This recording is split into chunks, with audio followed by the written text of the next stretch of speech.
Dani is gone, but I know what to do. I will watch all of Dani's videos until Daddy Dani notices me and comes back. And let's go! Dani's first video. Iconic. Dude. This is triggering some memories. By the way, before we start, just a little information for you. We will watch all of Dani's videos. I will not react too much. I will not pause the video too much. I would say things I feel in the moment, right? But I'm not really reacting to it.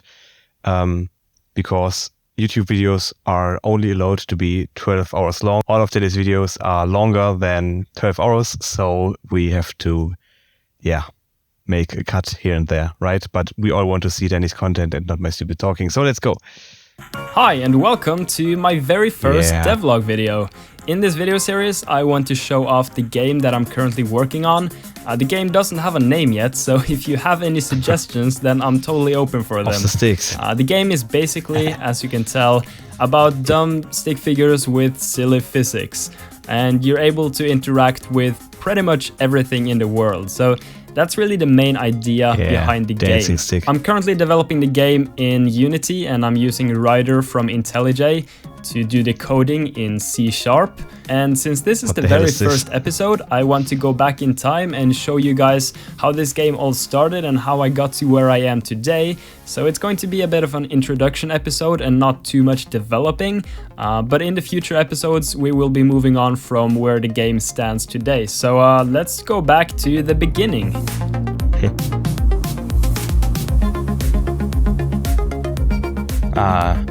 The very first thing I had to do was make a stickman who could stand, walk, and not fall apart. I learned about hinge joints and scripts and eventually managed to put together this. But you gotta start somewhere, and after a while I worked a bit more on the script and the stick figure and managed to put together a somewhat believable stick figure. It was definitely not the best, but this was a good start for me. He could move his hands, he could grab onto things, and he could walk. He might not be moving his legs when he walked, but he could walk or float. But that's still pretty cool. And so I had successfully put together the very first version of my game. As you can tell, it's not beautiful, it's not a pretty sight, but this was the base idea. And this is what I used to create the next version of the game, which is a bit better than what you're looking at right now, because this is kind of the Frankenstein of stick figures. But let's look at the next version. Let's fast forward a couple of weeks and see where the game goes. So I scrapped all the old stuff and completely started over. As always. And as you can tell, the result is much better than what I previously had. He can now move all of his limbs, his arms and feet can even fall off. He can die, and things are just much more smooth than what they were. Obviously this is not the final version and this is not what it looks like today. Let's go. But this was definitely improvement from what it previously looked like. And I was happy about this, but I kept on working, and a couple of weeks forward, I have now improved the movement system and I've added multiplayer to the game. The reason I implemented multiplayer to the game so early is because multiplayer is going to play a big role in the game.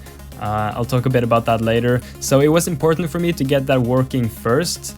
And as you can tell, it's definitely working. Some things are kind of buggy, but the main idea is there. And I was quite happy about this, and me and my friends had some fun playing this. So I got the multiplayer working, and now I could finally move on to what I really wanted to do with the game, because I didn't just want the game mode you're seeing on screen to be the game, because that would basically be a copy of Stick Fight the game.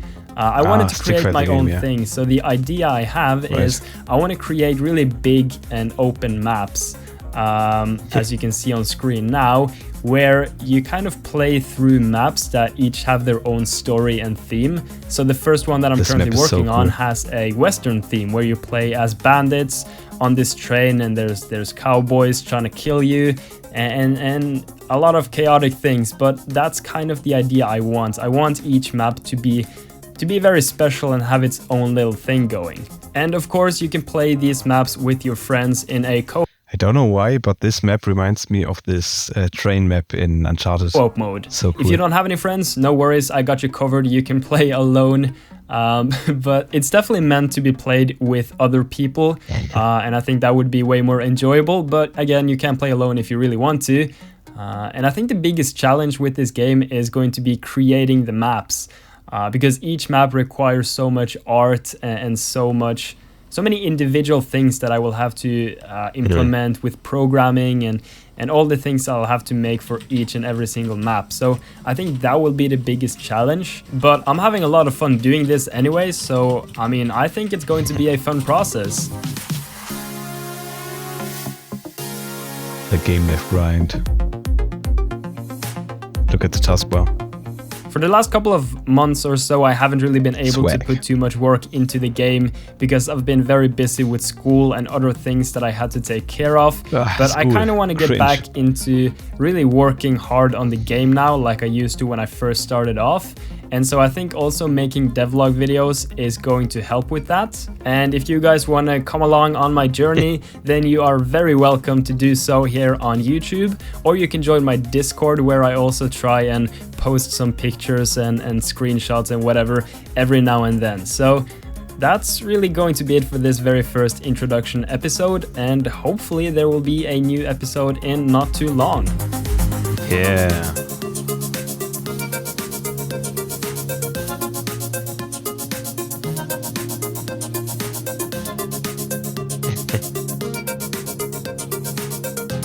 Oh no, he's dead.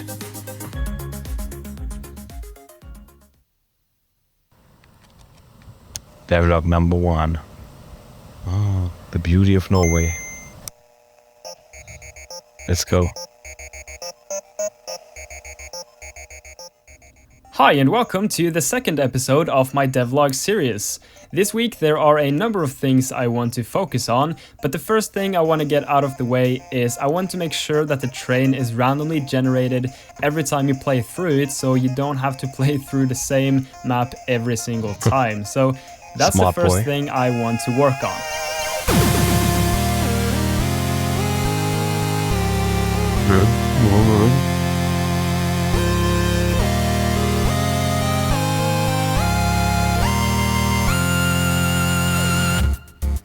So the basic idea is to fill an array with all of the train parts and then pick one random part from this array and insert it into the train, and thus randomly generating a train, or at least that's the idea. And once I run out of parts to pick between, I will just refill the array with all of the initial parts again. So the coding part is pretty basic and shouldn't take too long, but the problem I just ran into is that the train parts all have different anchor points, or pivot points if you will, and so I have to change all of them to go to the bottom left so that I can easily chain the train together. Otherwise I will have to do a lot of calculations in the code, and I think just changing the pivot points will make things much easier on my part. So that's really going to be the lengthy process here. But now I'm gonna go and get some exercise done, and hopefully when I come back I'll be able to finish the randomly generated Streets train. in Norway.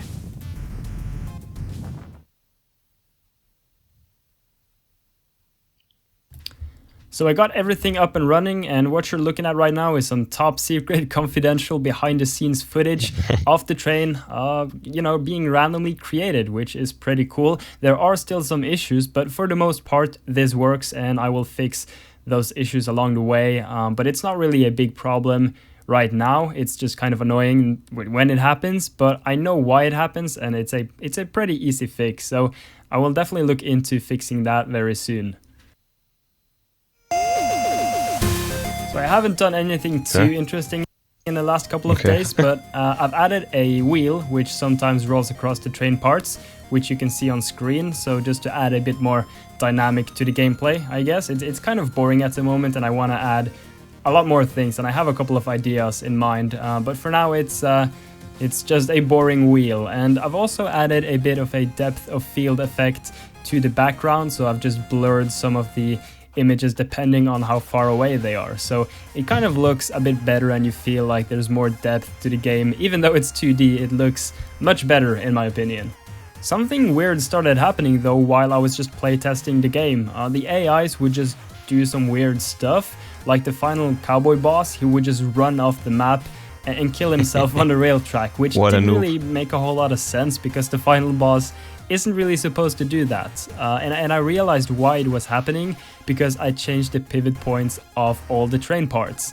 And basically the AI was looking for the middle of the train part so he could kind of run to the middle and shoot from there. But he no longer knew where the middle was because I had changed the pivot point. And so he would just randomly run off the train looking for the middle of the train.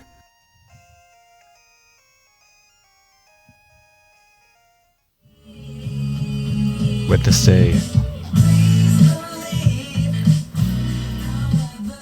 Since each of the maps are going to have their own little story, I wanted to implement some sort of dialogue, and I felt that one of the better ways to do that is making cutscenes. This wasn't too hard to implement, and you can see it in action here. Obviously, this is not the final product at all. This is just some testing, just dipping my toes into the water.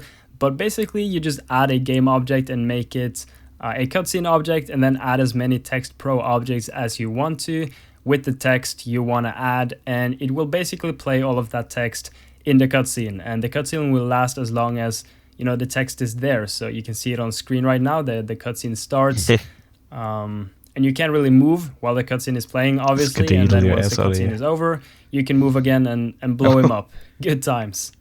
But yeah, it looks like absolute trash. But this is obviously not the final version. And you can also add like emotions, I guess, to the scenes. So for example, if I add shake, it's gonna start shaking on the second text. This doesn't quite work yet because I haven't really implemented it properly, so it's a bit weird. But the idea is there. So it's gonna start shaking and it kind of goes out of the screen. But you get what it's supposed to do, and that's what I will be working on implementing as well when I start working more on the cutscenes. I've also been working on implementing a bow, which obviously shoots arrows, which stick to your enemies, which is quite fun. But as you can tell, it doesn't quite work very well yet, but I'm working on it. And I also wanted to add Indians to kind of have like a cowboy versus Indians theme. But it came to my attention that it could be considered racist, which I obviously don't want to have in my game. So if there's any cowboy versus Native American experts out there, I want to know if there's any way I could make this not racist or offensive, or if it's really as offensive as some people say it is, because I live in Europe, so I don't really know how offensive people consider this. Is this a really sensitive topic? Because if it is, I'm just going to stick to cowboys and leave the Native Americans out. So again, if there's any experts out there, then let me know if there's any way I can do this without being, insensitive, or if I should just stick to cowboys altogether, because I might just have to do that if it's considered insensitive or racist in any way, shape, or form, because that's obviously not very good. But that's really going to be it for this week's episode. I will try and upload weekly as long as I have something to show. Obviously, if 1 week I've got nothing new, then I'm probably not going to make a new episode. But as long as I manage to implement new things, then I will definitely try and upload regularly. That's the plan anyway. So I want to thank everyone who subscribed, watched, or liked and commented the video. That means a lot. And also, if you're interested in getting a bit more involved in a community, I have a Discord where I post GIFs and we just kind of have some general discussions about things, which is fun. So if you're interested, there is a link down below. But yeah, that's going to be it for this week's episode. I want to thank everyone for watching, and I will hopefully catch you guys the next week. Devlog number 2. Let's go. Hi and welcome back to my devlog series. Today is Monday, I just finished up school and I'm on my way home, so when I get home, I'll hopefully have some time to work on my game. So I just got home from school, and one of the first things I want to work on this week is the aiming, because it's very hard to aim in the game currently. As you can tell, it's kind of like a resonance movement going on with his arms. They're just wiggling back and forth, making it pretty much impossible to aim correctly. So I really want to get that out of the way this week first. Fixing the aiming turned out to be harder than I initially thought. mainly because everything in this game is physics based, his arms, his limbs, you know, everything. So it's not just as simple as making his arms point towards the mouse or towards the controller, because, you know, it's all falling towards the ground and everything is affected by gravity. So it's a bit more tricky, and I kind of ended up making Superman and things just completely stopped working. So I think I'm gonna have to put this issue aside for now and come back to it later.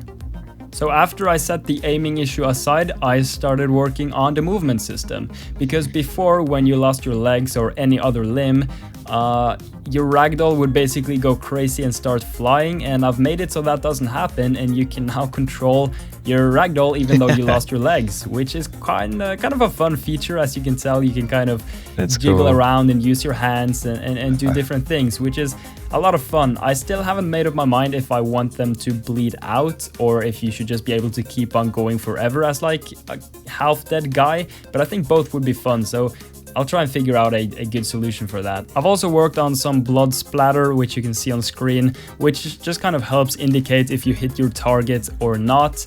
But I don't want to have too much like gore and blood in the game, so I might just make the blood the color of the stick man, so it's just kind of an indicator that you hit the stick figure. Yeah. But that's going to be all for today. For now, I'll just be doing some homework and then go get some sleep.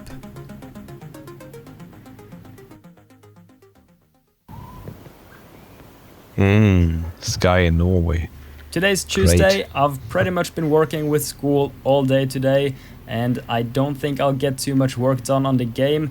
But before I go to bed, there's one feature I want to implement, and that's a knockout feature. So basically, if you get hit really hard in the head by, for example, an arrow, or someone falls down really hard on you, then you get knocked out for a couple of seconds, depending on how hard that thing hits you. So that's what I want to implement. You can see it on the screen right now. It kind of works, but it's also a bit buggy, so I still need to do some work on it. But, you know, the idea is there, and that's what I want to implement. But for now, I have to go to bed because it's getting kind of late and I've got school tomorrow. Okay.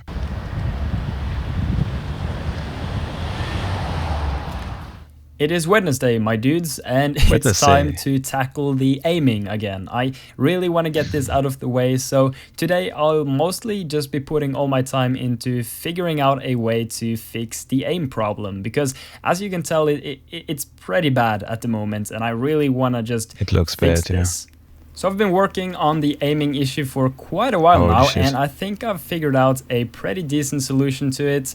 It took some time before I realized it, but it was super obvious. But basically, I'm just counteracting the swinging motion by applying a force that is the negative of where it's currently moving. So basically, if his hands are moving up, there will be a force applied down, but only if he's aiming, for example, to the left or to the right. So it kind of has some specifications, but it works very well in practice. So as you can tell now, his hands are stable as something very stable. I don't know, but you can tell the aiming is so much easier and better now, and you can actually aim where you want to aim with the controller stick, which is great. I'm also working on implementing some animation system. So far, I've just implemented the very core of the system, but as you can tell, it kind of works in practice.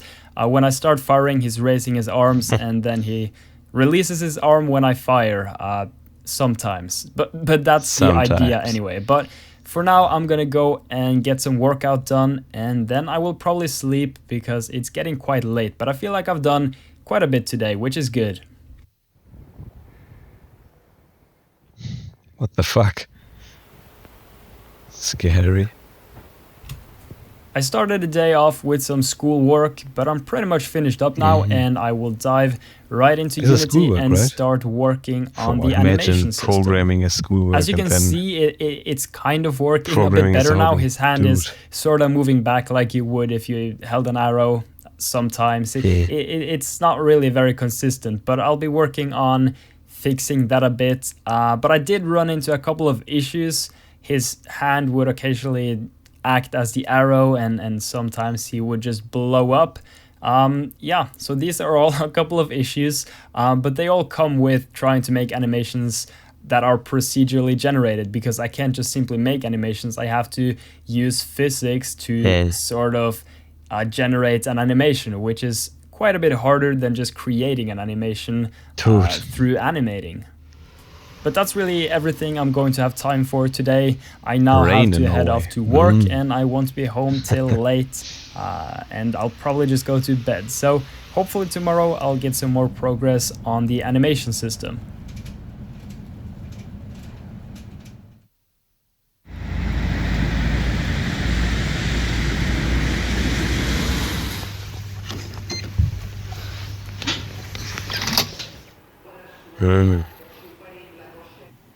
It's Friday morning, I just finished off my workout and it's time to get going on the game. So first off today, I've just polished up the bow animation and I feel like it looks a bit better now. It's way more consistent and his arm doesn't get ripped off, which is, that's a good addition. And as you can tell, I came across an issue with the bow, or rather the arrows. When you shoot to the left, they work just fine, but if you shoot to the right, they will kind of move the wrong way, which was a bit weird. I first thought it had something to do with where I applied the force on the arrow, and I tried to fix that, but that didn't really work out too well. It kind of gave some weird results. But eventually I figured out it had something to do with the pivot point of the arrow tip, which I eventually managed to fix. It wasn't really a hard fix, I just didn't really understand why the problem was there in the first place, but it was kind of obvious. And as you can see, everything is working as it should now, which is good.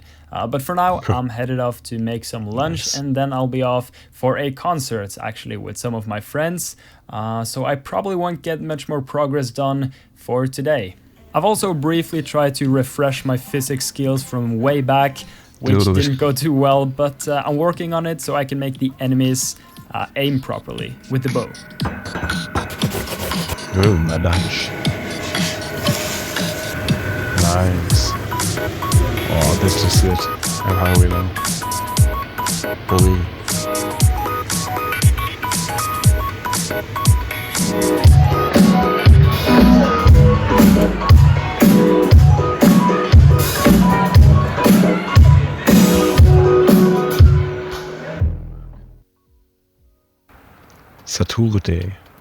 Saturday.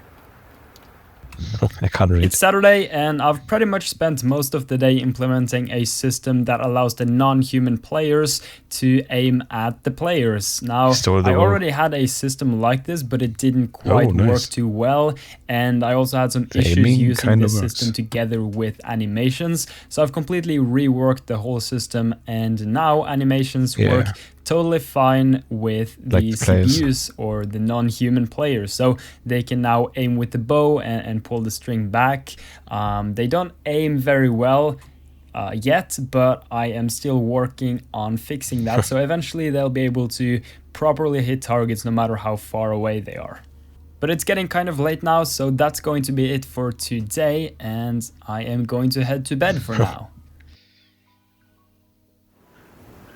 Physics interactions are so cool. It's Sunday today, and I will probably spend the whole day editing together this week's devlog video. Next week, I'm pretty busy with school, so I probably won't have much time to even work on the game or record anything. So probably not going to be a devlog video next week. But again, that's going to be it for today. Bro. I hope you guys enjoyed this video, and if you did, then consider subscribing. That would be very much appreciated, and hopefully I will see you guys very soon. Dani uses Premiere. I have to do it too now. First boss. Let's go. Hi, and welcome back to my devlog series. It's been a while since I did one of these, mainly because of university. It's been very busy lately, but this week I think I'll have some time to work on the game. And the first thing I want to work on is the archers, because they know how to shoot arrows, they're just not very good at it. So I want to improve their aiming so that they can, most of the time, kind of hit their targets. Obviously, they're not going to be overpowered, but I want them to be able to at least aim somewhat good. So that's what we're doing today. I've been working for quite a while now on trying to get the aiming right, but I just kind of run into a lot of issues, so I think I'll just have to revisit this and fix it up later. So for now, I'm gonna go to bed, and tomorrow I want to start working on something completely different, which is the boss for the train map. So currently, when you get to the final boss, he's usually dead when you get to him, so that's a bit of an issue, and he's not really a boss fight. So I really want to just clean this up and make it a cool and kind of fun and interesting fight. So that's what we're doing tomorrow. On the left.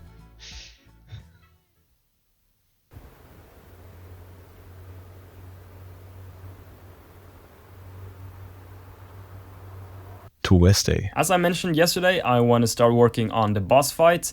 Yeah, As you can tell, this is what it currently looks like. Nice slap. It's very boring. He's got a gun, and if you get too close to him, he'll just slap you up or shoot you. So it's not very interesting. So the first thing I want to work on is giving him more of an entrance, because it doesn't really feel like a boss fight currently. So I want to make it seem more bossy, I guess. So to start it off, I'm giving him more of an entrance. I've made this smoke bomb kind of thing with the particle system, and he's going to appear out of nowhere, and then there's going to be like some sort of dialogue, and then the boss fight starts. So I'm pretty happy with how it looks, and now I just gotta make him spawn with it. It's all coming along very nice, and now he will appear out of nowhere, and there will be a little dialogue box, and then he will slap you up. So yeah, as you can tell, his fighting abilities aren't the best. He's just kind of hitting a man who's already down, but I'll be working on that and improving his fighting, and then he falls apart. Okay, yeah, so that's going to be it for today. Hopefully tomorrow I'll be able to put in some more work. I have a lot of ideas for the boss fight and how I want it to go, so yeah, I'll go hit the sack and hopefully get up a bit early tomorrow and do some work.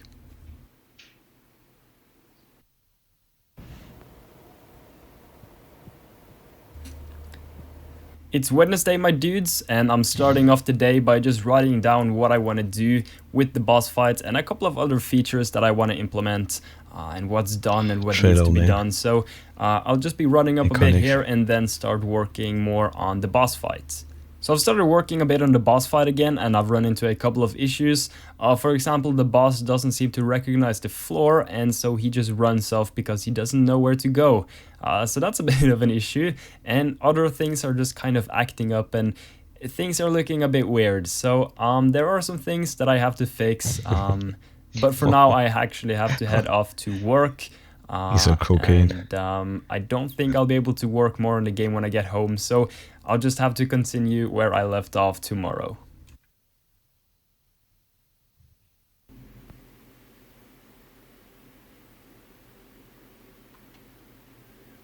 It's Thursday, and the first thing I got out of the way was making the HP bar and also the boss name above the HP bar, so you can tell you're fighting Billy the Stick. Super creative, I know, and you can shoot him, and when his HP reaches 0, he dies, which is usually what happens when your HP reaches 0, so it's all cool there.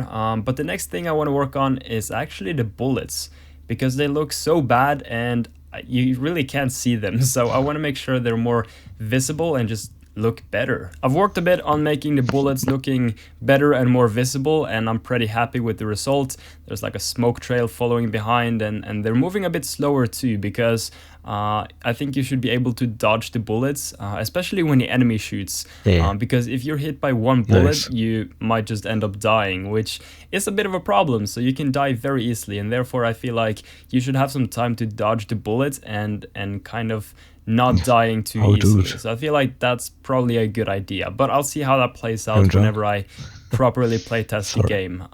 But for now, I'm gonna go to bed, and hopefully I'll get some work done tomorrow. I have to head off for my part-time job, but that's kind of late, so I think I'll be able to do a couple of things before I head off. He does school, part-time job, and game dev. I feel you. But he made it. I didn't make it. It's finally Friday, and I've just fixed up a couple of bugs. For example, the one where he would run off the map. He doesn't do that anymore. He's now able to find the collider or the ground that he's currently standing on, and then he'll run towards the middle. Which is great. So some of the bugs are fixed, and what I want to work on now is I want to give him the ability to teleport, so he can kind of be a bit more intimidating than just some goofy guy running around. So he's actually going to be able to teleport behind or in front of the players. And yeah, I've started working on it, but things aren't looking too great. He teleports and then he just turns into some sort of yeah. But for now I have to head off to work, and hopefully tomorrow I'll be able to finish up this teleporting ability. Dude. Because as you can tell, currently it doesn't work too well. He's punching you from everywhere. Stones in Norway. Juicy. So before I start working on the teleporting itself, I had to clean up some really old code. Basically the game controller holding all the positions and information about the players. I had to fix that up before I could start working on the teleporting, but that's all good now. And you can tell the boss has this radius around him that's illustrated with 2 lines. It's basically a circle, and if anything is within this circle, then he can't teleport there. So that's just to avoid issues where he would teleport into players and it would kind of just screw up everything. So that issue is now not an issue anymore, and I can finally work on finding the locations that he should teleport to, which is next to the players. So now everything should be working fine as far as finding locations goes. He can now find 2 locations next to each player, which is in the front and in the back of the player. And that's kind of where he's going to spawn. So he's going to choose one location where it's possible to spawn, and he's going to spawn there and hopefully slap up the players. That's the idea anyway. So it's finally time to test the teleporting and see if it works. He should now spawn next to the players and attack. And yeah. What the fuck? I eventually figured out what was causing the issue, and everything is working quite smoothly now. As you can tell, he teleports in one of 4 locations, which is either to the left or to the right of both players, unless there is something in that location that prevents him from teleporting there. So everything is working fine. I'm quite happy with this. I'm probably going to run into 1 million bugs, but for now I think it's looking good, and I want to start working on a couple of other things. But it's getting kind of late today, so I'm probably gonna have to continue on either Monday or some other time next week, because tomorrow I'll be working on the devlog episode. Always on Sundays. What is this? It's like a giant pole.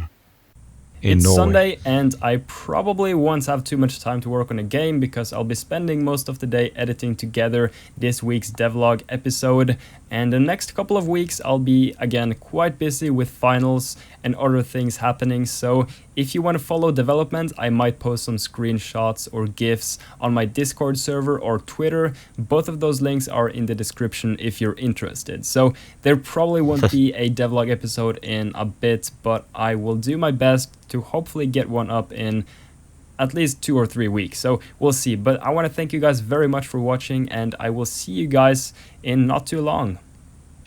Yeah, in 2 seconds. That's our advantage here. Dynamite. Devlog number 4. But everything's blurred. Hi, and welcome back to my devlog series. I hope you all had a wonderful holiday. I sure did. And it's finally Monday and time to get back to working on the game. I haven't really made any progress since last time. I've just been fixing some small bugs, but I did get to play test the game with some of my friends, and I quickly realized that the biggest issue right now is the camera speed, because 90% of the time we died to falling off the screen. So that's really the first thing that I want to work on fixing today. I think I've found a pretty good solution by now, and basically what I did was split the screen into 3 sections, and if there is at least one player in the back section or all the way to the left, then the camera will move pretty slow so this player can catch up with the other ones. If there is no player all the way in the back and at least one player in the middle, then the camera will be moving at a normal speed.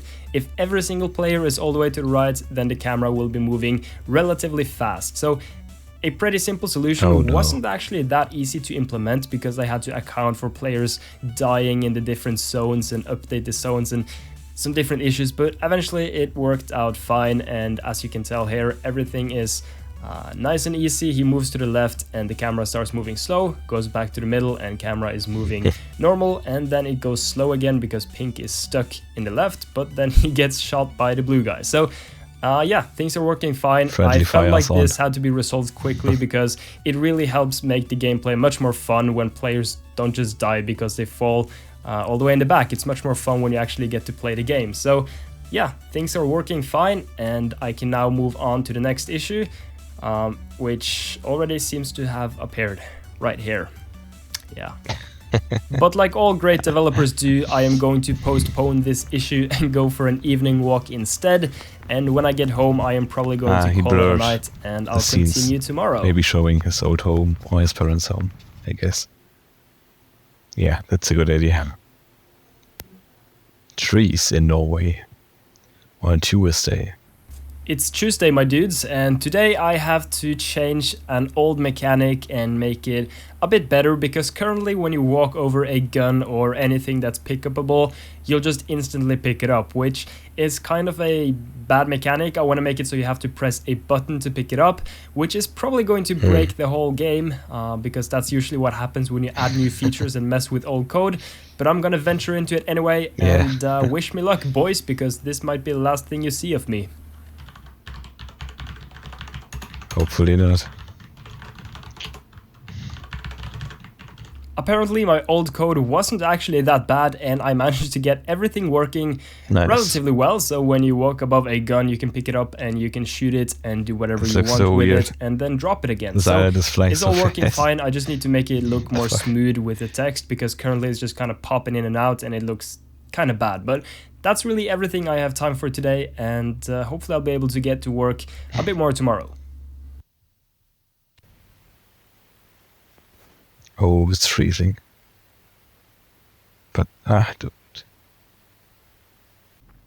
It's Thursday, and I didn't really showed get to do much everything work and on the then you game burned it. yesterday because I was super busy. I don't But know if today this is a we are 10. doing something a bit more fun. We're going to add a dynamite item.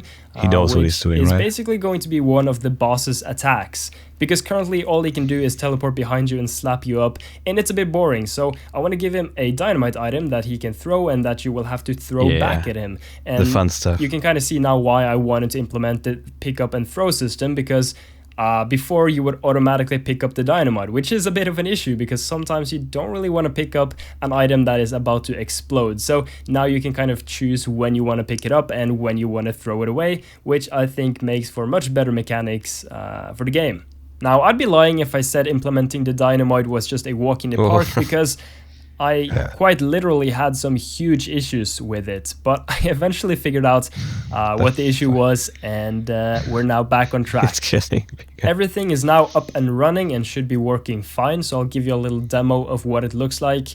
I've temporarily disabled the Nothing slapping personal, mechanic, so kid. all he does now is throw C4, or dynamite, I mean, no. and you'll have to drop your gun, pick up the dynamite and throw it back, and no. do it before it blows you up, because that's not really a good idea. So that's basically how it works. It will do a good chunk of damage if you hit him, so that's kind of why it's worth throwing the dynamite back. And yeah, hopefully tomorrow what I want to add is a shooting mechanic for the boss, so he spawns with a gun with one bullet and he'll shoot one bullet at you that you will have to dodge, and yeah, it just kind of helps spice up the boss a bit, so he has more than just 2 attacks. He will now What have an 3 idiot. attacks, which I think will be fun. So that's going to be it for today, and Oh. I will see you guys tomorrow. Oh, the gameplay is so intense. I couldn't listen. Yeah, that's blurred.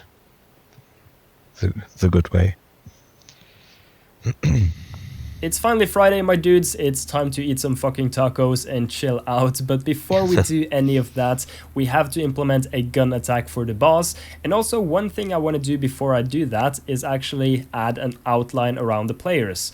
The reason I want to do this is because against certain backgrounds, it can be really hard to see the actual player, which is a bit of a problem. So I think adding an outline will fix this issue.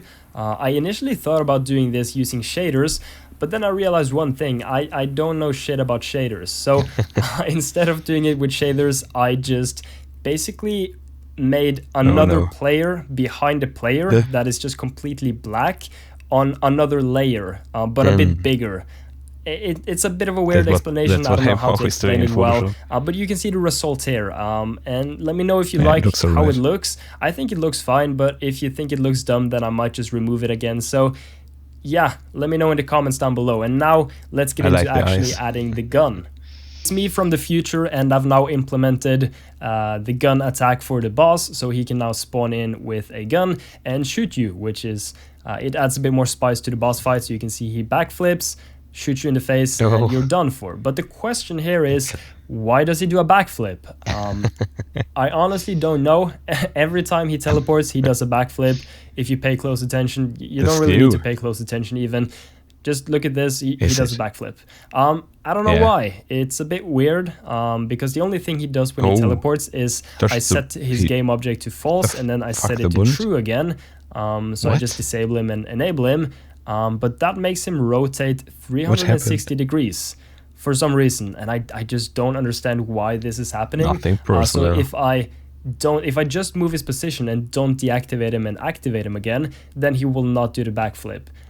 So this is really weird. And it's a big issue because it throws him off balance when he teleports in.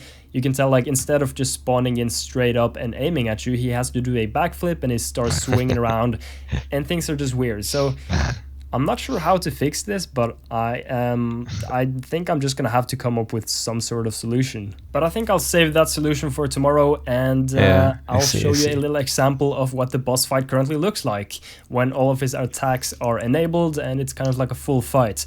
Obviously the balancing isn't done yet, some things aren't quite working, but for the most part, this is what it will look like. He still does the backflip though, which again, I'll fix tomorrow, I hope. Yeah, it's actually quite fun, and I think playing with friends would be even more fun. But when I tried the game out with my friends, I couldn't even make it past the first stage because the camera always killed us. So hopefully when I try the game again, it will be in a better state. So yeah, I think I will go eat my tacos now, and I will continue where I left off tomorrow.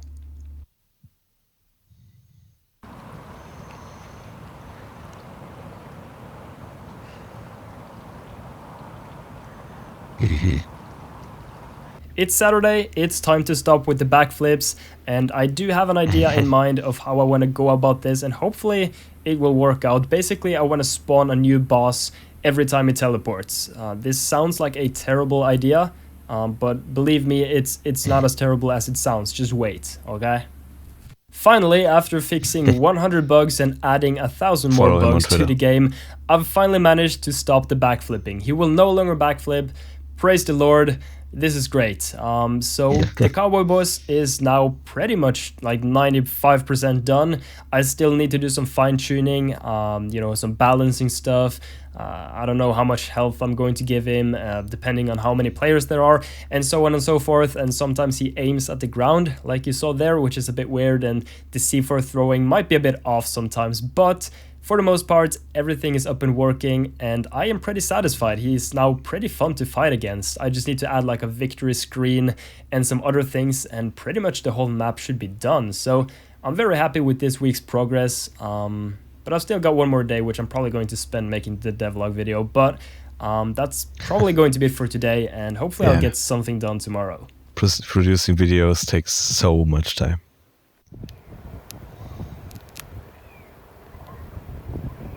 Except from this one. Now, snow in Norway. It's Sunday, and that's really going to be it for this week. I hope you guys enjoyed this week's episode. I feel like I got a lot of progress done, which is great. Actually, but today I'm just going to edit together this whole devlog video, and that's really it. If you want to see more stuff, then make sure to go join my Discord, which is linked in the description down below, or follow my Twitter, where I try to post things, but I'm really bad at it. And yeah, that's really going to be it. Here's my microphone with a sock as pop filter, because I'm a poor boy. So yeah, hopefully you guys enjoyed, and I will see you guys in 1 or 2 weeks. Thank you very much for watching. Daddy Dani has always the best ideas, right? Oh, epic zoom. Half a year ago, I decided to start learning Unity. This is the result of 6 months of work. I started my computer science bachelor about 1.5 years ago, which is heavily focused on Java. I spent most of my time messing around with physics and making games in core Java, and they were definitely not the best, but I did have a lot of fun making them, and I learned a lot about game development on the way. I wanted to take it to the next level, and that's when I found Unity.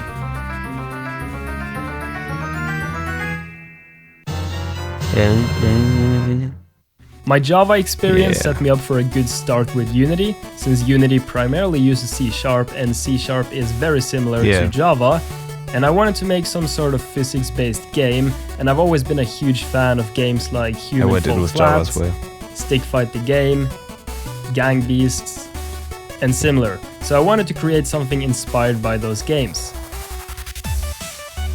I started off learning about joints in Unity, so I could stitch together a ragdoll character. I threw together a quick script, and soon enough our little hero could walk, jump, and even throw his hands around. With more editing, as bad as this is, it was a great start for me because I didn't really know how to use Unity, and after learning more about the Unity engine, I upgraded the script a bit more, and he can now even grab onto things.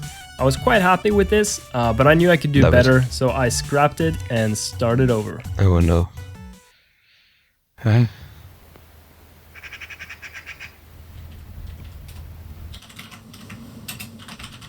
I quickly got addicted to Unity and worked on it every single day.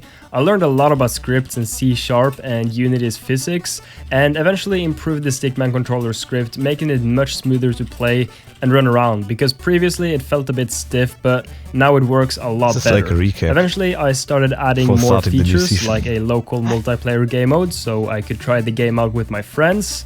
I added some weapons, jetpacks, grappling guns, and much more. At this point the game was pretty fun, but it did feel a bit empty and kind of boring at times, so after thinking about it for a bit, I figured out what I wanted to do and in what direction I wanted to head with the game. I wanted to make several big cooperative maps that you can play through with your friends, where each map has its own story and theme. You can play through them without your friends too, but I think it will be best enjoyed playing with other people. And eventually I might add a battle mode on these maps, where you basically fight your friends, but I haven't really gotten that far yet. In other videos. The first map was going to be a Wild West themed train chase. You and your friends have to run across the train, and when you make it to the end, you fight the boss. I started off by drawing the background art and giving it a parallax effect. Essentially that means just moving the different parts of the background relative to the camera, giving it a bit more of a realistic feel. Then I drew the train itself in Illustrator, and I put it all together and made the train randomly generated. You could now run across the train, shooting enemies on the way and dodging obstacles, and when you reach the end, you have to fight an evil cowboy boss. It took a lot of time putting together the boss, and he isn't even perfect yet, but it works alright so far, and I definitely learned a lot making this map, and it took me way longer than I first anticipated. I think what took the most time was probably making all the art and implementing so many small details and fixing bugs. So that's something I'll keep in mind for the next map.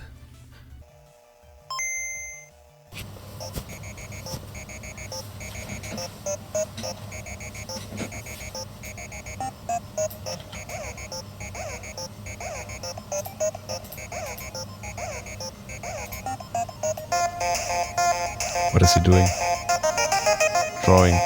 The medieval map. It's now been about half a year, and I've started working on the second map. The train map isn't 100% done, but I feel like I need to start on something new because I've learned so much and so many things have changed, and I really just want to start fresh with something else and then maybe get back to the train map later. And you might have already seen clips of the new map on Discord or Twitter, but the theme is basically set in a medieval age with swords, bows, knights, princesses, and dragons, and that's probably a bit optimistic, but we'll see how far I make it. But for now it looks alright. I've mainly been working on the art and trying to get the sword play to feel alright, which is actually surprisingly hard, but I'm gonna keep working to get it right. And if you want to follow along the journey and watch the development, you can do so here on my YouTube channel, where I try and post a devlog video. 4 subscribers. So cool.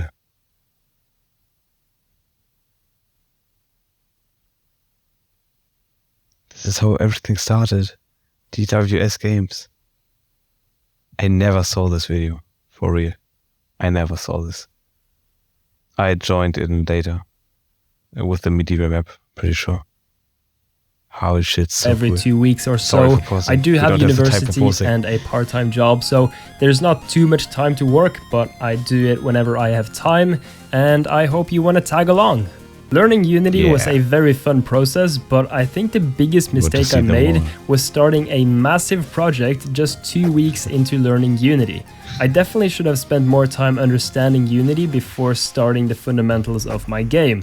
I often find myself having to go back to old code and fix it, because it's just really bad and not up to my standards today. But nevertheless, I can't wait to see where I find myself half a year from now, and I hope you want to follow along. If you want to see screenshots and videos or get in touch with me, then make sure to follow me on Twitter or join the Discord. And that's about it. I want to thank you very much for watching, and I truly hope you enjoyed this video. Oh, we did. We did. Next one. This is getting addictive. One day, what? New map. Well, we already saw Hi the and new welcome map. back to my devlog series. Today is Monday and we are going to start on a completely new map today, and the first thing I want to do is make the actual background.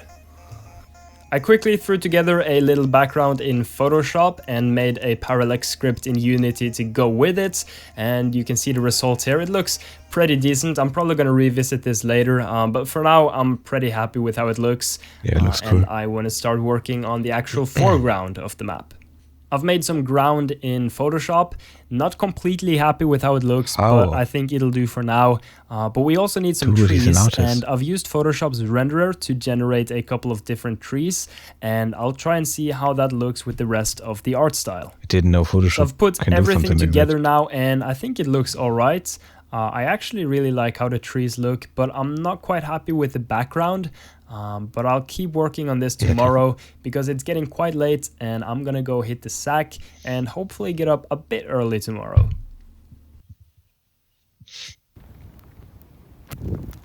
How beautiful. But it's not blurred.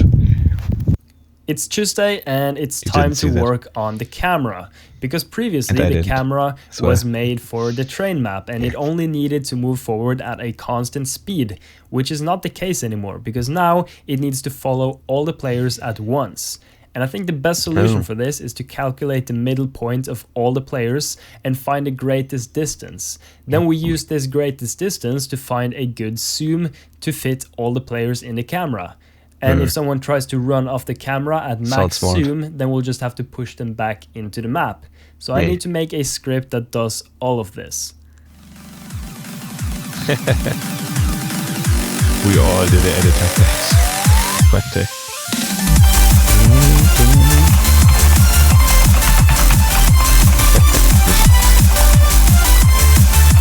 Okay, so that might have not been completely accurate, but I'm done with the script now and everything seems to work fine. I've basically spent the day making this script and also making some other small changes in scripts to make sure that players stay inside of the camera bounds. So if you try and run off, you'll actually be pushed back into the screen and the camera will always center between all of the players and zoom to fit everyone in the frame. So it all seems to work fine, but that's really going to be it for today. I'm pretty tired, I had some school things to work with today, so I'll be back tomorrow and hopefully get some more work done then.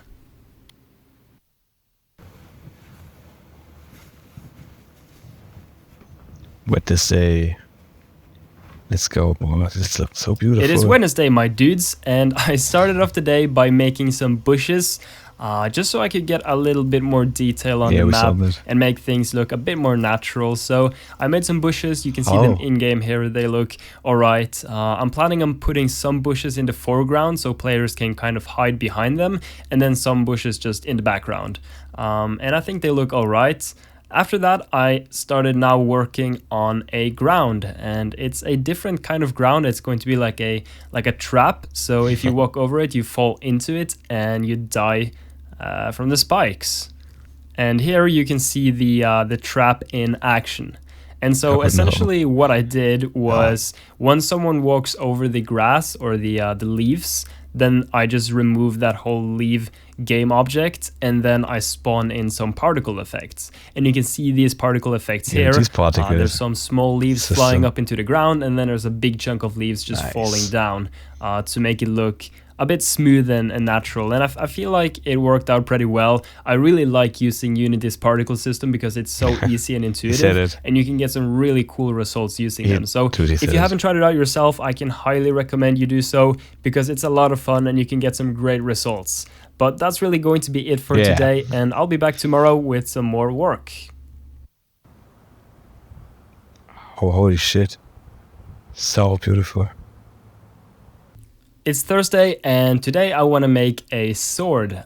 So I started off by just putting it together in Illustrator and then putting it into the game. So you can now pick it up and swing it around, but you can't really attack with it. So I quickly fixed it so you can now use the same fire button, I guess. So instead of shooting your gun, you're now swinging your sword.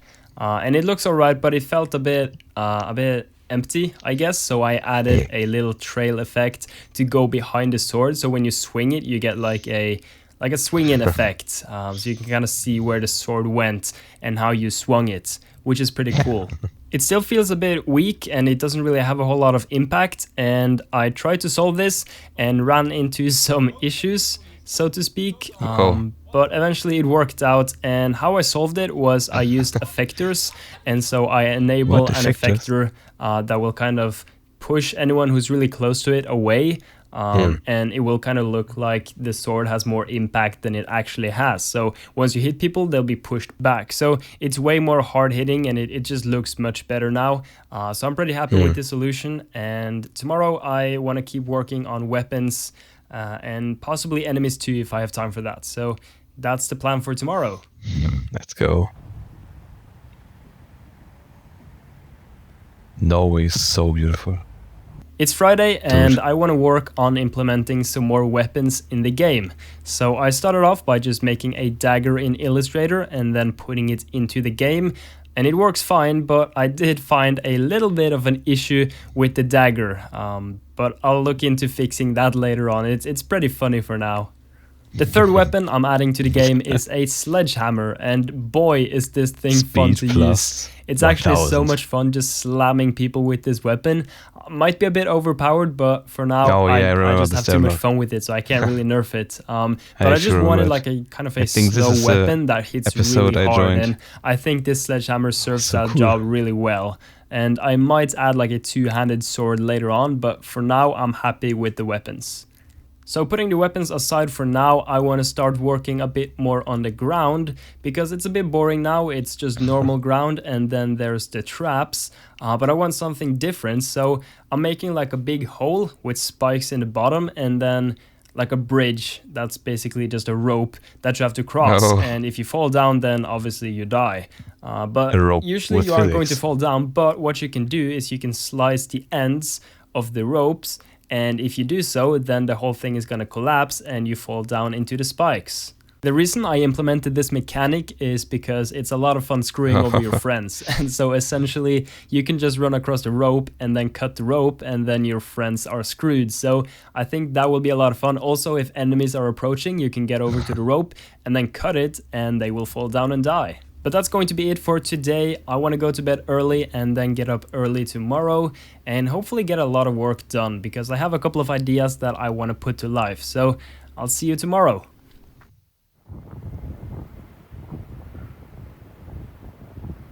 Saturday. It's a snowy Saturday morning and I'm ready to get working. So the first thing I want to do today is design some enemy. But before I can make the enemy, I have to make some sort of headwear or something they can have on so you can kind of tell it's an enemy. So I started off by making like a hoodie thing in Illustrator. It looks kind of dumb because you're supposed to have like a cape going with the hoodie. So it's kind of weird if it's only a hoodie. But I haven't really looked into how to make like a cloth physics in Unity. So I'm just going to do that later. And for now, it's just going to be a hoodie. And here you can see it in game. It looks all right, but it's a bit weird without the actual cape. So with that out of the way, I'm now going to start working on It's the okay on actual the black, enemy. But before I do that, I have figure. to do some groundwork and make some parent enemy classes and some other things just to make things easier for me in the long run. So it'll take some time, but I'll be back with hopefully a working enemy, I hope. Okay, so Yeah. I'm pretty much done with the first enemy now. Basically, he can attack you, and if you knock him out and he loses his weapon, then he will run away until he finds another weapon to pick up, and then he will start fighting again. So it works fine. There's nothing really special to say about it. It works as it's supposed to do, and I'm pretty happy with how it turned out. Here's just a little example of how you can use the bridge to kill your enemies, which is pretty cool, and apparently they threw a knife at me, which they're not even supposed to do. But yeah, that's really going to be it for today, and I'm gonna get some sleep now and hopefully get some more work done on at least the devlog tomorrow.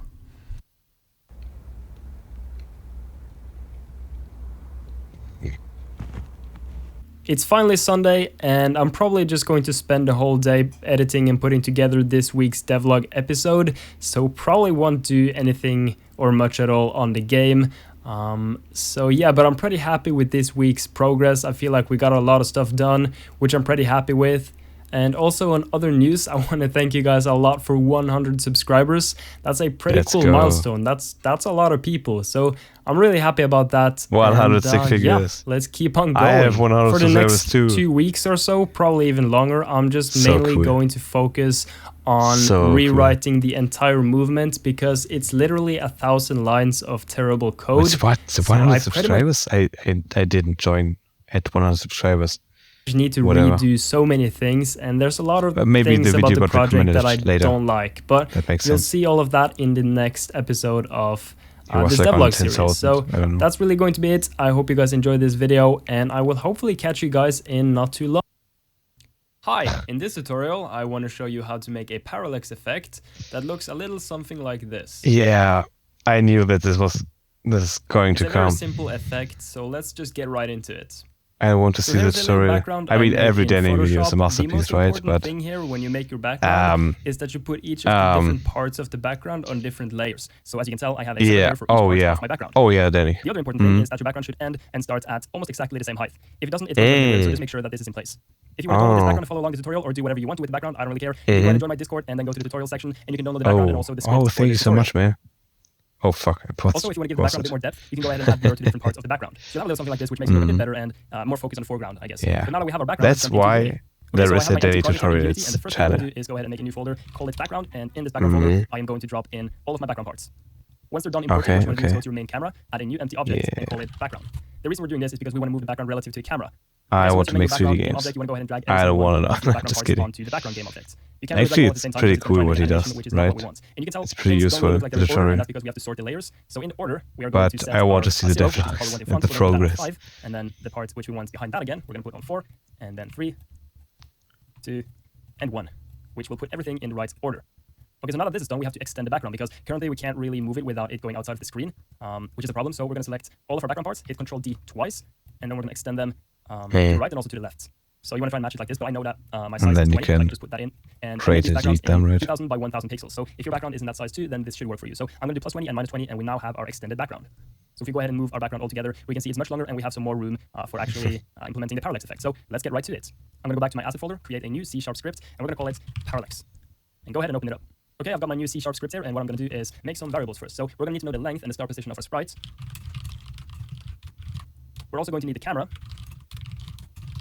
It's so funny. He's like that will tell us how much parallax effect we're going to apply. working for 6 months with Unity. Something like that. And basically, And it's this already variable we're making gonna set in our tutorials. editor so we can select how much parallax effect we want to apply. And the first thing we need to do is we need to find the start position and the length. Start position should be relatively easy. Simple as that. But for the length, we need to get the sprite But yeah, render he and was find the pretty length from there. consistent, So we're gonna do right? length equals He did against progress the like and we're gonna get the sprite kind number. of every week. We're going to do bounce dot size dot Maybe x, not which will give us the size every in week, x, or but the length of the sprites. Now we need to make the background actually move. So we're going to go into our updates. Let's just make it a fixed update. And It we are seemed going like to that make in the a videos. temporary value called distance, which is how far we have moved from our start point. So let's do float distance equals cam.transform.position.x times the parallax effect. And this will be how far we have moved in world space. Then we're going to need to actually move the camera. So let's do transform.position equals new vector 3. And we're going to do start pause plus the distance, which is how far we've traveled. And we're going to do transform.position.y, transform.position.c. And now if we go into U, oh, and we also need to move these to the corresponding layer. So 0 goes to 0, 1 goes to 1, and you get the idea. Okay, Okay, so with that done, we're going to go ahead and apply the parallax effects to all of them and drag the camera onto the cam, and now we can go ahead and set the parallax effect. So for the part all the way in the front, we're going to have a parallax effect of 0, which means it's going to move as if we're moving the camera past the foreground. The second part is going to have a bit more parallax effect, so maybe 0.3, then we can do 0.5, and 0.7. And then for the final background, which is just basically white and a bit yellow, we're going to put 1, which means it's going to follow the camera and look as if it stands completely still. So if we try and play this now, it's going to look a little something like this. So we move the camera, and you can tell that it looks really good, and the different parts are moving at different speeds. But if we move outside of bounds, you're going to see the background stops, because we haven't made it so the background repeats itself yet. So we need to go back into C# and fix this. We need some This is a pretty simple fix, so let's do float temp. This is going to be how far we've moved relative to the camera. So let's do cam.transform.position.x times 1 minus parallax effect. The reason we need 1 minus parallax effect is because, again, it's relative to the camera. Now what we need to do is make a simple if statement. So if temp is larger than the start Actually, pause this is plus pretty length, interesting. we're going to do start pause plus equals length. Else, if temp is less than start pause minus length, we're going to do start pause minus equals length. And that concludes the script. If you go back into Unity now, and we try and play, and we go ahead and move our camera, you're going to see that the background will keep repeating itself no matter how far you move. Yeah, it's pretty smooth. Editor window, Like that. when we reach the end, it's going to repeat itself, and it just continues repeating infinitely. So that concludes this tutorial. I hope you guys found this helpful. You can make some really cool effects with this. And if you find it helpful, make sure to hit the like button, possibly subscribe if you're feeling funky, and I will hopefully see you guys in the next video. Yes, but with normal speed again. Monday. Hi, and welcome back to another devlog episode.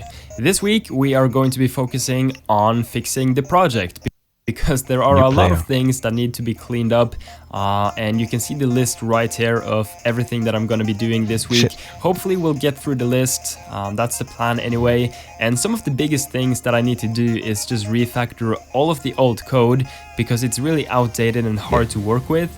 I need to delete a lot of old files that I don't use for the project anymore, and probably the biggest one is I need to rewrite the entire movement script. The reason I need to rewrite it is because it doesn't really work how I want it to. Like, the characters sometimes just fall over and they just act in strange ways. And the script for the character movement is over 1,000 lines of code altogether. So it's just really bad, and I'm gonna rewrite the whole thing and hopefully get it working much better by the end of this week. First off, I need to design the new character, and I want to go for a bit more of an organic feel, because currently he's very rectangular and it doesn't look very human. So I tried to design him with more curves and just make him look more organic, and here's the result. But I might have made him too organic. That's cool. Always drink your milk, or else you'll end up like this. The fuck?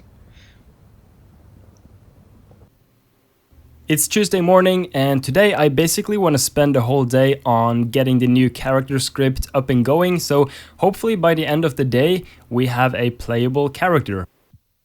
Currently, this is what he looks like. He is capable of standing, but he doesn't quite know how to walk yet. I'll be working on implementing that soon, but there's also another problem. He's kind of spaghetti. He's just flopping around, very sloppy, so I need to make him a bit more stable, and then I'll work on giving him the ability to walk.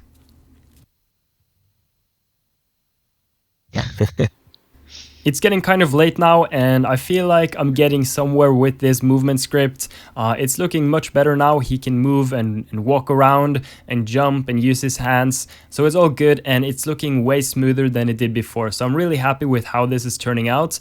And yeah. I've also worked a bit on adding support for scaling the player, so you can make him really big or really small and he will still work. And this is a lot of fun, so I might add it as like a power-up, so you can become like a big player, or maybe for boss fights, or I think it's just going to be handy to have this feature.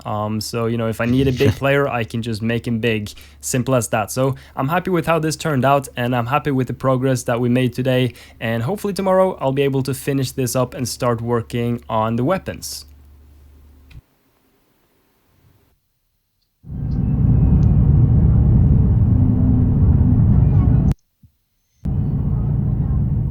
I just got home from university and I'm back at working on the game again. I quickly tried to implement a feature where you can slide with the character, but it kind of turned him into a race car. So not quite happy with the slide mechanic yet, but I'll keep working on it to make it better. Also, big thanks to Irusen, if that's how you pronounce it. He pointed out that the camera wasn't quite working as intended, and he is completely right. So I've fixed the mistake now and everything should be up and working.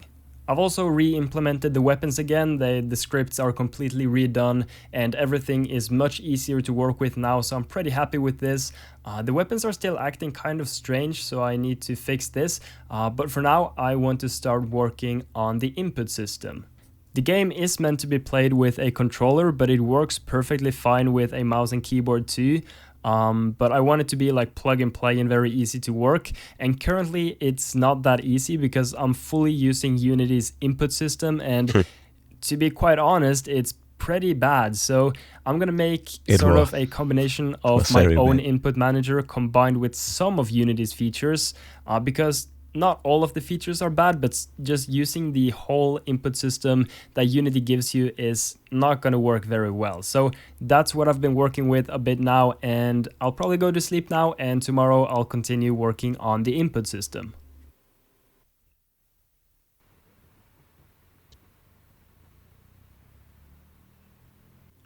It's Thursday, and today I want to keep working on the input manager. I want to make it very easy to play, so it's just plug and play. You put your controller in there and you can just go ahead and play. So yeah, that's cool. The idea anyway, and we'll see how it turns out. I'm pretty happy with how it works now. So basically the first player to move their stick becomes player 1, and the second player to move their stick becomes player 2, and so on and so forth. So it's, it's very easy to just plug and play, and that's the whole idea. I don't actually know if this works because I only have one controller, so I can't test it unless I get my friends over. So it should work in theory, so let's just hope it works when I actually try it out. So let's take a quick look at the list, and I'm done with pretty much most of the things. The only things that remain is cleaning up the layers and tags of the project, and also refactoring all of the scripts. So this is probably going to take a whole lot of time, but let's just get into it. It's getting really late now, but I finally finished up all of the tasks. All of the old scripts have been refactored and revisited, so everything on the list is now done, and I can go to bed. Let's go. It's Friday, and I'm gonna start the day off by fixing the weapons, because they're acting really strange. It's like they're rotating around themselves, and I'm not sure what's causing this. I'm not sure if you can tell by this clip, but it's very annoying when you try and play. And if you look at this old clip, you can tell he's holding the sword completely straight like he's supposed to do. But in the newer clips, he's kind of like, the sword is like jelly. So I need to figure out a way to make him hold the sword straight and properly, because it's very annoying how it's currently working. 5 hours later, and I've finally managed to fix the bug. I still don't know what caused the problem. It's something with the hinge joints in Unity that are just acting strange. But I did manage to solve it, and you can tell the sword is actually, following his arm instead of just being jelly. So that's great. There is still another issue I need to fix. The hammer, when the camera is zooming or moving, it gets kind of jittery. So I need to fix this and get things moving a bit smoother. I've also implemented a health system, so if you're hit enough by a sword, you are going to die, as you just saw on screen. I haven't implemented a health bar yet, but that shouldn't be too hard, so I think I'll be working on that tomorrow. But I think having a health system is going to work much better in a medieval game where you have swords and weapons. One last bug I'm gonna fix before I hit the sack is you can basically fly, which is a bit of a problem. So I'm gonna fix this and then go to sleep and continue working on the health bar tomorrow. I'm jumping to infinity. Oh. Everything's good. It's finally Saturday, and as I mentioned yesterday, I want to work on showing the HP bar, because currently you can't see your HP, so I want to implement that, and I also want to make it so you regenerate HP if you haven't been in combat for a while. So here's what it looks like so far. You can hit players and you will see that the HP bar shows that they're losing HP, and once the HP bar hits bottom, he's gonna die. So it works fine, and okay, he didn't die, it doesn't work fine after all. Let's kill him again, and there you go, it works totally fine. But yeah, so I need to fix a couple of things, but that's the main idea anyway. So I'm working on the HP regen ability. So after you take damage and you've been out of combat for a while, you start regenerating HP, but it doesn't quite work as intended yet. You kind of heal a bit too much. So I still need to fix some issues regarding this, but it should be good soon enough. This took me a bit longer funny than bugs. I would have liked, but it's finally done and everything is working as intended. You can hit him and he will lose HP, and after a while he will regenerate again. And it stops at 100 HP and then it goes away. So it's only really visible when you're in combat, which is good because it would be kind of distracting having your HP bar above your head all the time. So if you hit him enough and his HP goes all the way down, then he is going to die and the HP bar goes away. So everything is working fine now. I don't think I will need to revisit this anytime soon, and I'm pretty happy with how it looks. Don't say that. But that's going to be it for today. I'm pretty tired now, so I'm going to go ahead and chill out and take a well-deserved break, and I will see you tomorrow.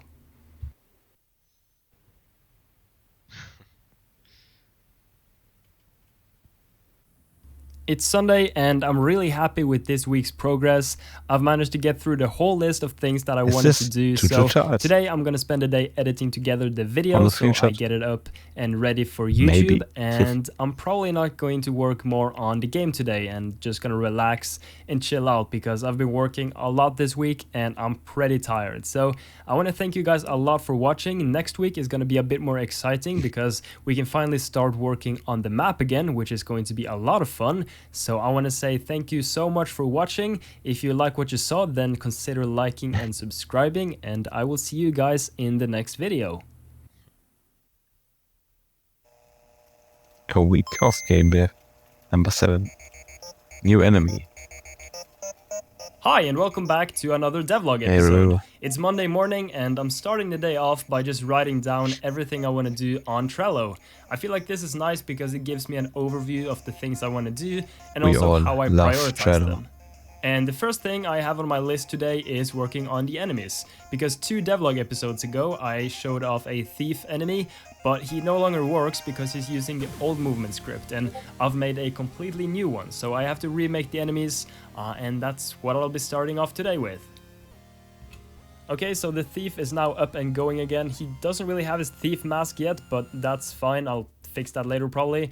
Only problem is he's not very smart, so he might end up running into a pit and dying.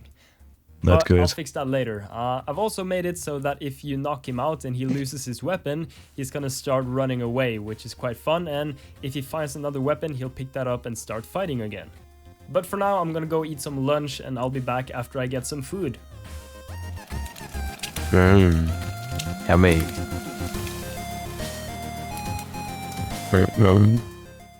I want to make the world feel a bit more alive, so I've made a particle effect of leaves falling down, which I think looks pretty cool, and I'm gonna add these to the trees, and hopefully we'll get a pretty cool result. So here's what it looks like in-game. I'm probably gonna tweak it a little bit, but I'm happy with how it looks for now. I also tried adding a bit more enemies, but it turned out it lagged really bad, which is a problem because this game is meant to be played with at least 4 players and a lot of enemies, so I need to figure out why my FPS is so low here. So I've opened up the profiler, which is actually an animation tool, and you can tell it's lagging because of the physics, which is no surprise, but I need to figure out exactly why this is happening so I can fix the issue. But it's getting kind of late, so I'm gonna hit the sack, and tomorrow I'll try and fix this issue.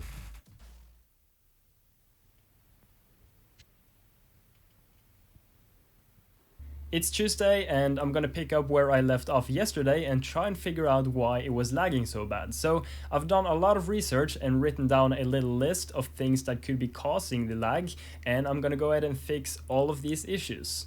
Before getting on with the actual fixes, I tried upping the time step and that didn't quite work out very well, so I don't think that's an option.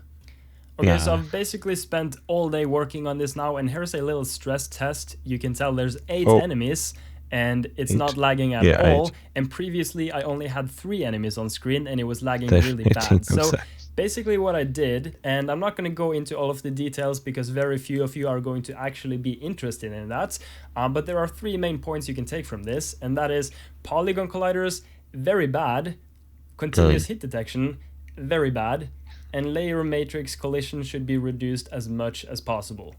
So quite a boring day today, but I feel like I got a lot done, and tomorrow is going to be a lot of fun because I'll be adding a brand new enemy.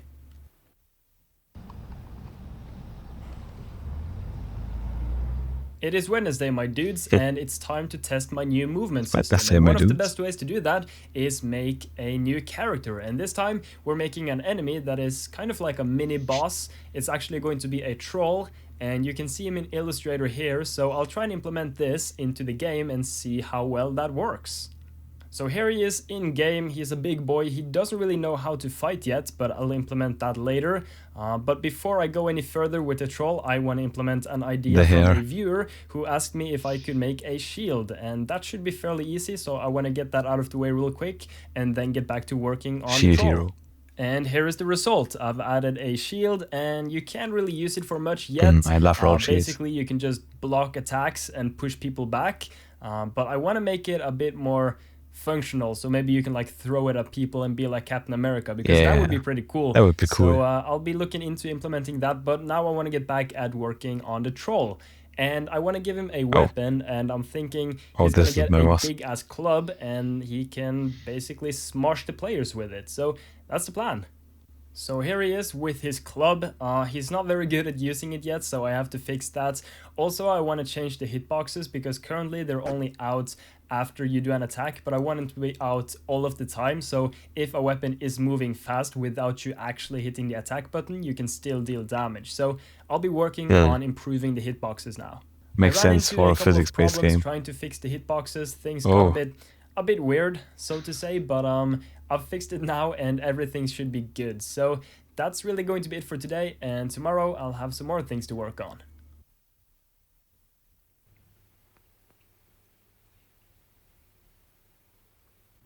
It's Thursday today, and I'm starting off the day by implementing some more viewer feedback. So he asked if I could make the melee have more impact, and I totally agree. It feels kind of tame right now, so I'm gonna add a blood splatter that is the color of the stick man. Nice comment. And also some camera shake, because you can never go wrong with camera shake. Now the idea for the blood splatter is basically find a position that you hit the other player and spawn a blood splatter right there, and then also get the color of that player and make the blood splatter that color. And here's the result of the blood splatter. You can see when he hits the blue player, there's blue blood, and when he hits the pink player, there should be pink blood. So everything's working fine in that regard. Now I want to work on the camera shake. The camera shake is now done and implemented, and essentially the harder you hit someone, the more damage you're gonna deal, and also the more camera shake is gonna be on screen. So I'm really happy I got this suggestion because it looks really good, and it feels like the melee combat has a lot more impact now, which is great. Now that that is out of the way, I am going to continue on working with the troll. So I want to give him a new attack where he rips players apart. But the problem is he's not strong enough to rip them apart yet. So I'm going to have to give him some help. And after doing that, he can now rip players apart, which looks pretty cool. But that's going to be it for today. I'm pretty happy with today's progress. Cool, actually. And hopefully I'll be able to be as efficient tomorrow as well. Shit. Sky, Norway. It's a beautiful Friday morning, and I have a lot to do today, so let's just get into it. Now, the first thing I did today was give the troll some more clothes because he looked a bit naked, and I feel like he looks much better now, so I'm pretty happy with how this turned out. I'm probably going to fine-tune it a bit and make them a bit more detailed, but I just wanted to experiment and see if I could actually add clothing to the game. I've also fixed an issue where if one player was thrown off the screen very quickly, then the whole camera really messed up and threw all of the players away. So that issue has now been fixed. But now I'm gonna work on something completely different, and that is I want it to be so you can keep playing even though you lose body parts, which is part of the fun of being able to lose body parts. But there are some problems. As you can tell, you kind of ascend once you lose your body parts. So I need to make it so that you recalculate the mass of the player whenever you lose a body part, and then you can kind of keep playing even though you lost an arm or your head. Or well, I guess if you lose your head, you kind of die, but you get the idea. So here is the result. You can now remove basically any body part except for the head, because if you remove the head, you pretty much die. But if you remove any other body part, then you'll still be able to keep on going, which is a lot of fun. So for example, you lose your foot and you'll have to just run with one foot through the entire level. Or if you lose both of your feet, then you'll, for example, have to hang on to your teammate's back to keep moving through the level, or you have to crawl all the way to the finish. So All the I time. think this adds for a lot of fun, The most trolls me. gameplay wise, and just overall, it's I really like this feature. Before I go to bed, I want to work on one more ground part. So essentially what I want to do is make several different parts for the ground and then randomly generate them all together so that each time you play the map, it will be different. You know, there will be different enemies, different maps to go through, and just I think that will add a lot more fun and diversity instead of playing through the same map every single time. So you can see the bridge in game here. I definitely need to do some more work on it. I just quickly threw this together tonight. Dude, it looks so good. But I think I will continue on it tomorrow. So that's really going to be it for today, and I'm gonna go hit the sack now.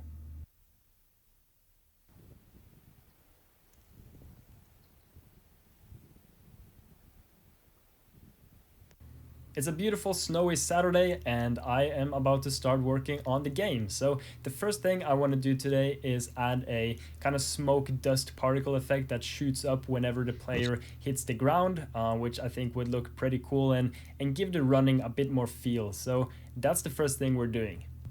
And here is the result. It looks fairly cool. It's just some particle effects shooting up. It's very subtle, but I'm pretty happy with it. I might make it so when you run on the grass, you shoot up grass particles, and when you run on like stone, you shoot up smoke or dust. But I'll look into that later. For now, I'm pretty happy with this, and I want to start working more on the giant because he doesn't really feel very impactful yet. So I want to make it so when he's walking towards you, the whole camera like kind of shakes, so it's very impactful. Because currently he doesn't really feel like a big boy. He just kind of feels like an overgrown baby. So I want to make him kind of shake the screen and be much more terrifying. And here is the effect in action. So you can tell when the troll is coming, the whole screen is kind of shaking, which is quite cool because you kind of know that the giant is coming instead of him just jumping you out of nowhere, which, you know, in classic game design, you probably shouldn't have an enemy come out of nowhere and just smack you up. So now you kind of have an indication that the troll is coming and you should probably watch out because he's gonna smack you up. So I'm quite happy with this effect. He does. The next problem I want to tackle today is the fact that enemies don't know that other enemies exist. They only know about the players. The reason this is a problem is because I can't add interaction between enemies. So I want the trolls and the thieves to fight because obviously they're not friends, but they're not fighting. So I need to add all of the enemies into a container which holds all of the enemies, and then I need to pass this around to all of the enemies. So I'm probably gonna have to do some reflective programming here, but hopefully it won't take me too long.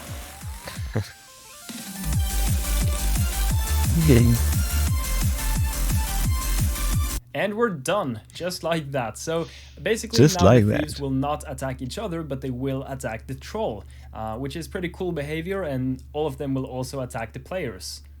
It took me some time, but I'm very happy with the implementation.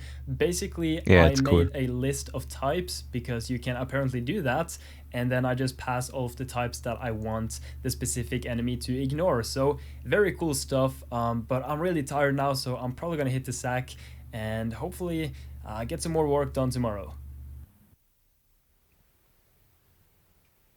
Sunday is cutting day. It's finally Sunday, and I'll be spending the day editing together this video, and then I'm gonna probably relax a bit because it's been a very hectic week and I've gotten a lot of stuff done, so I'm very happy about that. Also, massive thank you for 1,000 subscribers. That's absolutely insane. It just kind of happened overnight, which is absolutely ridiculous. So yeah, big ups to you guys. That's actually crazy. And yeah, that's probably it. I will see you guys next week. Thanks for watching. Bye bye. Torreview.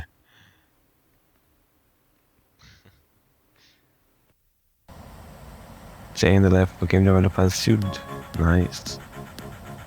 Oh, I remember this one. Oh, so iconic.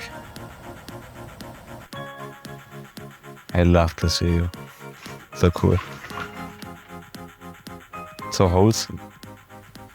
It's Monday morning, and as usual, I start my day off by eating breakfast, because, as they say, without breakfast, the hero doesn't work best. In my last devlog episode, I was being roasted because of how I cooked my eggs, so today I'm scrambling them, because you can't really scramble your eggs wrong, I don't think, anyway. And just like that, we're ready for breakfast. Wait.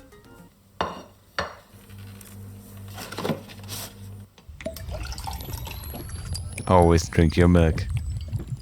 And Or just you like end up that, like we're Billy. ready for breakfast. I study computer science here at a university in Norway and don't have classes until 12, so I'm gonna get some work done on my game before that. The first thing I do is write down everything that I want to get done during the day. It really helps me structure everything and not get sidetracked. The first thing I'm working on today is some viewer feedback, and someone mentioned their concern about how weak the club feels, and I totally agree. It feels like it's kind of made out of paper, so we're gonna start off the day by making Yes. the club look heavier. The first thing I'm doing is adding a shockwave effect. But we have a bit of a problem. I don't know the first thing about shaders, Ah, but what do Jesus. developers do when they don't have the answer? They either look up a Brackeys video Brackeys. or find another tutorial on it. So I found a tutorial on just the thing I was looking for, and there is a link in the description down below if you're interested. And following this tutorial, I got a better understanding of how shaders work, and I managed to implement the effect. So Sick here you can shader. see it in action. It's kind of hard to see it because Oh, it's nice. just a distortion effect, but Actually, it you looks can see kind it of very like a well. heat wave. Then I used Unity's particle system to make a smoke Unity's effect. particle I added system. a point effector, which essentially applies force to a specific point, so I can throw players away from the actual shockwave. I put them all together, and here is the result of the effect. Now I need to make a quick script that spawns the impact if the club hits the ground hard enough. And here is the result. It feels very heavy, very nice. I'm happy with the outcome of this, but now I have to head off for university because my classes are coming up. Dang. This looks so cool. Good. I love this video. This is so cool. Maybe I should do a video like this. But my life is boring. I'm currently working on a project with 4 other people where we are making a 2D tank game. It's written in Java using libgdx, and it's still very early, so it looks kind of terrible. And I've been mainly working on all the engine-specific That's stuff, cool. as well as making a map editor. But we've been working for 4 hours now, so I'm gonna go head home and get some dinner.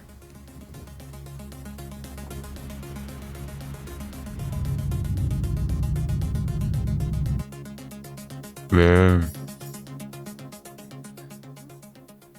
Dinner is done, and I now want to get back to working on my game. So I have another suggestion from a viewer that I really want to implement, which is adding a chest that spawns random items. And this chest is going to be randomly spawned across the world, just like Fortnite. And I think that will add some diversity and fun to the game. Here you can see the chest in Pure the game. Fortnite. It doesn't really do anything useful yet, just like me, so I have to put together a script that makes it work. I made this very short script that should spawn a random weapon, so let's see how it works, and it doesn't work at all. Well, for now I'm gonna head over to the I'm gym and ready. get some workout done, and then when I come back, I'll hopefully be able to fix this problem.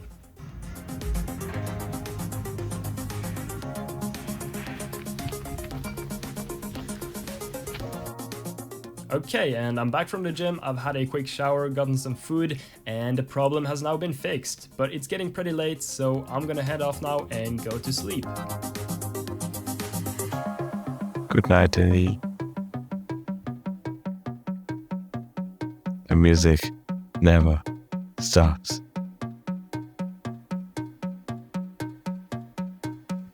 How's this? Yes. That game developer. Week of development number 8.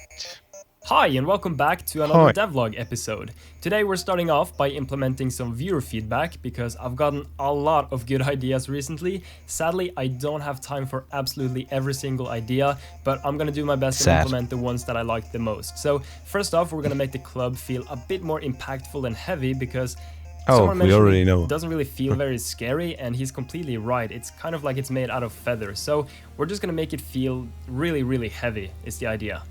I started off following a shader tutorial on how to make a shockwave effect. There is a link in the description down below to this tutorial, and once I got that working, I started working on the actual impact effect. So it's a little bit of a smoke and also a point effector so that players and other things will be pushed away from the actual impacts.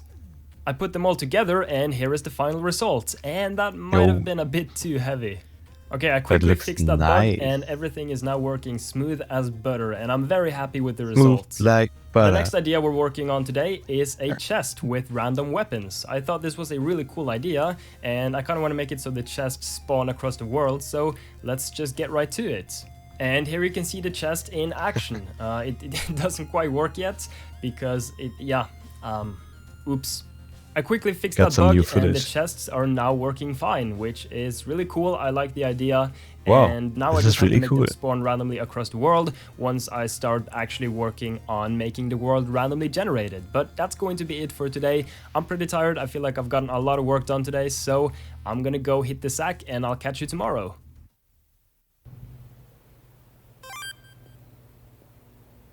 It's Tuesday morning and I'm starting off the day by implementing some more viewer feedback. So today we're making the ability to throw your weapons and hit enemies, and I also want to make it so that you have a damage multiplier when you hit your enemies with throwing weapons, so it'll do way more damage.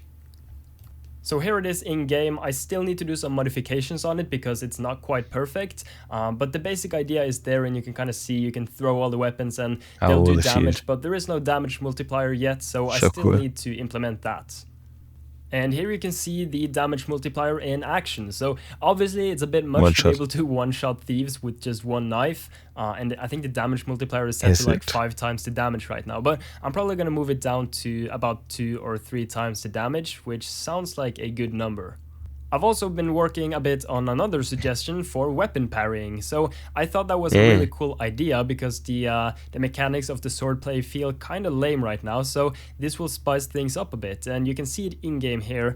Basically, if you hit another hitbox hard enough, you'll parry and both the weapons will kind of go their separate ways, and if you hit someone really hard, there's going to be slow motion, which is kind of cool, and it also makes the shield have a purpose because people can no longer just hit through your shields. If you actually angle your shields right, then their swords will be parried off your shield, and then you can, for example, throw your shield at them or attack them with the shield or whatever. So it makes for some way more fun gameplay, I think.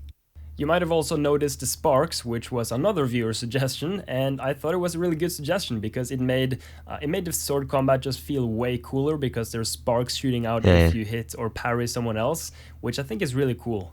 But that's going to be it for today. I'm gonna go to sleep now, and I'll continue working tomorrow. To make everything more impactful with particles and stuff. That's so cool.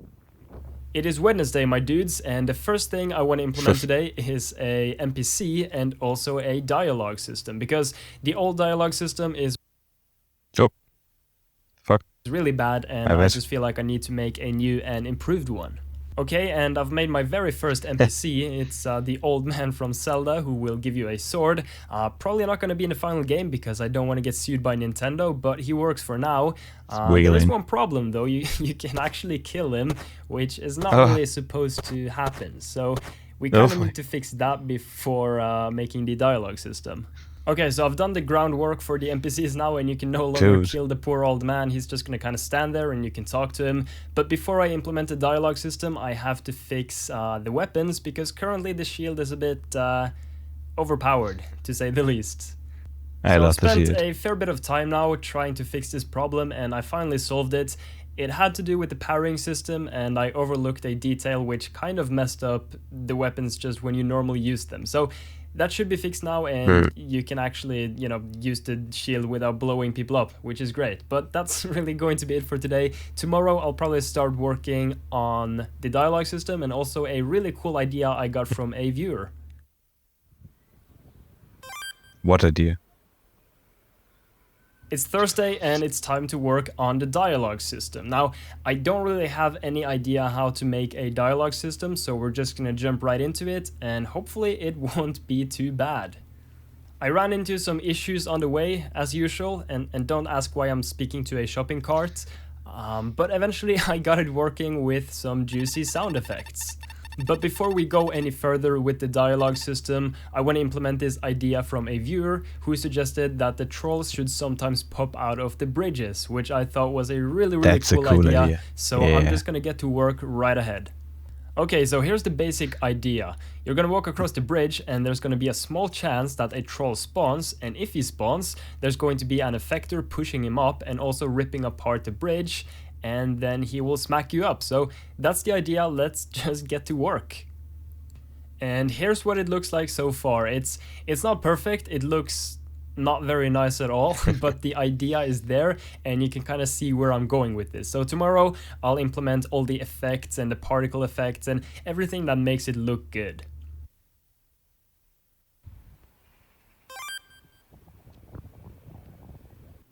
It's a beautiful Friday and we're gonna finish off the bridge today. So the first thing we have to do Let's is go. draw out some of the rocks from the bridge individually, then add them to the game and give them physics and spawn them when the troll goes through the bridge. Because we're gonna remove That's the smart. old part, so we need to spawn in something and replace it so it doesn't look out of place.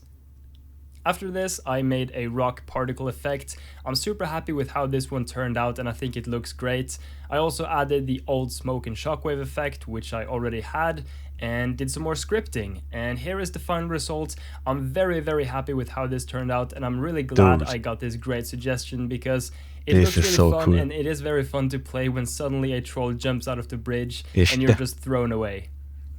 I did a little tweaking and here's the final result. So you're now pushed back by the shockwave. There's also a bit of a heavy camera shake going on and all around it looks really good. But for It now, does. I'm gonna go ahead and fix the weapons because they're acting kind of strange and sometimes you can almost one-shot trolls with a dagger, which is not really how it's supposed to work. So I'm gonna go ahead and fix this and hopefully that Just won't kidding. take me too long. Everything should be working much better now. I've made the weapons actually deal appropriate damage and the hammer also feels way more solid now because sometimes it didn't deal damage, but I've fixed that and it should deal damage most of the time now. So with that being said, I think that's going to be it for today and I'll continue off tomorrow. Nice. Saturday. It's Saturday and I'm ready to jump into some game development. Now, the first thing I want to do today is make a little change to the troll because I've had a lot of complaints about the troll being a bit overpowered because once he grabs just you, a little he is tiny bit. basically going to rip you apart, which I kind of agree it's a bit too strong. So basically I've made it so that if you deal 50 damage or something like that to the troll, then he's going to let go of you. I've also done some other small tweaks to the troll because I've got a lot of feedback it. on him and things people want to see change. So I've made him a bit heavier. You can't really see that in this clip because I did it after this clip. But yeah, I made him more heavy and also I made it so it doesn't jump as high when using his club. So I've listened to your feedback. I hear you boys and I've implemented all of your stuff. So don't worry. I've also worked a bit more on the dialogue system. So for example, you can spawn items after the dialogue is finished. So, you know, the guy tells you it's dangerous to Neat. go alone and then gives you a chest with a random weapon, which is pretty cool.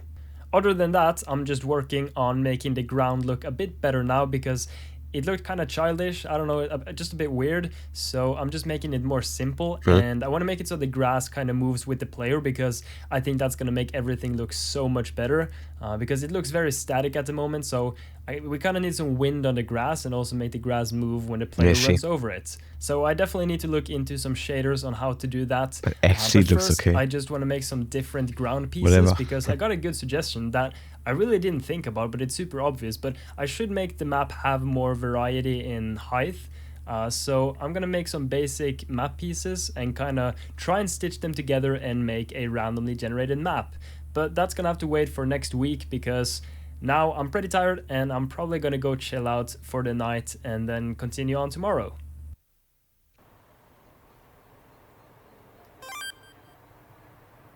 Sunday It's is Sunday editing today, day. and as usual, I'll be editing together this week's devlog episode. and I probably will have to chill out a bit because it's been a very hectic couple of weeks. It's been absolutely crazy. 2 weeks ago, I was at like 100 subscribers on YouTube and a total of like 1,000 views. And now, 2 weeks later, we're almost probably gonna hit 5,000 subscribers by the time this video is up, and we have over 100,000 views on YouTube, which is it's so crazy. I can't really believe it. You guys are absolutely amazing. I'm forever grateful, and it's been so crazy, and I'm looking forward to making more videos and more interaction with you guys, and I try to reply to every single comment. It can be kind of hard sometimes, but I do my best, and I just want to let you know that I really appreciate all the feedback. It's been absolutely crazy. So thank you so very much from the bottom of my heart. Thank you, Dani. And I hope you enjoyed this video, and I'll catch you next week. Number 9. Go. Hi, and welcome back to another devlog episode. This week we're starting off by creating a randomly generated map, and in order to do that we need to make some ground pieces, because currently there are very few and I want to make some diversity in height and also in length, so that's what we're starting off with today. I did show this off a bit last week, but I've been working on making the grass looking a bit better because previously it was kind of cartoonish, so I'm pretty happy with how it looks now. I also want to animate the grass so that whenever the player walks over the grass, then you can see the grass moving, but it's a bit of a struggle because I don't know much about shaders yet, so it'll take some time before I figure out that. But luckily for me, our boy Bracky's just uploaded a video on making grass move, so I'm gonna have to check that one out. Okay, so I've implemented some of the pieces now into the game. I wrote a short little script and putting it all together, and you can see the randomly generated map here. And it seems to work fine, and it doesn't work fine at all. I quickly fixed that issue and everything seems to be working fine now. So here you can see me generating a map consisting of 10 map pieces. So that's like a super basic randomly generated map. The script isn't very complicated at all, but I do want to improve it and make it a bit more fancy after a while. So for example, random forests appearing, apples, mushrooms, random sellers, I guess, just selling you weapons, and just other random things like enemies spawning and such. So I'm going to keep working hard on the map generation, but first I want to implement some more of the core mechanics. But that's really going to be all I have time for today, and I'll keep working on it tomorrow.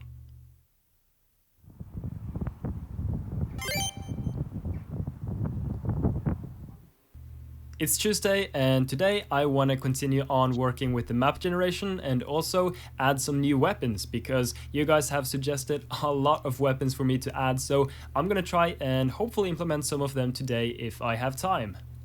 So I've implemented 2 of the old pieces now, so it's a trap and also like a rope. Not too big of a fan of the rope, so I might just have to cut that one out.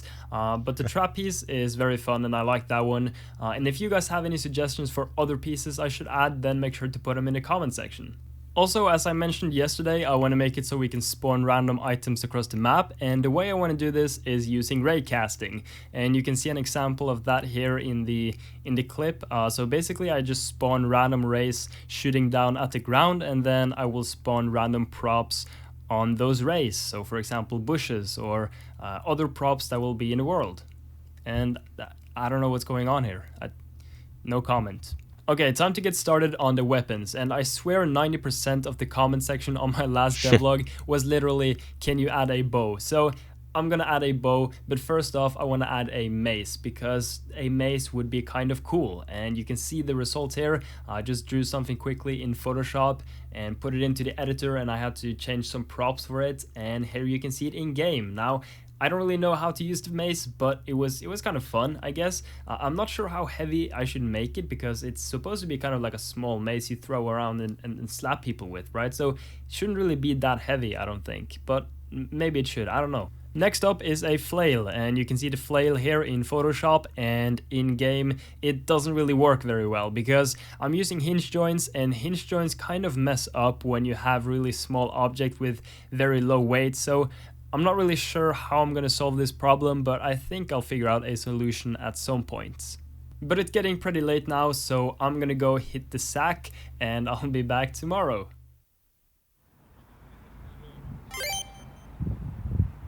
It's Wednesday, my dudes. It is Wednesday, my dudes. Yes. And we're starting off the day by adding a two-handed sword. Yes. And no one has really suggested it, Where is but the I bow? really want to make a two-handed sword because that would be pretty cool. And yeah, and I'll make the bow afterwards. So here you can see the two-handed sword. It's very fun to use. Might be a bit overpowered because you can literally two-hit people with the sword, but it's also very slow, so it's kind of balanced, but not really. But it's so much fun to use, I'm probably not even gonna nerf it because it's too good. And yeah, I did kind of run into a bit of problems, but I've fixed that now. Okay, it's finally time to make the bow. Now, before I get into it, I have to do some programming because I've only made scripts that work with melee weapons. I haven't actually set them up for ranged weapons yet. So once I set that up, it's going to be really easy to implement future ranged weapons. So that's what I'll be working with first. Okay, so here you can see the final result. I did run into a couple of problems at first, but I eventually figured it out, and you can now shoot arrows with the bow and they will stick to your enemies, which is pretty cool. But you can't really charge the bow yet, so I need to make it so you can charge it up, and I also need to make it so you can kind of see where you're aiming, because currently you don't really know where your arrows are going. And here we go, you can now aim properly, you can kind of see where your arrows are going. It's kind of bad, it's not going to be like this when it's finished. I'm probably going to make like a little arrow that shows you where you're aiming, and then also like a little bar that shows how much you've charged. But for now I'm just going to make it like this because it's easy to use, and I've essentially just used a line renderer to put this together, but it seems to get the job done. Anyway, that's going to be it for today. I'm gonna go to bed now and I'll be back tomorrow.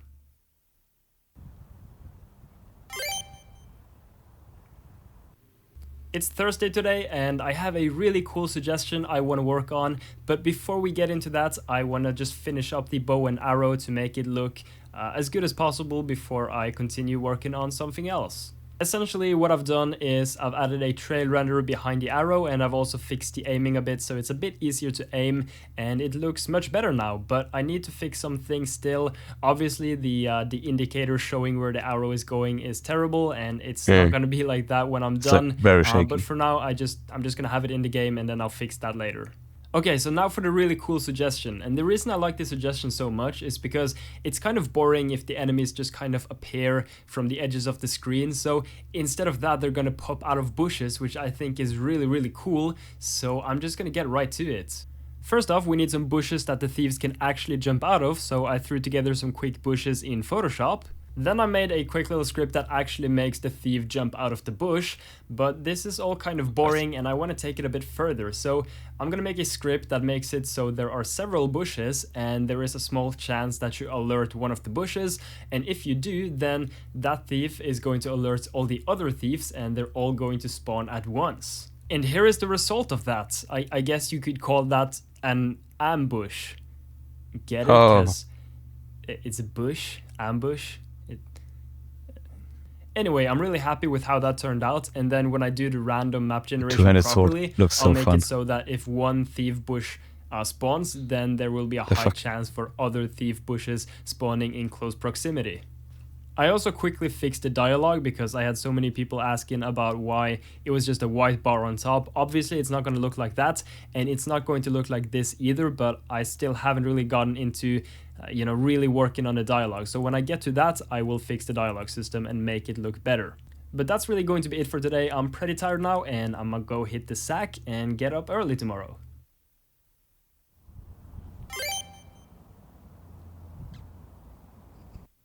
It's Friday today, and the first thing I want to do is implement some sort of system that tells the NPCs to jump, because currently when they run into stairs and slopes, they don't actually know that they should jump and they just kind of walk into them. So I need to figure out a way to Kind of fix works, this. right? So what I came up with is I just added some triggers on the specific parts where I want the NPCs to jump, and once the NPCs know these triggers, they will instantly jump. So it seems to work fine, and they can jump over traps and bridges, and pretty much anywhere I put these triggers.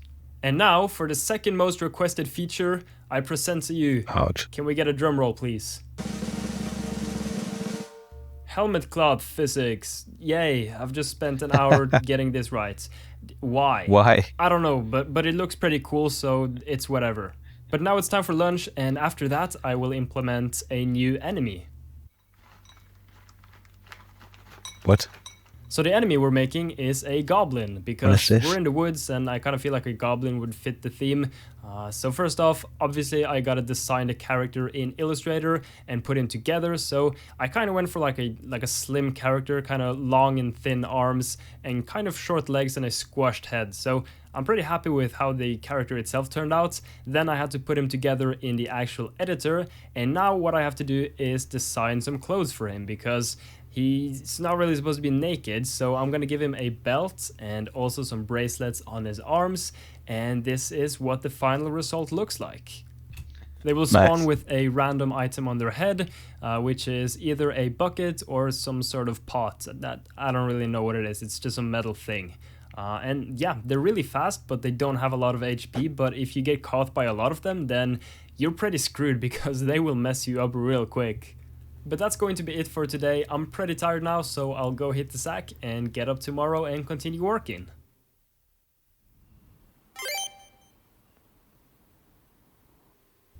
It's Saturday today, and the first thing I want to work on is fixing the blood a bit, because I've had a lot of feedback about the blood looking a bit weird, and I agree. So here you can see the new blood. It's a bit shorter, not so long, and it looks less cartoonish, and in my opinion it looks much better. And the second thing I want to work on is a suggestion from a viewer who said that I should make it so there's more feedback when you take damage in the form of a white flash on your character, and he's completely right, and you can see the result here. It looks much better, and you can actually tell when you're taking damage or when you're damaging enemies. So I'm really happy with this suggestion, and it looks much better.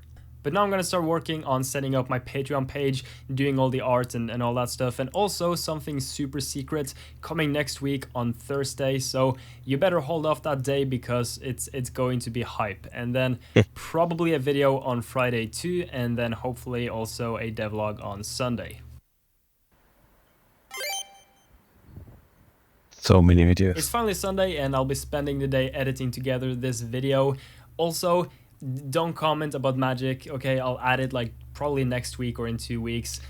So yeah, I don't need more suggestions about magic because I've had quite a few. And then when I'm done with the video, I'll spend the rest of the day working on setting up the Patreon page and hopefully getting it ready to sometime next week, I guess.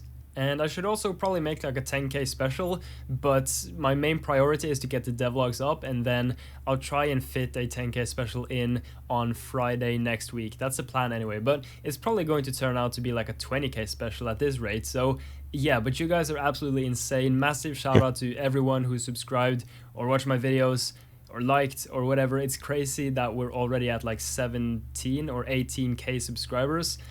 It's just absolutely insane. So thank you from the bottom of my heart.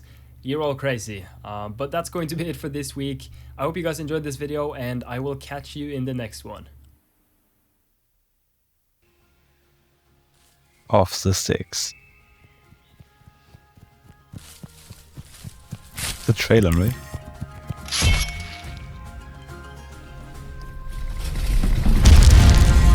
Yeah.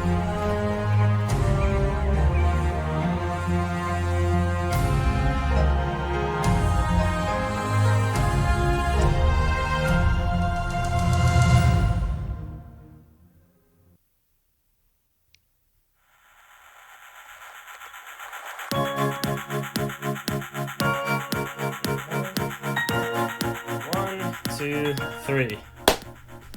Hi, welcome to my 10k special. I didn't really expect to hit this so soon, but apparently I think we grew with 17,000 subscribers in 30 days.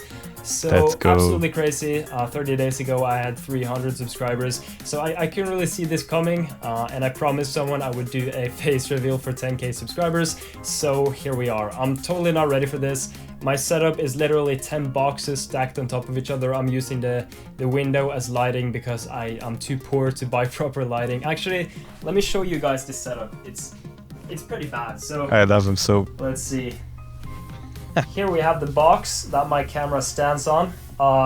Another box, a notepad so that it will stand So cool correctly, to and then rewatch all the supporting videos. that with my Samsung Galaxy case box thing, and So then stupid. some other boxes, a Nintendo Pro box. But my a setup pillow. is So, like, it's very similar right yeah, now. that's the setup I have.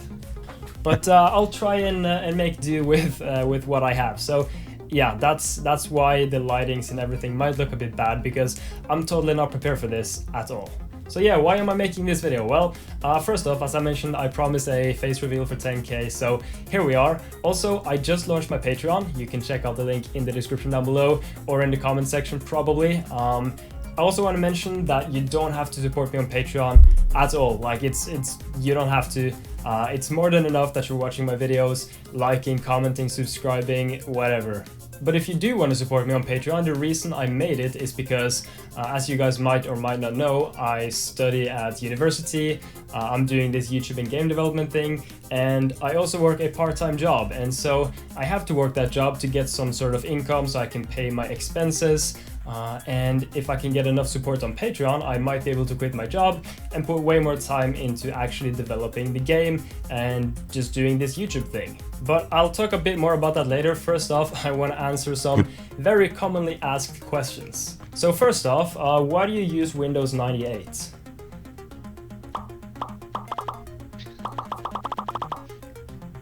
Yes.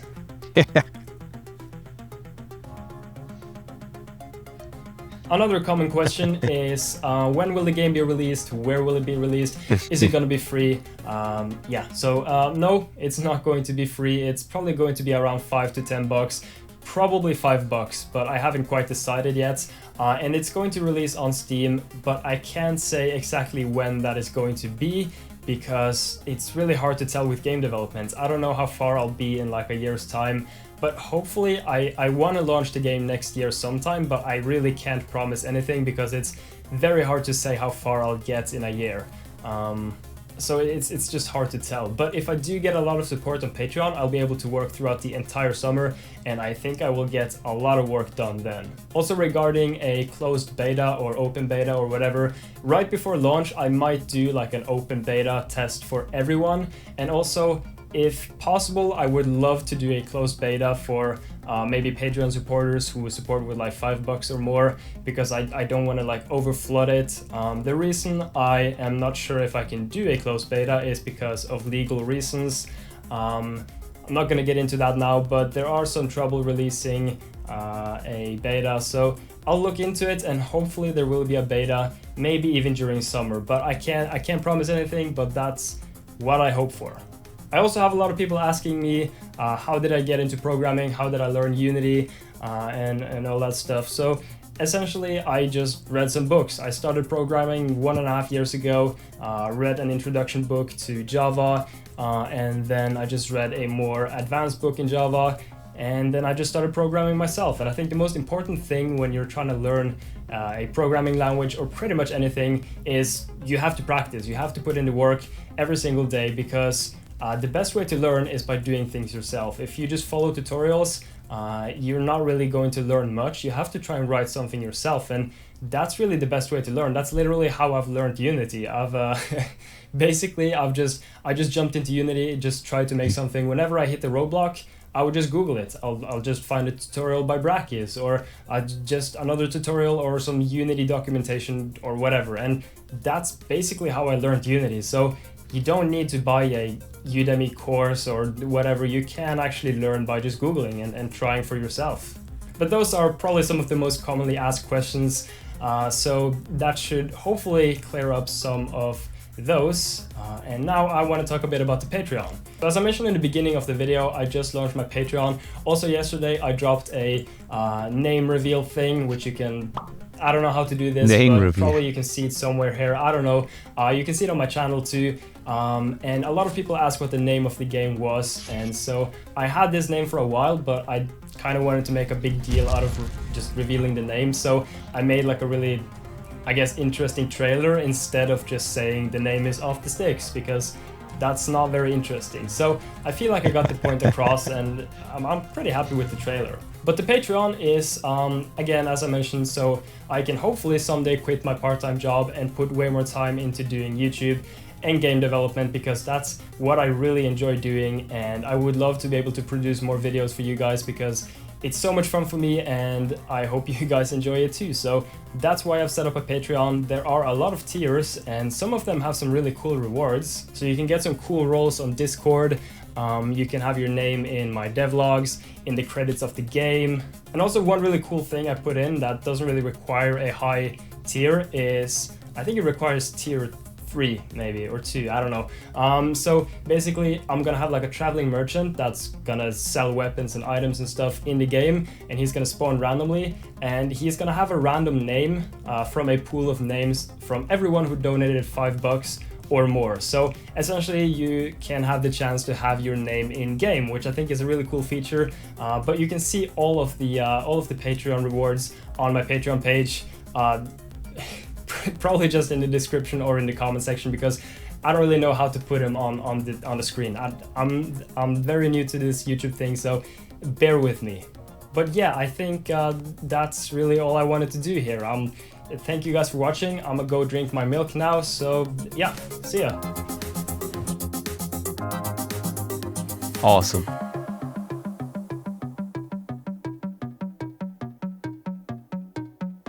Drink your milk.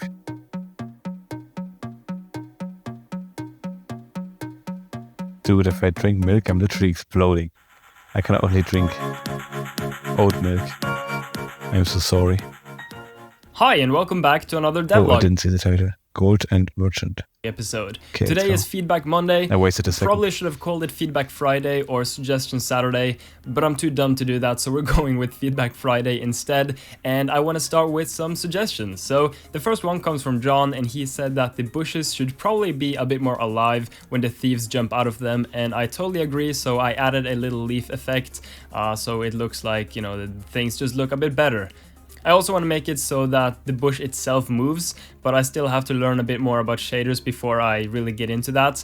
But once I learn that, I can make the grass and the bushes move whenever players are close to them, which will make it look much better, I think. I also got another really cool suggestion from Green Grass Gamer, who suggested I make some sort of cave for the ground pieces, and I really like this one because it will make the map feel a bit more alive and more fun. So I'm probably going to spend the rest of the day working on the cave piece because it's going to take some time putting together, but I think it's going to be worth it.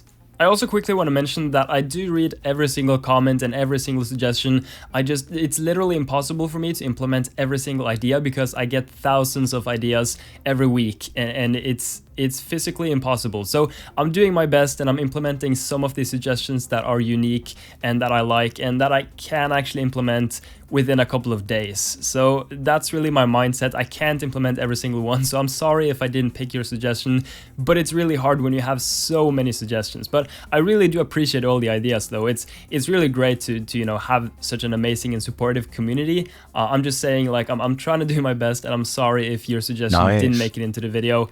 But I'm doing my best, I promise, and I read through every single one of your suggestions. So thank you. But that being said, the idea I have for the cave is that there's going to be like goblins living inside of it. One thing I need to fix first is that the flickering is kind of crazy. Everything as you can tell, when I enter and leave the cave, it just instantly flickers on and off. But I want to make it so it's smooth instead, so let's just go ahead and do that first. And here you can see the result of that. It's much smoother now. When you walk into the cave, it kind of fades in, and when you walk out, it fades out, and it has a nice effect, which I was looking for. So I'm happy with the result of that. Now what I need to do is make some sleeping goblins, because I kind of want to have like a chest inside of the cave, and then there's going to be sleeping goblins kind of protecting the chest, and if you wake them up, they're going to come chase you. So first off, we need to make a sleep effect. So I'm going to head over to the particle system in Unity and start working on a sleep effect. And here's what the final sleep effect looks like. After that, I made a script that actually makes the goblins sleep, and then I made it so that they wake up whenever a player is close by. The reason they're running away is because they don't have any weapons, so they're just gonna get out of there. But that's going to be it for today. I'm gonna go hit the sack now, and I'll continue off tomorrow.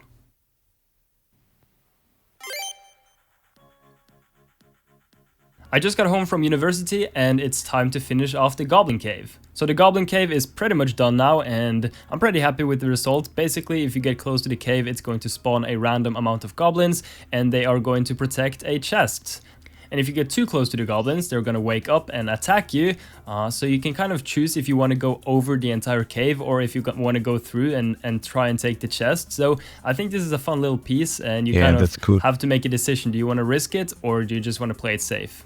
One more thing I want to work on today is the two-handed sword, because I had a lot of comments mentioning that you're not actually holding the two-handed sword with two hands. So I've fixed that now, and all two-handed weapons should be held with two hands. But that's really going to be everything I have time for with the game today. I now have to kind of start working a bit more on the Patreon because it's launching in 2 days, so I have a lot of preparation to do. So that's going to be it for today. I'm gonna keep working a bit more on the Patreon and then go to sleep. It's Wednesday, It's Wednesday, my dudes, and I've had a lot of comments asking about apples, mushrooms, potions, or some sort of healing item. So we're gonna start off by adding apples and mushrooms, and then we'll just take it from there. Here you can see the apples, the mushroom, and also like a little sign, like a road sign thing to tell you the way to the castle, which is coming up later. I also made some rocks, but I haven't put them in the game yet. They'll probably be implemented later sometime. And I also made it so that the apples spawn in various sizes and colors, so it's not just the same apple over and over, because that would look a bit boring. Obviously, there's no point in apples without being able to eat apples, so I've added some eat mechanic. You can't eat apples if you're full HP, so I'm gonna go ahead and try and damage myself here, which I totally failed to do. And there we go, and I can now eat 2 apples and heal myself up fully. I'm not sure what I want to do with the mushrooms yet. I want to have some sort of weird effect when you eat the mushrooms, because you probably shouldn't eat some blue mushrooms you find in the woods, but it's going to heal you slightly and have some sort of negative effect. But I haven't come up with the effect yet, so if you have any good suggestions, then let me know and I might implement them. That's gonna be all I have time for today. I now have to get back to working on a Patreon since it's launching tomorrow, and after that I'll probably just go get some sleep. So yeah.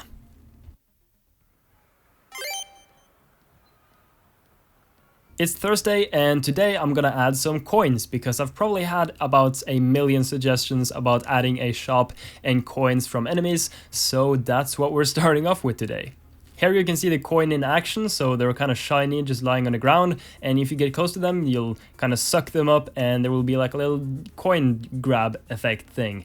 I also implemented a coin counter, which I know looks terrible. It's just there for now. I'm gonna fix it later, but it's just kind of so I can see how many coins I pick up. Nice. And I also did a little stress test to see how well it handles a lot of coins, and it seems to work fine, but I'm probably gonna make it so you have coins that are worth more than other coins. So for example, like a red coin is worth 5 gold, a blue coin is worth 10 gold, and so on. So that's the idea I have in mind anyway. And finally, I made it so that if you die, you lose all of your coins. But that's really going to be everything I have time for today. Now I have to get ready for the Patreon launch, because it's literally launching in like 5 minutes. So hopefully that goes well. I'm pretty excited. After that, I'm gonna go hit the sack, and then I'll be back tomorrow.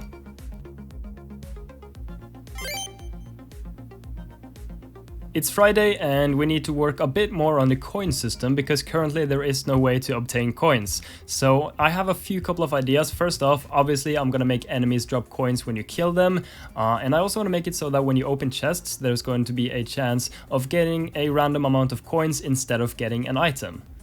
I've now implemented the gold system, so when you kill enemies, you will be able to collect gold from them. You will get gold varying from about 20% plus minus, so sometimes you get more gold, sometimes you get less golds. Obviously, if you kill bigger enemies like trolls, you are going to get much more coins than you would if you kill a thief or a goblin. So now that we have the gold in place, we need to make a shop system so you can actually spend the gold. The first shop system I want to work on is the merchant. I have mentioned him before, but essentially he is going to randomly appear on the map, and he's going to have the name of one of the Patreon supporters who donated $3 or more, so it's just randomly going to be picked. The first thing I did was work on some concept art. It doesn't look very good, but it gave me some sort of idea of what I wanted to do. And just sitting down and doing some drawing has been very relaxing, because it's been so hectic these last couple of weeks. I've been doing a lot of programming and video editing for YouTube, so it's good to just sit down and just relax a bit. And yeah, I had a lot of fun drawing this guy, so I gave him a little hat, some feathers on his hat, also a face and a backpack. And here you can see the concept art versus the final product, and I'm kind of happy with how he turned out. But why I'm not sure if I want to give like the characters too much clothing, because I mean they are stickmen, so I don't really know how much clothes they really should have, but maybe I'll add some more clothes. I don't know yet. Here you can see him in-game though. I looks do so want to cool. make it so he can appear with like different hats and faces and stuff, so it's a bit more random, because that would be a bit fun. But for now, he's gonna look like this, and I need to start working on the dialogue system so we can actually make him sell you stuff. But I'll start working on that tomorrow. For now, I'm pretty tired, so I'm gonna go hit the sack. Stupid sack.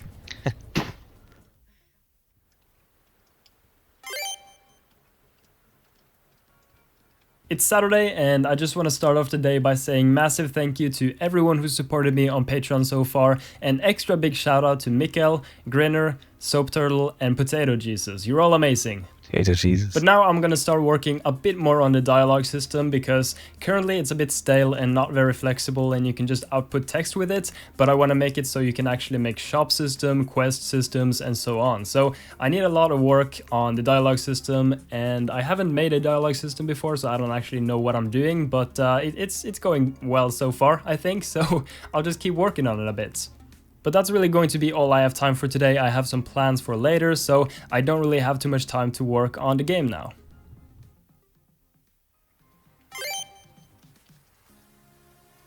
It's finally Sunday, and I'll be spending the day editing together this week's devlog episode, which you are currently watching. I'll probably just relax a bit, because it's still been very hectic, and I need to chill a bit and get ready for next week, and I'll come back with a bang. So yeah, that's the plan. Thank you so much for 20k subscribers, and thank you so much for watching this video, and I will catch you guys in the next.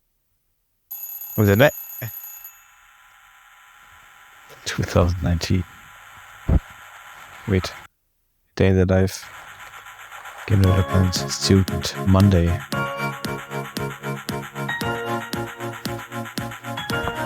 It's 7:30 on a beautiful Monday, and I'm gonna start off the day with some breakfast. At around 9 AM, I'm gonna meet some of my classmates and work on an assignment we have due today, but hopefully before I take off for university, I'll be able to put in some work on the game that I'm currently making. Now, usually I would have eggs for breakfast on Mondays, but apparently I can't make my eggs right. So we're just gonna go with some bread and ham instead, because you really can't go wrong with bread and ham, right? That's breakfast not is enough done. ham Now for let's the get bread. some work in before university. Currently, I'm working on random map generation for my game, so I need many different elements to give the map some variety. Therefore, I'm gonna make some rocks, because rocks are cool. First off, I need to draw the rocks. I usually use Photoshop on my Surface Pro to do this. And here you can see the two different rocks that I drew. Now I have to export them and put them into Unity on my main station, and here you can see them in the editor. I've already coded a quick script that I can simply drag onto the rocks that will give them a random size and color once they spawn. And just like that, we now have a couple of randomized rocks that we can use for our map generation. But now my Nice. bus is leaving in about 5 minutes, so I have to make a bit of a run for it. The bus ride only takes about 25 minutes though, and there's only a short walk to my university.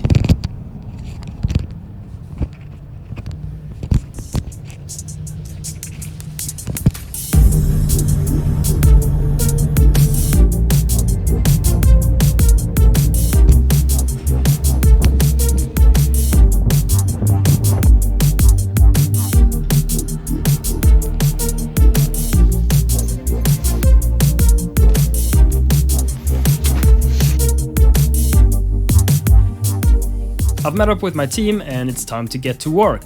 We're currently recreating a board game called Robo Rally in Java using libgdx, and we've got the basic movement down, but you're not actually meant to be able to play with the keyboard. For the assignment, we need to implement functionality for cards. Essentially, you use cards to write a program that controls the robots. So you have different cards that can move the robot and cards that can rotate the robots, and you put these together in a sequence that will be executed and move the robots. My teammates are working a bit on the movement and the different tiles, while I'm gonna design the system that actually allows you to program the robot with the cards.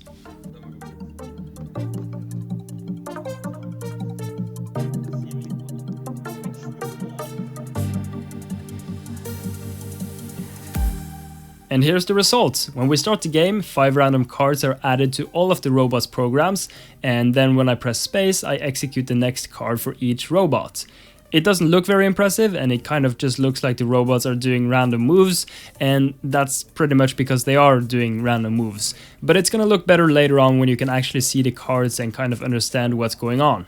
But now we're done with the assignment, we don't have any more lectures, so it's time to head home.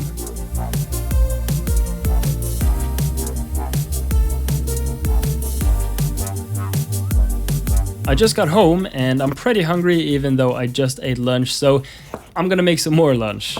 Luckily for me, I had some taco leftovers, so I'm gonna make a quick taco salad thing.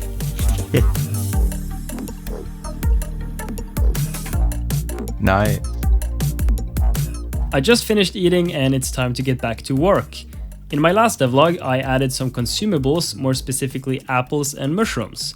I asked everyone what effect the mushroom should have, since I want them to heal you, but they should probably also have some negative effect, since they are shady blue mushroom, and you probably shouldn't eat a shady blue mushroom you found in the woods. That's not a very good idea. I did get a lot of suggestions for what the shrooms should do, but there was one that really stood out to me, and I want to work around this idea and hopefully get some funny looking results. I've added some of the effects now, and here's what they look like. So sometimes you end up with a big head, sometimes you end up with a small head, and maybe even the entire player changes size, either big or small.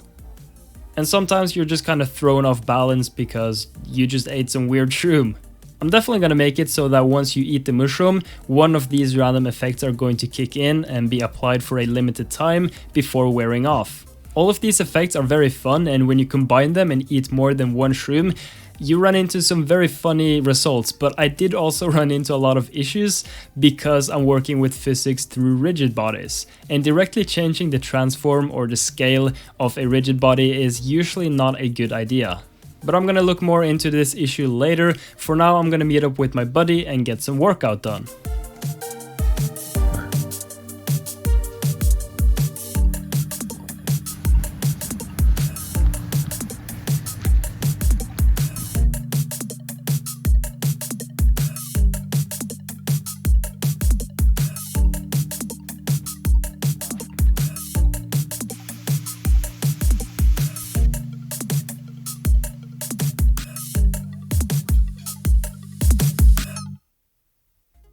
I just got home, ate some food and took a quick shower, and I'm now working a bit more on my dialogue system. I still have a long way to go with it, but I'm happy with how it's looking so far. I've never actually made a dialogue system before, so I have no idea what I'm doing, but you can tell it's working. You can have a simple dialogue, but nothing more, nothing less, so I still have a long way to go with it. But it's getting pretty late now, so I'm gonna stop programming and just reply to some comments before I go hit the sack. Let me know if you want to see more of these videos, and make sure to subscribe if you liked it, and make sure to dislike if you didn't. Thank you very much for watching.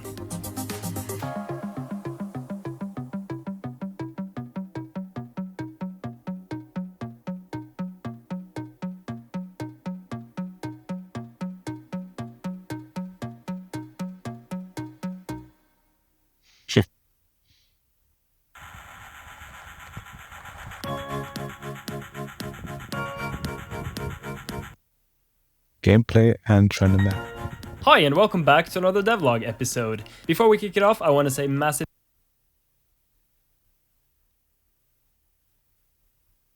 thank you to Soap Turtle and NMU Gamer and everyone else for their support on Patreon. Absolutely amazing to see your support, and I really do appreciate it.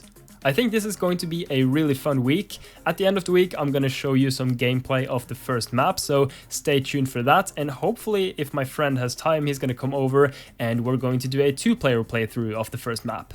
So the first thing I'm going to work on today is just continuing off with the shrooms, because they're kind of buggy still. Sometimes you just kind of explode and just go very big. So I'm still trying to work on a solution, because I really think the shrooms are fun when they have these side effects that make you small or big or kind of mess with your body parts. I just have to find a way to make it work without completely glitching out the entire game. But other than that, I've just been working a bit more on the dialogue system, so you can now skip dialogue by pressing the interact button. Essentially what this means is if there's a long text writing out, then you can just press the button and the entire text is going to show instantly. And then if you press again, it's going to show the next text or exit the dialogue if you're finished. And then I spent like 1 or 2 hours recreating a budget Minecraft version because I'm too poor to buy Minecraft. So there you have it. I don't really know. Hopefully tomorrow will be a bit more productive. I'll be starting to work properly on the random map generation. And yeah, hopefully by the end of the week we'll have a playable map.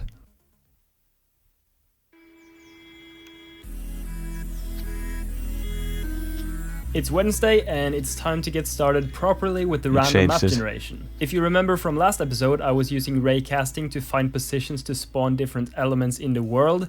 I did have some problems because sometimes it would try to spawn things under the traps or on the bridge, but I've now implemented some functionality to avoid that problem. Now all we need to do is actually spawn stuff. So we need some arrays to hold all of the objects we are going to spawn. So for the trees and for the chests and for the enemies and NPCs, and all of that good stuff. Here you can see the raycasting in action. There is a bit of a problem though, the trees won't actually rotate according to their surface. So what I'm gonna do is I'm gonna find a point of contact on which the raycast hit, and then we're gonna find a normal vector from this surface and find a rotation based on that. So I've done all of the coding now, let's put it to the test, and all of the trees disappeared. Oh, yeah, sure. Second try, here we go, and almost, I mean, it's pretty close. And there we go, the trees will now rotate according to their surface. Sometimes they have a bit of an extreme angle, but I think it's fine, it's not like this is real life, so not really a problem. I don't actually want to spawn the trees like this though, because now they're just kind of continuously spawning, but I want to spawn them in like small and big forests. But we'll get to that soon. First off, I want to work on just spawning the rocks and bushes, because once I get that in, I think it's going to look a bit more lively and fun, I guess, and interesting. So yeah, and here you can see the results. It's looking pretty chill. We've got some rocks and some bushes just randomly spawning across the map. And here is the result of pretty much everything I've done today. So I've now implemented chests, and I've also made it so a merchant always spawns on the map somewhere. It's going to be random where he spawns, but he will always be there so you can buy something from him. Obviously the forest looks a bit dumb now, but I think I'll fix that tomorrow and make him spawn like in forests and not actually just continuously through the map. Because I don't like it when the whole map is a forest. I think it looks a bit weird. Yeah. But I'm gonna go hit the sack now, and I'll continue tomorrow. So beautiful. It's Thursday, and I'm starting off the day by editing together the day in a life video, which is why this devlog started on a Tuesday and not a Monday, because I already showcased the Monday in a day in a life video. I'm finished with the day in a life video, and I've just been working on the randomly generated forests across the map, and you can see that in action here. So sometimes you have kind of long forests and sometimes they're kind of short, so they will be spawning with different sizes. If you remember from last episode, we added apples to the game, but now we have to actually implement them into the map, and the way I did this was making them hang down from trees. It's a pretty simple solution, and basically by attacking them with your sword, you can make them fall down on the ground and then you can eat them. Now all we need to do is make a very simple script that instantiates objects with a certain chance. So there will be a small chance that apples spawn in the trees, and then you can slice them down. Here you can see what the random apples look like. So they will spawn randomly on the trees with a certain chance. Sometimes you'll find a lot of apples and sometimes you won't find any apples. And here is what the result looks like. So you can now walk around on the map, and sometimes you'll find apples hanging from the trees. I've also worked on implementing the thief bushes. If you remember when I made those, basically sometimes bushes will have a small chance of thieves jumping out of them, and I've made it so if one thief bush spawns, then there's a high chance that more will spawn too, so you will kind of be surrounded by thieves jumping out of bushes. But that's going to be it for today. I'm pretty tired now, so I'm gonna go hit the sack and I'll be back tomorrow.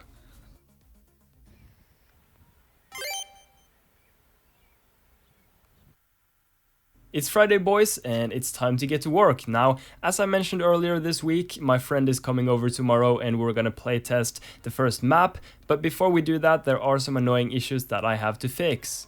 First off, when enemies are fighting each other outside of the screen still shakes, and this just kinda looks weird. Secondly, when enemies are fighting each other, they sometimes enter slow motion outside of the screen, which is also annoying. And there are some other small things like traps. When they activate, the camera goes down, and this can be annoying when you're not even looking at the camera. And also sometimes you can't open chests. So hopefully I can fix all of this today. And here we go, all of the issues should now be solved. If enemies are fighting outside of the screen, there should no longer be screen shake. Enemies can no longer start slow motion with each other, but they will have to fight a player. And when you activate the trap, the camera will only change if a player is nearby, so you won't have the camera suddenly moving down because someone walked into a trap. All of these fixes have made the map much more enjoyable, and I'm looking forward to trying it out tomorrow. But that's going to be it for today. It's Friday evening, I'm gonna go chill out a bit, hit the sack, and then tomorrow I'll get working a bit more.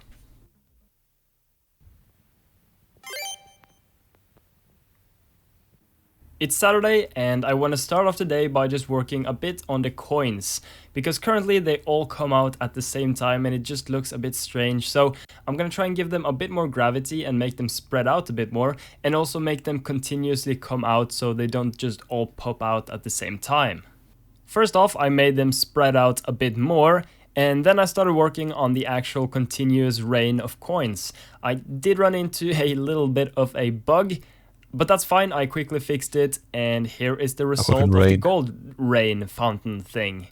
I also got a lot of feedback on the coins and how I should do the coin system. Some people said I should do colored coins, and some people said I should do metal coins, like in bronze, silver, and gold. So I ran a little poll on my Discord server, and the majority voted for metals, so we are doing metal coins. First off, we're gonna completely redesign the coins because they looked really bad previously. That was kind of just a placeholder. So we're gonna make bronze, silver, and gold coins.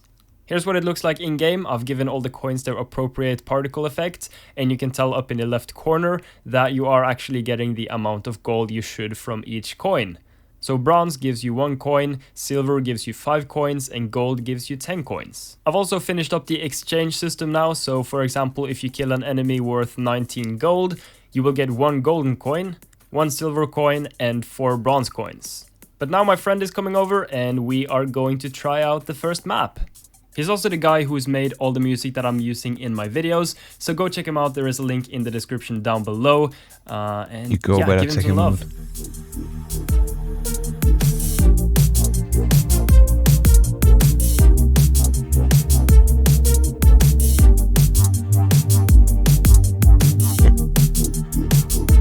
Oh no.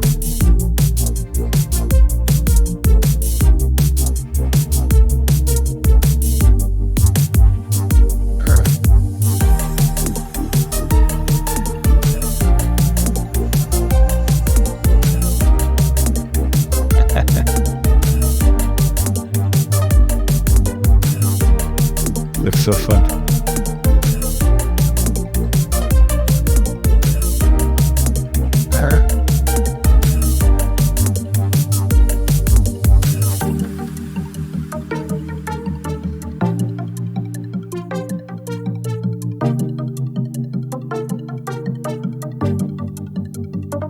They don't have weapons. Oh no.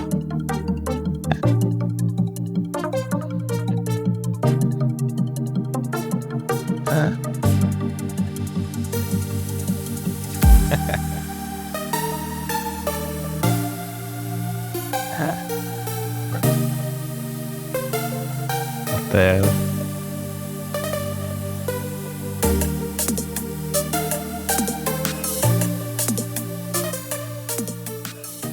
All in all, we had a lot of fun, and I also realized a lot of things that need to be changed. Probably the biggest one was that you seem to get stuck in enemies and your teammates a lot, so I need to probably change the hit detection on the players to continuous, because it's a bit annoying when you keep getting stuck in your teammate and you can't really get out of him. Another big problem is that all of the dead bodies make it really hard for the enemies to even walk around, so I think I'm gonna make it so dead enemies will just kind of fade into the background and not actually be collidable with our players. But that's going to be it for today. I'm gonna go hit the sack now and I'll be back tomorrow.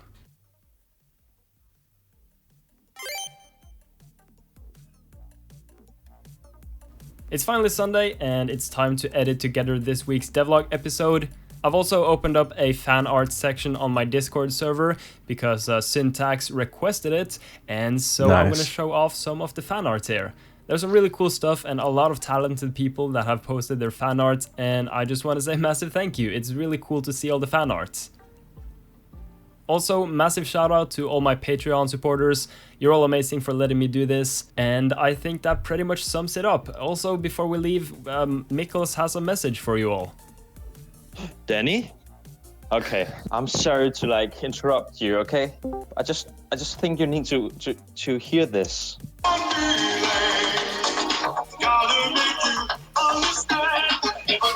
New day, new hair, let's go. Number 12. Hi and welcome back to my devlog series. Today's Monday and I started off the day by working on a math assignment I have due Friday, and I pretty much got the first task done now, but it's my girlfriend's birthday and she's getting off school in about 1 hour, so we have 1 hour to work on the game. I showed you guys some gameplay in last week's devlog and I got a lot of feedback about things that should be changed or fixed, so I wrote down the most important ones and I'm gonna try and get everything done within an hour. First off, let's fix the health bars. Previously they didn't fade away when someone dies, but that's been fixed now and it looks way more clean. Secondly, I fixed an issue with the trees rendering in the same layer order. I also made it so that you hold all two-handed swords with both your hands. Players now have continuous hit detection on most body parts to prevent being stuck in other players. I've made all of the trees grow straight instead of growing with the angle that they hit the surface. And finally, I made the apples hang lower on the trees so you can actually grab them. But now my girlfriend is done at school, so I'm gonna go meet up with her.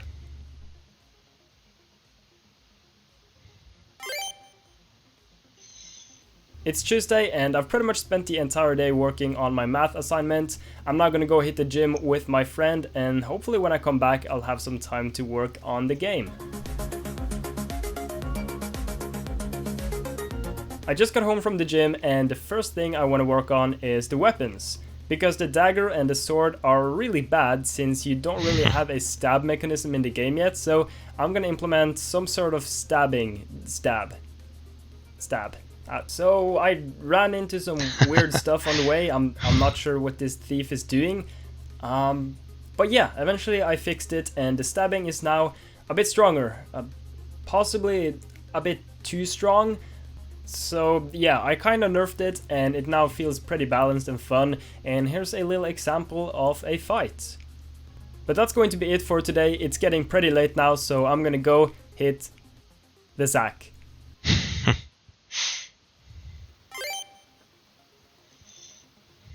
My dudes, it is Wednesday. I've just worked a bit more on the math assignment and it's now time to get back to working on the game. I really want to work on the dialogue system so I can have some NPCs in the game and also have the merchant sell you weapons. So the very first thing I did was make it so you can't move while in dialogue, and if an enemy attacks you then the dialogue will end.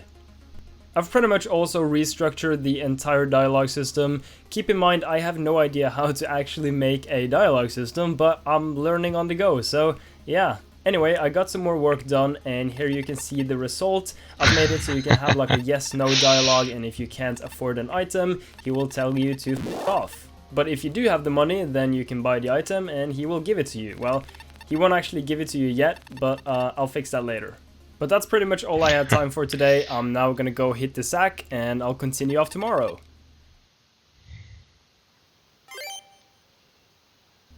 It's Thursday and I'm almost done with my math assignment. I just have a bit more to do, but I need a break now, so I'm gonna go work on my game and then continue off with the math assignment later. We're gonna go ahead and work a bit on the dialogue system. So I wanna make it so you zoom in on the dialogue whenever you enter a dialogue, and that might be a bit too much zoom. I've gone ahead and fixed it now, but there is another problem, and that is if you're more than one player and you're both really far apart and one of you enter the dialogue system, the other player is going to be dragged towards the middle of the screen. You're probably wondering why this is happening, and I'm glad you asked. I'm gonna give you a little demonstration of what's actually going on here. So here we have Nom, and here we have Tyler, and they both walk their separate ways. Eventually, they'll move so far from each other that they will crash with the bounce of the camera. The reason I have bounce on the camera is to prevent them from going too far from each other, because then the camera wouldn't be able to see them anymore. And this is where the problem occurs, because the bounce are stuck to the camera, and when the camera moves to a dialogue, then the bounce are going to move the other player with it. This is a problem because poor Tyler is being dragged across the screen at violent speeds, eventually killing him. Look at poor Tyler. He's dead. And with that being said, here's the solution I propose. So whenever we enter a dialogue, I need to move the bounce opposite of where the camera is moving. And then when the dialogue is done, we just need to attach the bounce again. This actually took a bit longer than I initially thought, but I finally managed to get it working, and here is the final result. Another problem I had was that sometimes when you talk to the merchant, you couldn't actually see the merchant because you were in the way. So I've made it so that you kind of fade away. It looks kind of strange, so I need to work on it, but the general idea is there. But that's going to be it for today. I'm pretty tired, so I'm gonna go hit the sack, and hopefully I'll have more time tomorrow.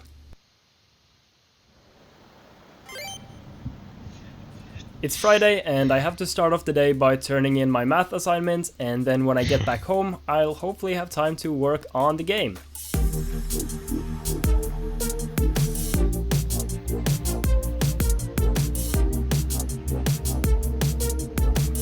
I just got home and I've worked a bit more on the dialogue system now, so it looks a bit better. It's still placeholder, so it's not going to look like this in the final game, but I can now display names and more text, which is nice, and I can test out a couple of different things now. I've worked a bit more on the merchant now, and I've made it so he will take a random name from any one of my Patreon supporters who donated $3 or more. I think this is a really fun feature because I get to give something back to all the people who support me, and it's just generally fun for both me and the supporters. The reason he's switching names all the time is just for demonstration purposes. He's actually just going to select one name once he spawns, and he's going to keep that one. But now I'm gonna head off for the gym, and when I get back, I'll probably just go hit the sack because it's gonna be pretty late. Saturday.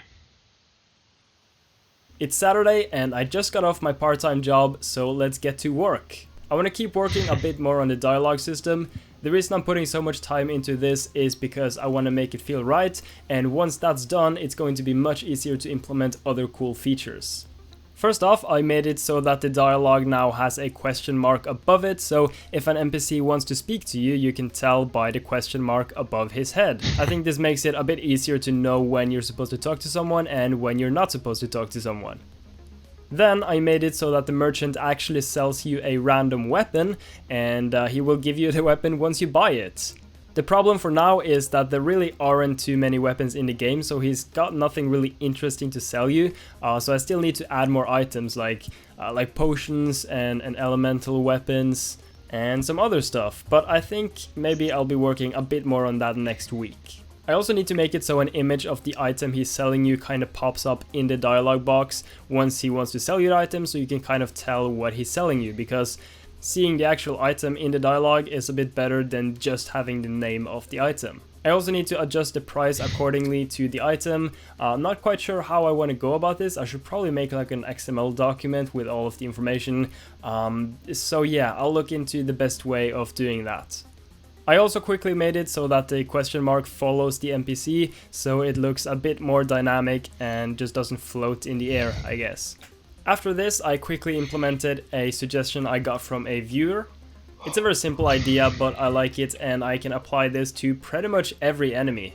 I did get some strange results at first, kind of looks like some Frankenstein, but then eventually I got it right, and I can now basically use this script on all the enemies and, for example, have the goblins spawn with like different tones of green, which would be pretty cool, and yeah, it's a very simple but cool idea.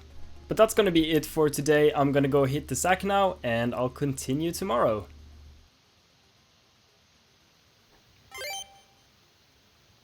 Editing It's day. finally Sunday and it's time to edit together this week's devlog episode.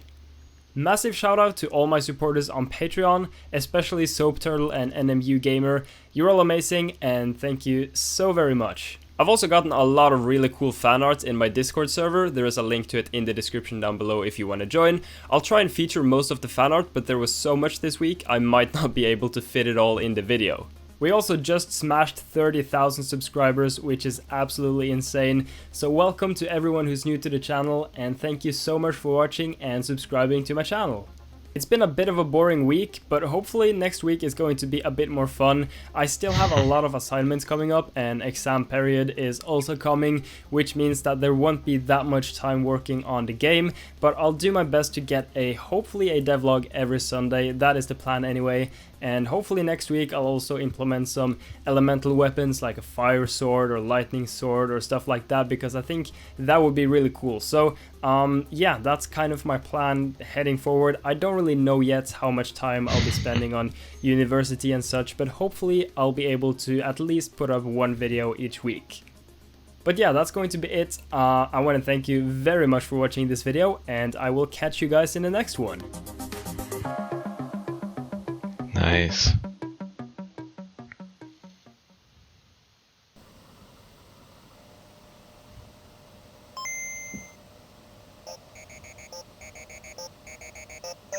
It's Tuesday morning and today I want to work on adding elemental weapons to my game. But first I'm gonna start off the day with some breakfast. Usually I don't make eggs on camera because you guys always let me know I'm very bad at it. But I really want eggs today, so I'm just gonna make it anyway. Please don't roast me. Since it's Easter break, I don't have any classes this week, but I still have a math assignment I need to work on. But when I've put in a few hours on it, I should have plenty of time for game development afterwards. Spiralhefte.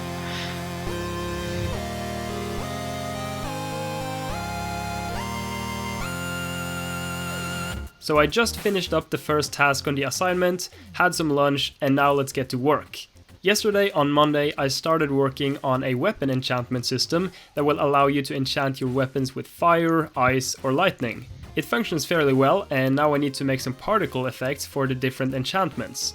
So fire weapons should get flames around them, ice weapons should get ice, and so on. But before I start working on that, I just noticed Noah, aka Blackthorn Prod, just made some fan art for my game. He's got some amazing videos and is one of the inspirations for me when even starting this channel, so go check him out, there is a link in the description down below. So let's make some particle effects. First off, we need to make some fire. I've used Unity's particle system quite a bit, but I wasn't quite sure how to do this, so I found a great tutorial on how to achieve the effect I was looking for. If you want to see the tutorial for yourself, there is a link in the description down below, and you should definitely go check it out. I've been working a bit on the effect now and tweaked it so it fits the style and sword, and here is the result. And I'm pretty happy with how it looks. Now we need to make the other particle effects. I need one for ice, one for lightning, and possibly some more in the future, but for now we're gonna stick to the basics. So let's start off with ice first. I'm still gonna be using Unity's built-in particle system to make this ice effect. The particle system is just super versatile and nice, and if you haven't tried it then you definitely should, and you can make pretty much any effect with it. I'm pretty much done with the ice effect now, and here you can see the ice sword in game. Now let's do the lightning sword. I wanted to have sort of lightning strikes shooting around the sword, and we can achieve this effect using something called ribbon trails. This is also built into Unity's particle system, and here you can see the results. So we're done with the particle effects now, we need to actually implement them as well. So let's do some coding.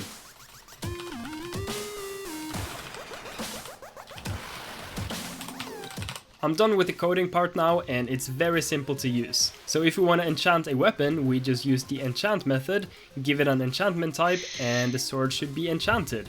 Here you can see the result in action, all of the enchantments are now working. Due to how I've implemented this, we could technically enchant a weapon several times, so let's give it a go. And there we go, we now have a sword which is enchanted with fire, lightning and ice at the same time. Whoa. Looks kinda cool actually. I've also made it so when you enchant your weapon, it will deal 20% more damage. Now what I want to do is give them some sort of impact effect. because currently it looks a bit lame when you hit someone with a fire sword and there's no fire effect. They should also probably have some debuff effect when you hit enemies, but I think I'll work on that a bit later. Like for example, the ice sword should slow enemies down, the lightning sword should maybe shock the enemies, and the fire sword should burn the enemies. But before we work on the impact effects, I'm gonna go make some dinner because I'm getting pretty hungry now.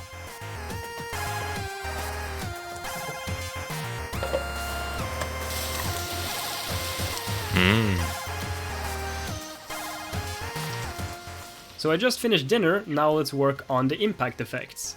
So I've made this little fire impact effect here using the particle system. Now we need to make it show whenever we hit someone.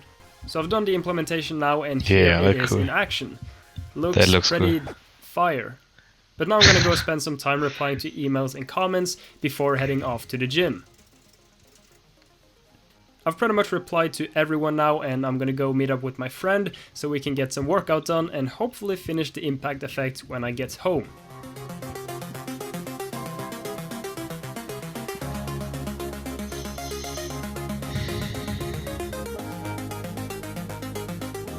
I just got home from the gym, ate some food and had a quick shower, and I've just slightly been working on the ice impact effect.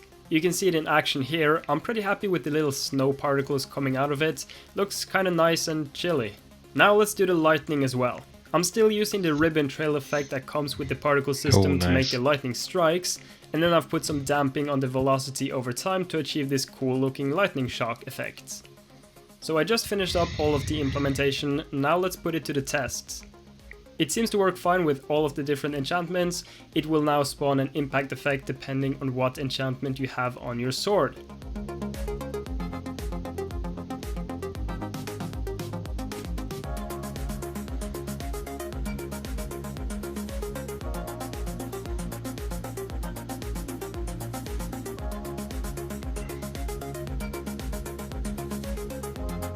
Wow, this looks very cool. But now it's getting pretty late, so I'm gonna go brush my teeth and hit the sack. Nice I hope you move. enjoyed this video. If you did, then consider subscribing and hitting that like button. If you didn't, then smash was the only a dislike day. button. And I will I catch you see. guys in the next one. I see.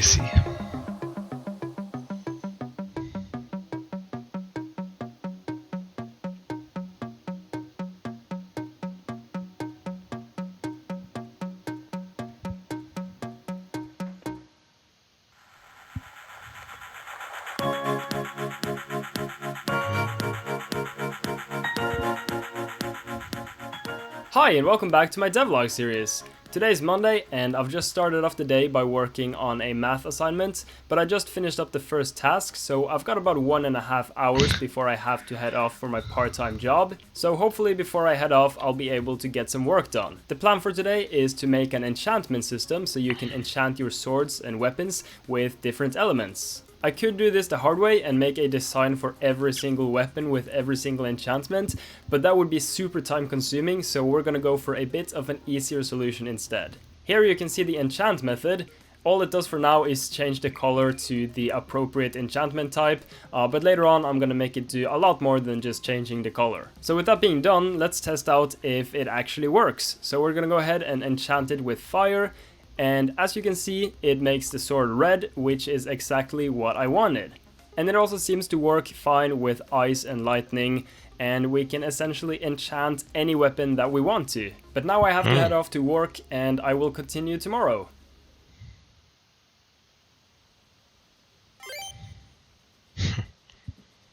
It's Tuesday, I just finished some math, and I'm now gonna work a bit more on the game.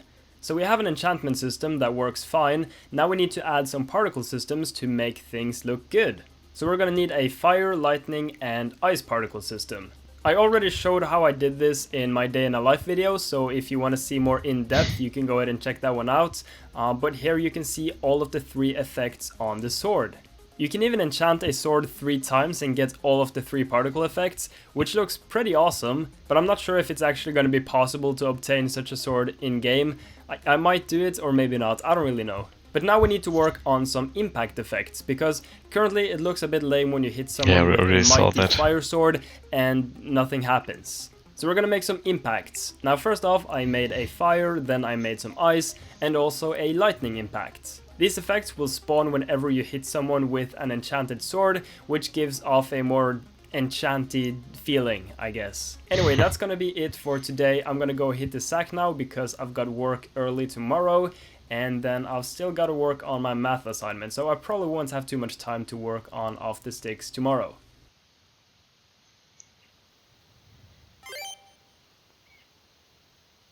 It is Thursday, my dudes. Sadly, I was super busy yesterday on Wednesday, so I didn't really have time to work on the game at all. But today I've got some more time on my hands, so let's get to work. First off, we need to fix the trail behind the sword. It doesn't get the right color when we enchant it, so it looks a bit strange. For example, the ice sword could end up with a fire trail, which is obviously not right. So we're gonna have to fix that. So the trail color should now be correct. Whenever you enchant a weapon, it will get the trail color that is appropriate to the enchantment. But there is another problem with the trail, and that is it doesn't depend on how fast the sword is moving. It will only be out for about 10 frames after you attack.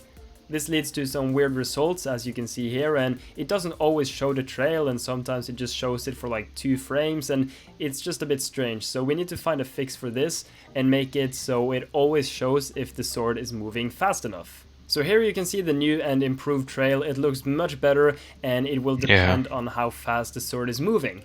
So if you're above a certain threshold, then the trail will always show, and if you're below that threshold, then the trail will not show. So now that the trail is in place, let's work on the status effects. So I want all of the swords to have different status effects. For example, the ice sword is going to slow down enemies by placing ice shards on the enemies, and the fire sword should burn enemies over time. But we're going to start off working on the ice shards. So I've done some very basic implementation. It now spawns a blue rectangle on the enemies when you hit them, but as you can tell, it looks a bit whack because the rectangle literally spawns in the center of the body part that you hit, and it will always spawn with the same rotation and in the same position, so it looks really bad. So now I've made it so the ice shards will spawn with a random rotation and also a bit of a random position. It will still spawn on the body part that you hit, but it will spawn a bit off, maybe a bit up, a bit down, or to the sides. And as you can also tell, it will now slow down the player that you hit with the ice shards. This will reduce your movement speed and also your jump height. But currently the shards will stay forever, so I need to make them shrink and then pop after a while. And here's what that looks like. Now all we need to do is make it so whenever an ice shard pops, then you get your movement speed and jump height back. This is super easy because all we need to do is make it so when the ice shards pop, the movement speed and the jump height will be set back to normal and everything should work fine. Or not. But now it's getting pretty late, so I'm gonna go hit the sack and hopefully fix this issue tomorrow.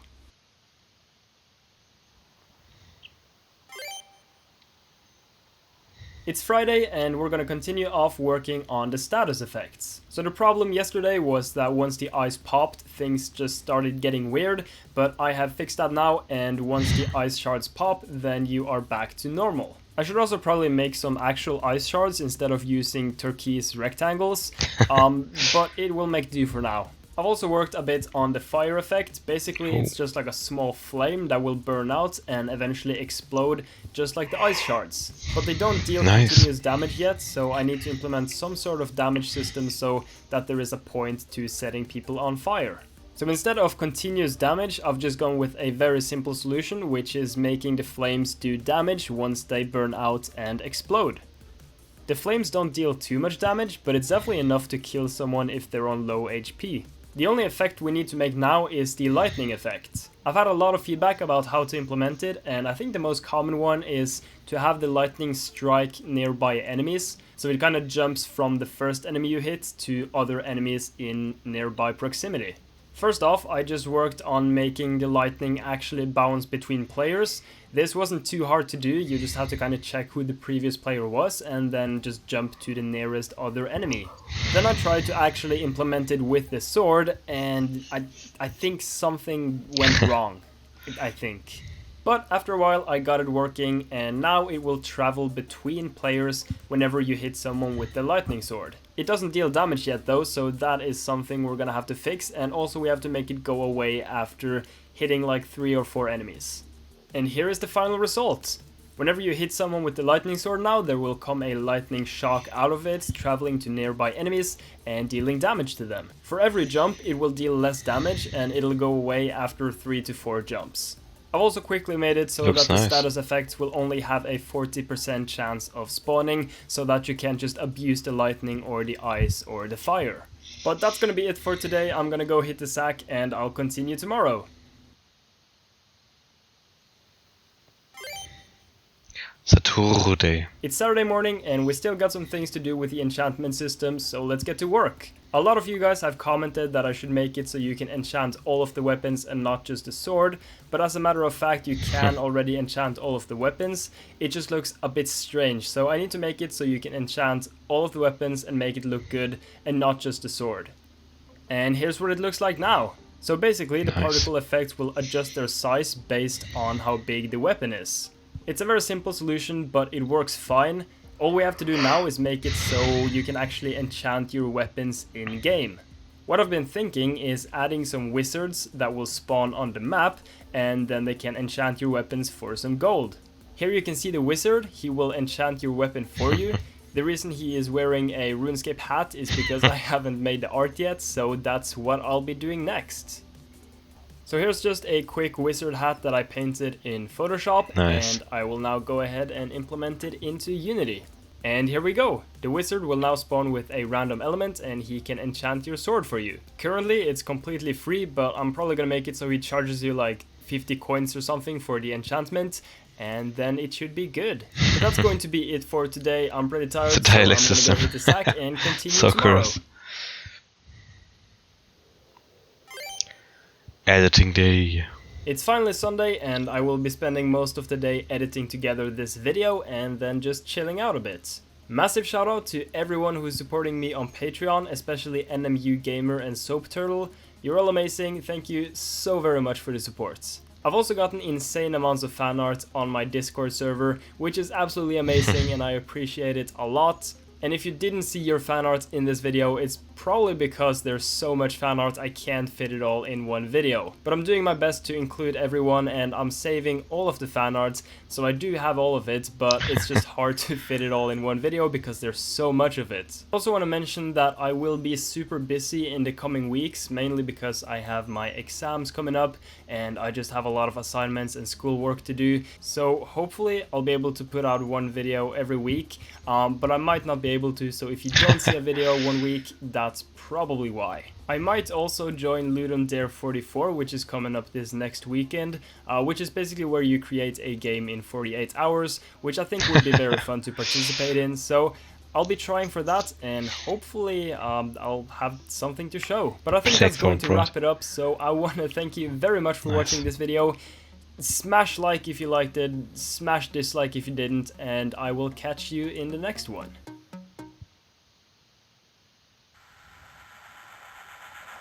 Room and lobby. Hi and welcome back to my devlog series. Today's Tuesday and the reason we're skipping Monday is because I was very busy with university and other things yesterday, so I didn't really have time to record anything. Also, I probably sound a bit weird because I'm a bit sick and my nose is totally stuffed, but I'll do my best to sound as normal as I can. I do have classes today as well, but I just finished up, so I'm now heading home. I have a lot of things on my to-do list, so I'm just gonna try and get rid of as many as possible because I've just put them on hold for way too long and I should probably just check off most of them because I don't even know what half of them are. I've cleaned up my to-do list, I've fixed a lot of bugs, and I've now started working a bit on the lightning enchantment. Previously only players could use it, but enemies can now also use lightning enchantment. Nice. And the lightning effect will strike the players as well. Something else I've done is remove the collision with enemies once you've killed them. The reason that I did this was because when me and my friend playtested the game, things got really weird because of all the dead bodies and the enemies didn't know how to maneuver around it and things just got really strange. So I've just put them into the background so you can't actually mess with them now. The negative side to this is you can't throw around the dead enemy bodies, which is a lot of fun, but you can still do it to your friends' bodies, so I mean, it's not that big of a deal and I think it will just make things much easier. But now I'm gonna go hit the gym and then when I get back home I'll go hit the sack.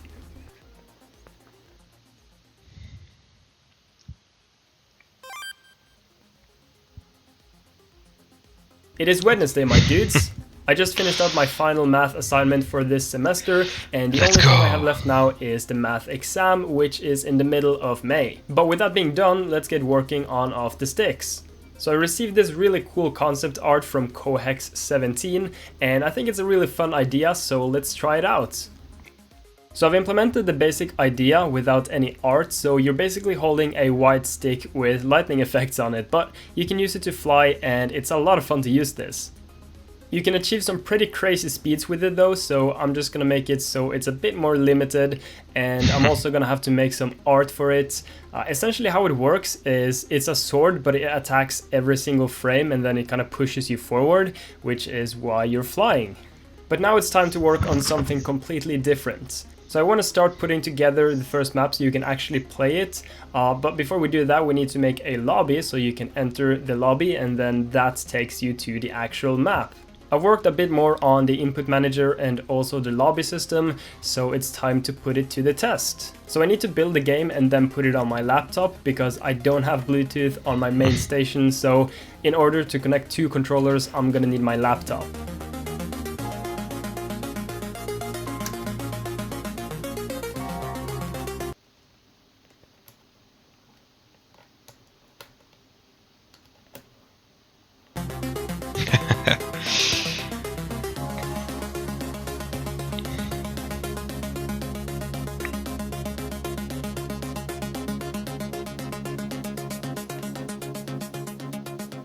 And for the first time in game development history, it actually works on the first try, which is absolutely amazing. So anyone can now join the lobby by moving their controller or their keyboard, and you will get the player ID of which position you joined in. So for example, if the keyboard is first, he's gonna get player 1, or if a controller is first, he's gonna get player 1.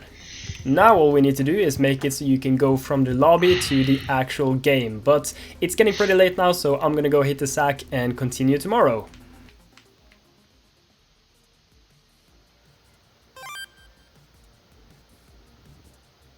It's Thursday morning, I'm gonna keep working on the lobby and input system, and then hopefully finish up the broom and actually draw it so it's not just a white stick. But first off, I'm gonna work on the input system.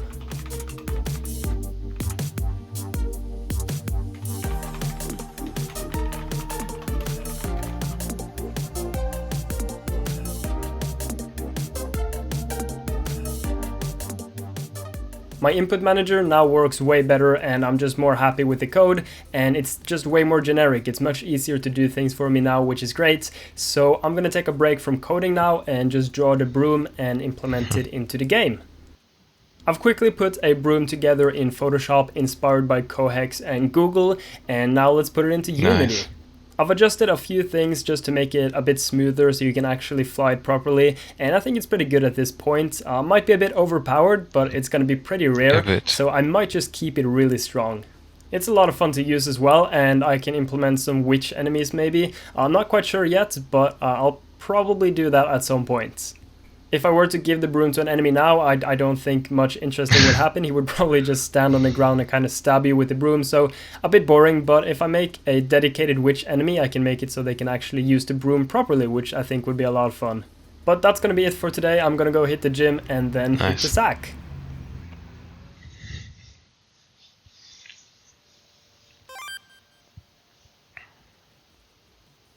It's finally Friday, and I want to keep working on the lobby system. We need to make it so you can go from the lobby to the actual game, and then you keep the color of the player that you had in the lobby in the actual game. And this is what it looks like for now. So you can join the lobby, and then when you start the game, you actually get into the map with the player that you chose in the lobby.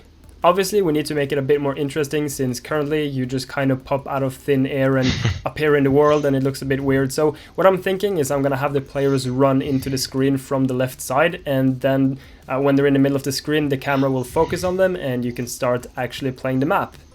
I've done the implementation, and the players should now come running in from the left side of the map, which they are not doing because they're running into an invisible wall. Oh. That's fine. Okay, so I quickly fixed the bug and everything should be working now. The invisible wall should be gone, and there we go. Everything works fine. Almost. Okay, this time for sure, all the invisible walls are gone. I'm 100% sure. So let's give it a shot and see how it is. So camera zooms in, our players are coming in, and there we go. You can now play the game. Let's go. Everything is working fine. I'm happy with this. You're happy with this. If you're not happy with this, then Fuck off. okay, so that's really all I had time for this week. This weekend I am going to be joining Ludum Dare, which is basically where you create a game in 48 hours. So you will definitely see a video on that unless I fail miserably, and then you will probably never even hear about the fact that I joined Ludum Dare. So hopefully everything goes fine. If not, then we'll just forget the whole thing happened. So I'll just be spending the rest of the day editing together this video. Massive shout out to my supporters on Patreon, especially Nice. NMU Gamer and Soap Turtle. You're all amazing. Thank you so very much for the support. I still have loads of fan art to show off because my Discord is absolutely filled with fan art. So if you want to submit your fan art, you can do so on my Discord, on Twitter, on Facebook. There are links in the description down below, so you can go ahead and check out and submit your fan art wherever you prefer. But with that being said, massive shout out to everyone who's done fan art. It's absolutely awesome to see and I really appreciate it. Also, we hit 40,000 subscribers, which is ridiculous. So thank you all very much. I think that's all I had to say. So I want to thank you very much for watching this video, and I will catch you all in the next one.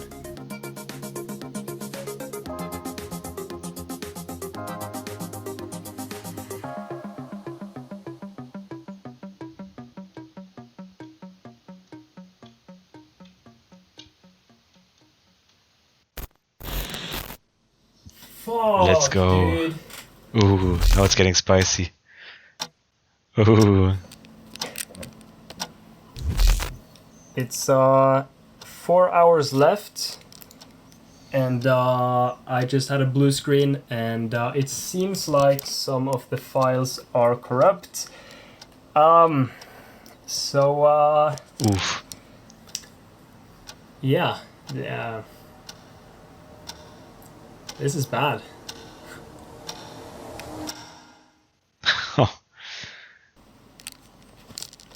It's currently 8 p.m. Ludum Dare starts in, I think, 7 hours at 3 a.m. tomorrow. So I'm just gonna get as much sleep as possible, and hopefully I'll wake up.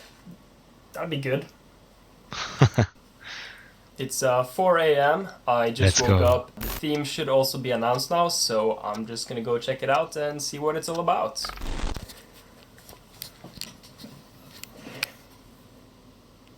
Your life is currency.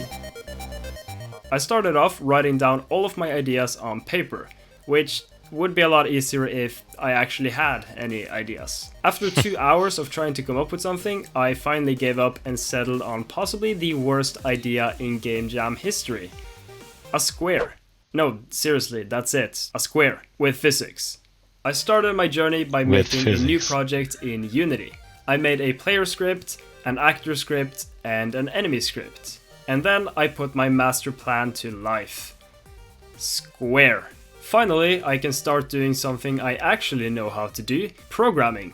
My initial idea was simple: make a square jump and smash into enemies. Here's the first prototype. You can squash the square and launch yourself into enemies, but things got really weird and nothing really worked out for me, so that's another hour wasted. So I've redesigned the gameplay a bit because I didn't quite like the jumping mechanic, so now it's more like a you just kind of jump around, and we're back to square one, which is just one square. It's literally square one. God, my jokes are awful. It's currently 9 a.m. and we've already wasted 5 hours. At this point, I was actually about to give up and go back to bed, but I've always been a bit stubborn, so I sat back down and started mashing my keyboard again. At this point, I wasn't really working towards a specific goal, I was just kind of writing code and taking shots in the dark. I've been coding for approximately 1 hour, and now we have 2 squares. Let's go. Just kidding, we actually have a health bar, an enemy, a damage indicator, and triple jumping. I also threw together a jump particle effect with Unity's particle system, and now we need a sound effect to go with it.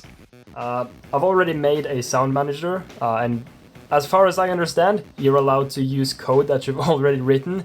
If you're not allowed to do this, then I guess I'm disqualified, so let's hope you're allowed to do that. And Ludum there actually encourages you to use this sound generator, SFXR, which can make a lot of different sounds. So you just kind of, select what sound you want. So I want a jump sound. Nice. This tool is so useful. And it makes a lot of different annoying sounds. So I'm gonna find a sound and try and get it into the game, and hopefully we can make the jumping sound a bit better. I've implemented some more sound effects now, just to kind of get some more feel to the game.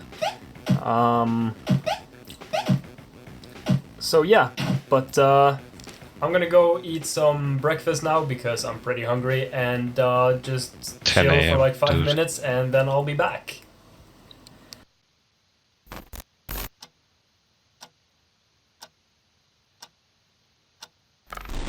Your life is currency. So basically what I have in mind is at the start of the level you can buy upgrades for your health, and so you will spawn with less health, but you will also have upgrades. So you kind of have to choose, do you want a lot of health or do you want a lot of upgrades but very little health? We need to work on the actual upgrades, since that's what ties the game to the Ludum Dare theme. So I wrote down all of the ideas that came to mind for the shop and got to work.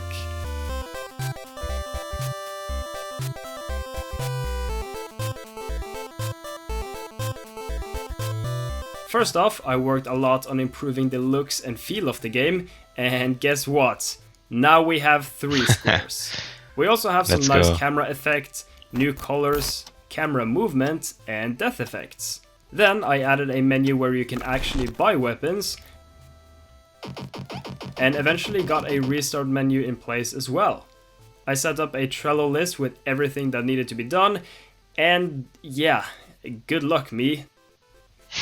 I decided to take a little break from programming and work on some music for the game instead.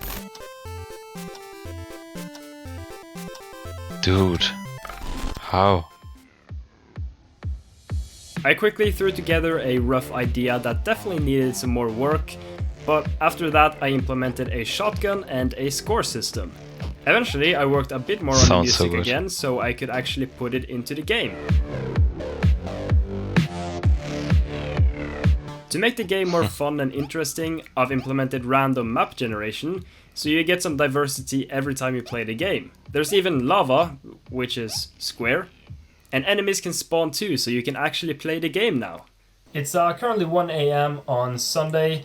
I've almost been programming for like 24 hours straight, so I'm gonna go to bed, hit the sack, and get some sleep, and I will continue off tomorrow, and hopefully we can finish the project before the time runs out. I think we have like 28 hours left, so not that much time, but we're gonna make the most of it and hopefully finish off. So that's the plan.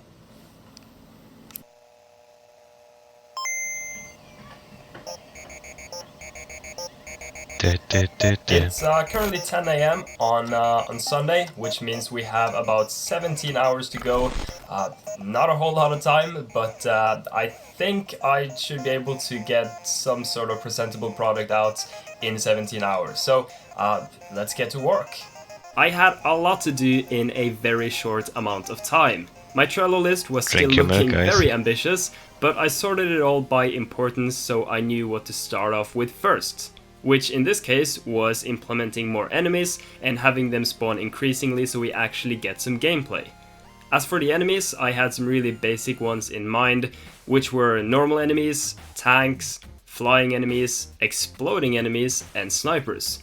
And guess what? They're all square. Now that I had some basic gameplay, I had to work on the shop and the UI, since it looks like a toddler made it. First off, I made some basic graphics for the weapons, so I could nice. make the shop icons. I quickly threw them together in Photoshop and got them into my game. After that, I completely reworked all of the UI. Now we have a shop where you can buy weapons and upgrades using your HP. When you die, you get to the death Oh, screen no. where you can see your score and your high score. The game will also give you a demotivational quote when you die. With only about 10 You hours just left, suck. that was definitely the most important feature I could have spent my time on. Priorities on point. So we have about 8 hours left until the competition ends.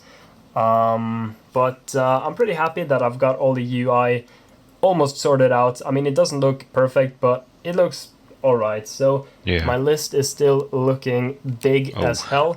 This Holy is moly. all of the to-do things, and it's just a long list of stuff that I'm probably not even going to be able to finish. But 8 I'll do my hours. best. Yeah. Let's go, Danny.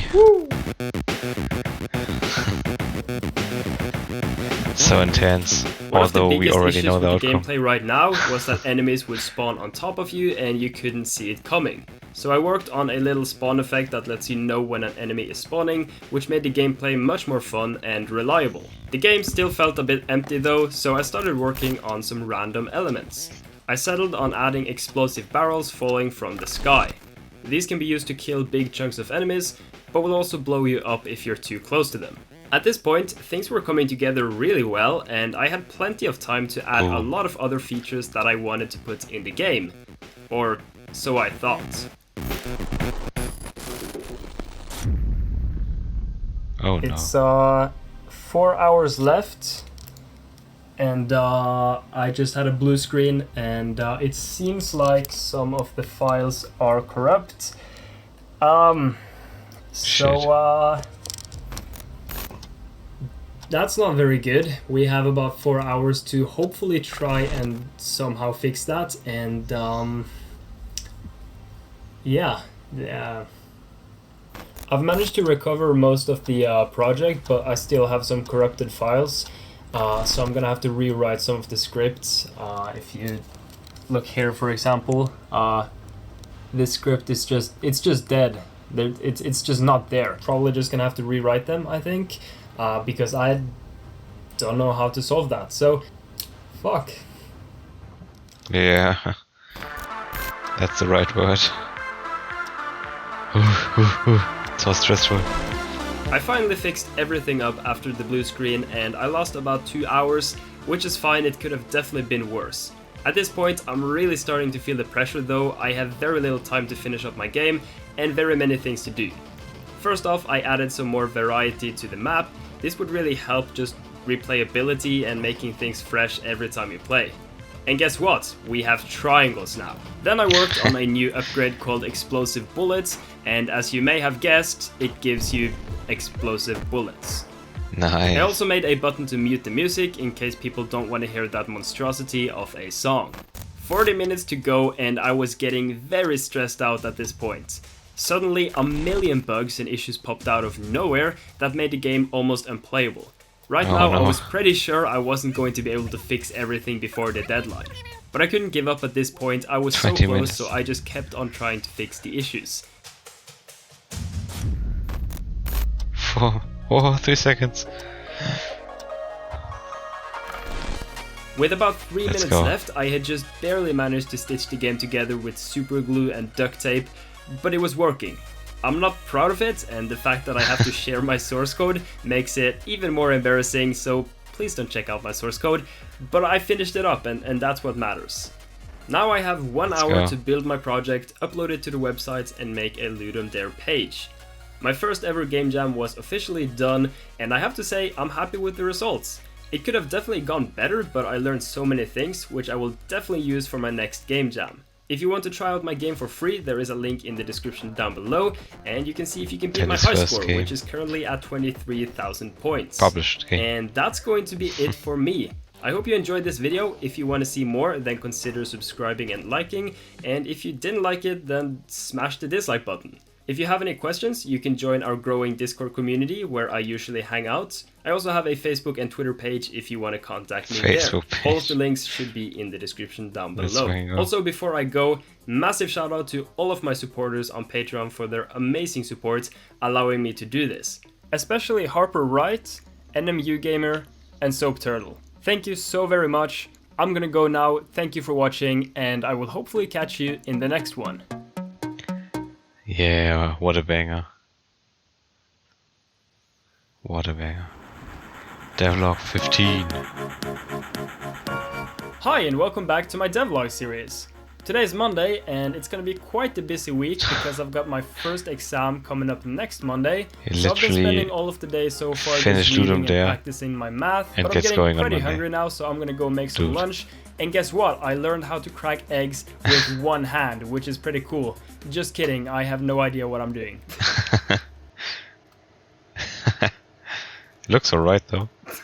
Even though I'm absolutely terrible at cracking eggs, it didn't turn out too bad and I had a good meal, and now it's finally time to get working on Off the Sticks.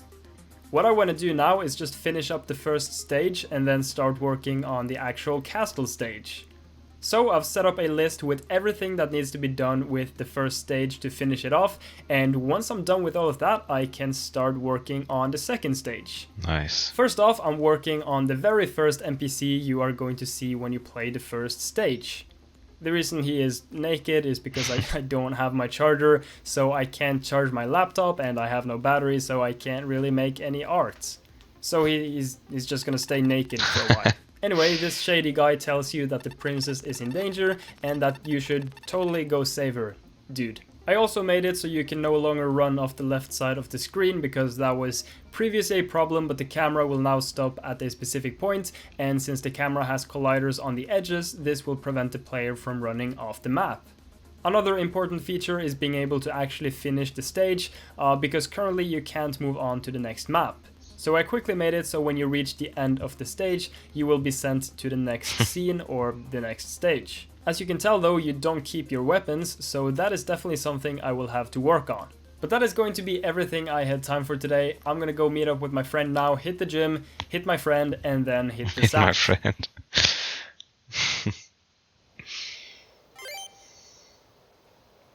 It's Tuesday, and just like yesterday, I started off the day by working on some math and preparing for the upcoming exam. But I just finished up and now it's time to get to work. I'm still working on finishing off the first stage, and what we need to work on now is being able to transfer weapons from one stage to the other. I did have some problems implementing this at first, but eventually I figured out a pretty good solution. So basically what I do is, since I'm transferring from one scene to the other, we need to somehow transfer the weapon. Now there are several ways to do this, but what I found worked the best is just making the weapons not destroy on load, so we keep them and then use that reference to instantiate a new weapon and then give that weapon to the player. I also had some issues trying to get it to work with several players, but eventually I figured it out and everything works fine except for the fact that my sword spawned in his head, Oh, but that's not too big of a deal. Then I worked a bit on making the scene transitions look a bit smoother by basically just fading it to black, which it doesn't look great, but at least it doesn't look as terrible as it just cutting to the That's next fine, scene. actually. So I'm just gonna go with this for now and then probably improve it later. And finally for today, I made it so when you enter a new stage, it shows the name of the stage. forest. So in this case, the first stage is obviously the forest, and then you get to the castle and so on and so forth. But that's gonna be it for today. I'm gonna go hit the sack and hopefully continue off tomorrow. very cool. It is Wednesday, my dudes, and guess who just got their charger back? Since I can actually use my laptop now, I'm gonna take a break from programming and work on some art for the second stage. Since you're approaching the castle to try and save the princess, there's obviously gonna be some obstacles before you reach the castle, and so there's gonna be some guards trying to stop you, some archers, some towers with archers on them. Obviously the tower is not gonna stop you, but the archer on top of the tower is gonna try and stop you. So might also work on some traps or something. I don't really know. And then when you finally reach the castle, there's gonna be like a catapult, and you're gonna have to use it to launch yourself into the castle. But that's coming later.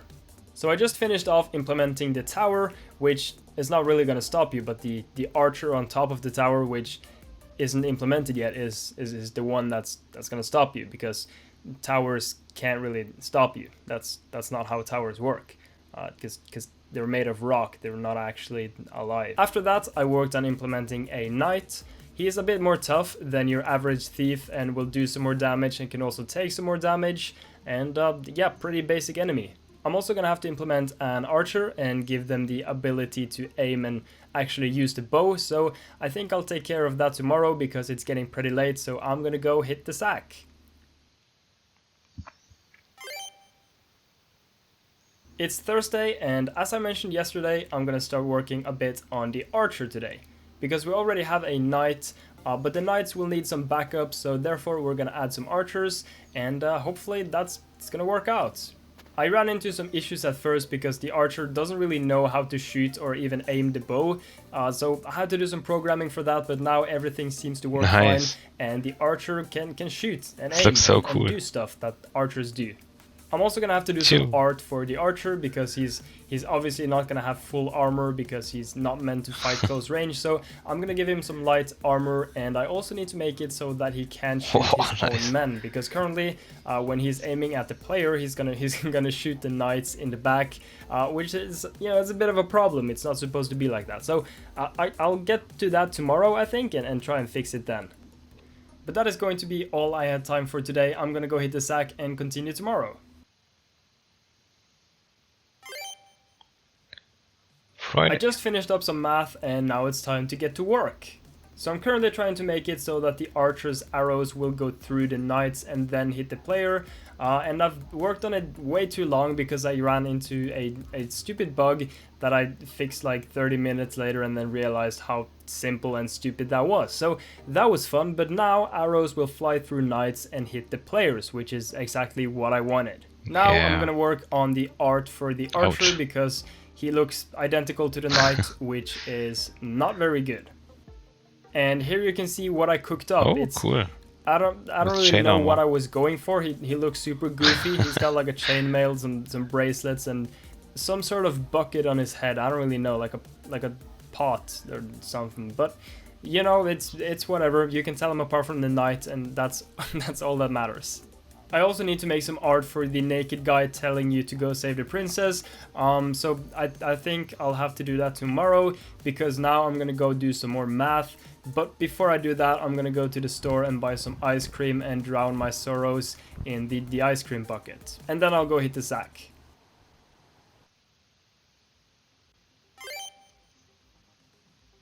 It's Saturday and I've just been working on math so far, but I need a little break, so I'm gonna go work on the game and hopefully get some stuff done. So the first thing I want to do is make it so that the archers and the knights don't spawn until you're very close to the tower. The reason I'm making this change is because it gives the game more performance, and it's just a better way of doing things instead of having them standing on the map until you get close to them. After that, I made it so the camera zooms out whenever you get close to a tower. The reason I made this change is obviously so you can see whenever there is an archer and knight coming at you, so you don't get totally caught off guard. I also made a new road sign like the one on the first stage that tells you that the castle is up ahead. And I've added the weird guy to the second stage too, and he tells you that the castle is very close and that you should watch out for the guards. He's still just a plain stickman, so I'm gonna do some art for him so he doesn't look so naked. So I did some art for the weird guy and I couldn't really think of anything interesting, so I ended up giving him a banana hat.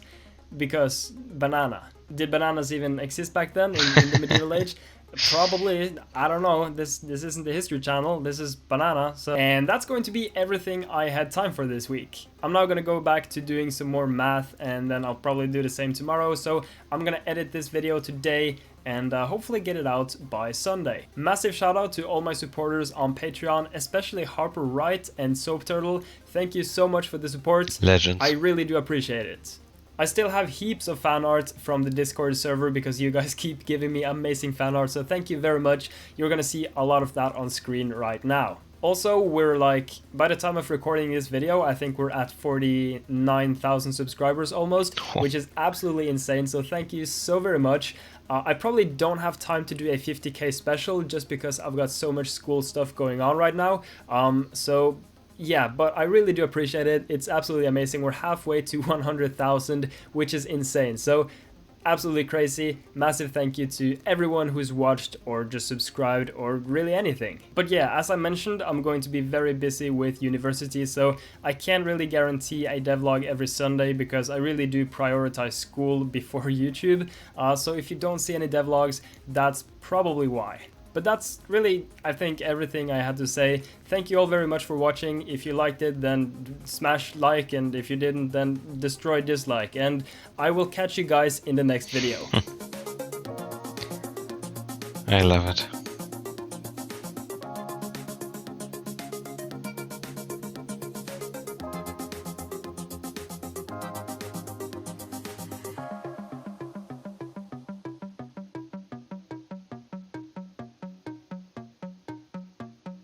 Da, da, da, da, da, da, da.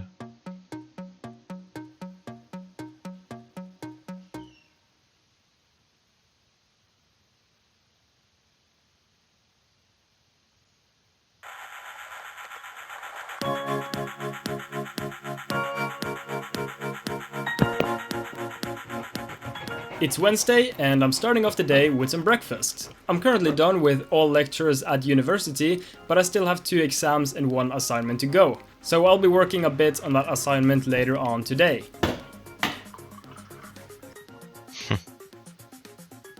I just finished up breakfast and I'm now gonna start working on my game Off the Sticks. First off, I made it so you always spawn with a default sword if you didn't carry any weapons with you from the previous stage. This is just to make sure you always have some sort of weapon to work with. After that, I worked on some forced dialogue because so far we only have interaction dialogue, so you had to press a button, but now I made it so that you actually get forced into a dialogue. Since you're getting closer to the castle, there is going to be a guard telling you to don't come any closer or he will have to use force. I fixed up the guard a bit and he will now whip out a weapon if you get too close to him. I'm pretty happy with how the dialogue system turned out. I can now use this to make a lot of different things, which is cool. Yeah, let's get some lunch. Let's go. I just finished up lunch and I'm now gonna work a bit on a side project. It's an Android app that I'm developing for personal use with Android Studio and Java. I won't say what the project is about yet, but there will definitely be a video about it when it's done and if it actually works out.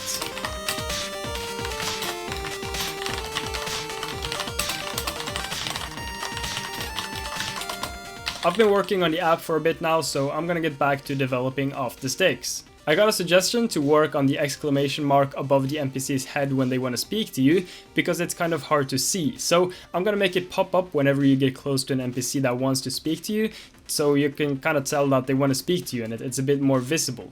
I made a quick little prototype and it looks a bit like this. Now I just have to make it animated.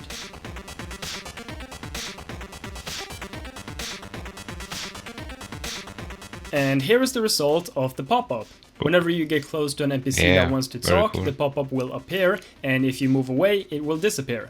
If you already spoke to the NPC, the pop-up will not appear anymore. I also had another cool suggestion, which was to place the castle in the background on the first stage, since you're gonna reach it in the second stage.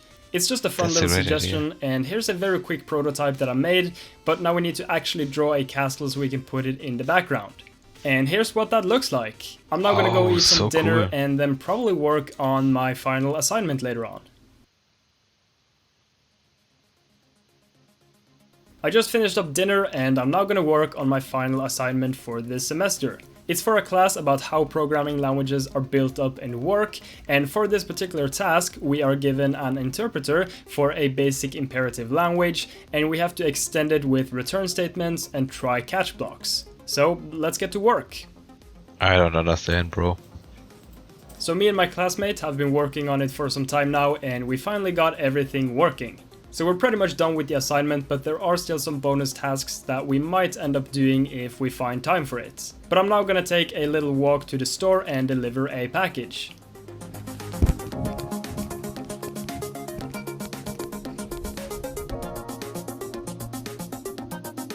But that's going to be everything I had time for today. I'm now gonna go respond to some comments and emails and then go hit the sack. I hope you enjoyed this video.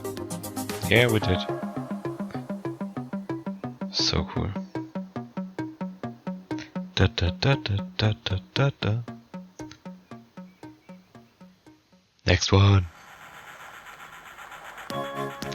Number 16. What? Catapults and castle? Hi and welcome back to my devlog series. Today is Monday, and this week we are going to be working on implementing a catapult and a castle, but first off I want to work a bit on the map generation leading up to the actual castle. So once you go past the first knight, there's going to be even more knights and archers trying to stop you, and you're gonna have to fight your way through all of them and eventually reach the castle. Now I haven't drawn the castle yet, but I've made like the camera movement so it kind of zooms out and you can see everything going out. So eventually I will draw the castle and put some archers on top of it, and then you're gonna have to try and somehow infiltrate the castle.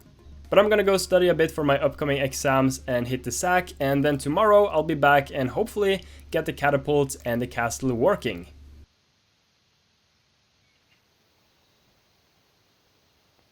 It's Tuesday and I've started off the day by just drawing the actual castle.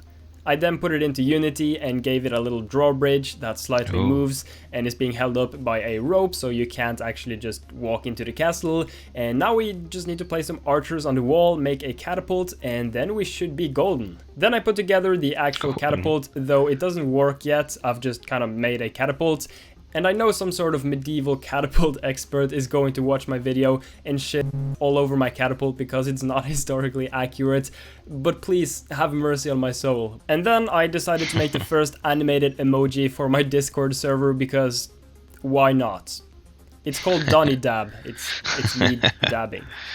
Yeah. After that, I experimented a bit with the catapult just to kind of see how it would work. It doesn't actually work in-game yet. This is just me manually making the catapult work. Yeah, I just need to adjust the speed values a bit. Just a tiny bit. Just a wee bit. But that is going to be everything I had time for today. I'm gonna go meet up with my friend, hit the gym, and then hit the sack. It is Wednesday, my dudes, and it's time to get the catapult working. We need to give the players the ability to press a button and then launch the catapult and eventually fly into the castle. Now this is fairly simple to do because I already have an interactable script that I can just derive from and simply make it work. So I put together a quick catapult script, but I couldn't seem to get it working for the longest time until I realized that I didn't put the catapult script on the catapult. Classic. I'm done facepalming. I've now put the catapult script on the catapult, which is a relatively good idea, and holy shit, it actually works. And if I may say so myself, that was quite beautiful. Now we just need to make it reset so you can launch again in case you fail, which is probably gonna happen a lot, and then we should be good to go. And here it is. By checking the angle of the catapult arm, I can now determine if we're ready to launch again, and you can use the catapult as many times as you want to. Now you might notice that we kind of hit an invisible wall. I have quite a bit of history with invisible walls, but I'll be able to fix that very soon. For now, I'm happy that the catapult works, and yeah. I've also fixed the hitboxes of the castle and put a little archer on top and made it so you can go and infiltrate the castle through the window. But that is going to be everything I had time for today. I'm now going to go study a bit more for my exams and then hit the sack.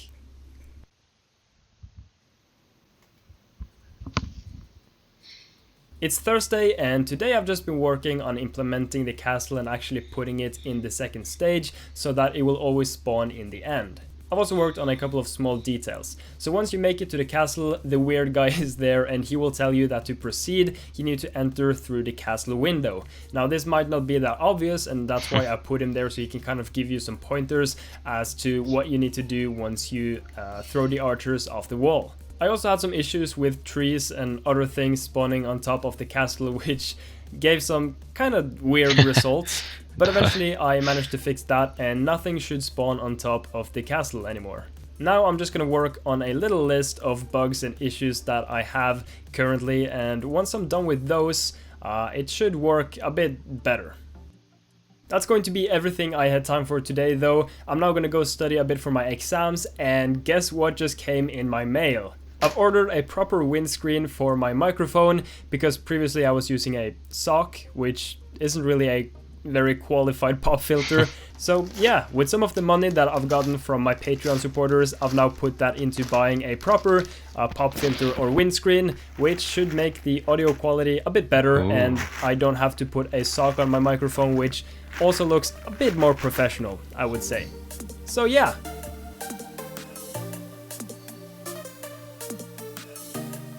Let's go.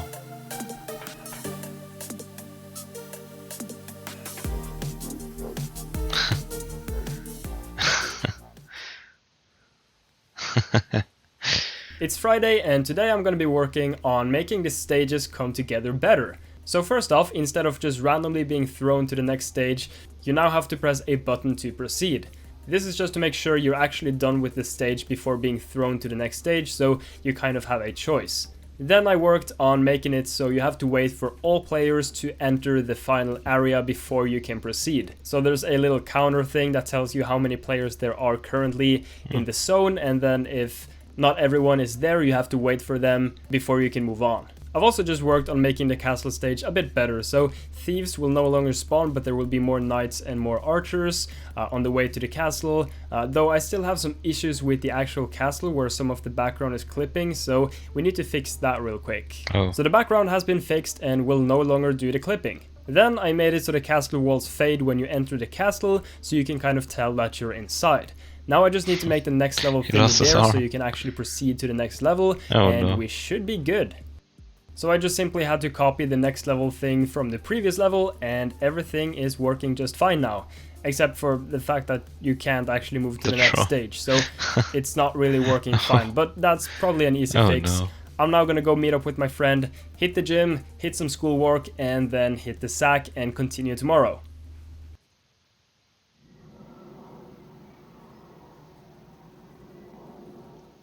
It's Saturday today, and I want to work on something a bit different today because I just need to get my head off all of the programming. So we're making a very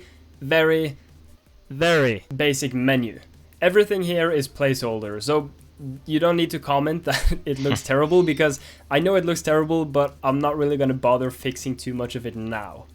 That being said, here is the very first prototype, so you can select a few different things, and if you hit play, you can select between story and versus mode. Story mode is obviously the one that I'm currently working on, and later on I want to implement a versus mode, so you can play versus your friends. I'll probably also add some minigames, but that's more for later on when I'm closer to launch. Anyway, when you go to story, you can select worlds. For now, there's only medieval worlds that's actually playable, but later on there will be more like Wild West and space and I don't know, a lot of different things. So here's just a super rough sketch of kind of how I want the menu to look. So you have your achievements and your settings, and you can unlock, you know, helmets and hats and whatever and XP, and then you have your character and you can change the hat and the color, and you can also see the level, and then you can kind of choose what you want to play. So, you know, story versus or minigames. You know, so it's just a super rough sketch, but it's kind of the thing I want, I guess. I don't really know. I don't know what I'm doing. So I just very quickly put that sketch to life, and this is sort of what it looks like. Obviously, again, this is not final. I'm probably going to change it around a lot closer to launch or whatever when I actually have more to show, because currently there isn't even the first story mode available yet. So yeah, but it's just fun to kind of sketch it out and see how it looks when you put it into the game. But that's going to be everything I had time for today. I'm gonna go read some more for my exams and then hit the sack.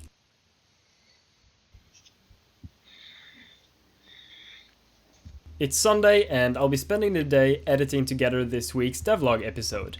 Massive shout out to my top supporters on Patreon, Harper Wright and Soap Turtle, and of course everyone else. Also, massive thank you to everyone who's made fan art. I'm still trying to show all of it, but there's just so much. There's like a long queue of fan arts. And if you want to post your own fan art, there are links in the description to my Discord server or Twitter or Facebook where you can send me your fan art, and I will showcase it most likely in a video. Also, as mentioned, I have my 2 final exams coming up in about 1.5 weeks, so I'll be focusing a lot on just school and stuff, so there won't probably be no devlog for like 1 or 2 weeks. I'm not quite sure yet. So I'll just be focusing on school and maybe some side projects. So there might be some other small or big videos coming in 1 or 2 weeks. I'm not sure yet. So we'll see. That's going to be a lot of fun. I have a lot of cool projects coming, by the way. There's a lot of cool stuff. So yeah, look out for those. I've posted some of it on Twitter and Discord. So I mean, just saying, you could check him out. It's pretty cool. We've got cookies. We've got a cool community. We've got I don't really know. We have dabs, dude. You better jump into Discord and dab. So yeah, thank you for watching this video. I'll just probably show some more fan art and then go hit the sack. Thanks for watching.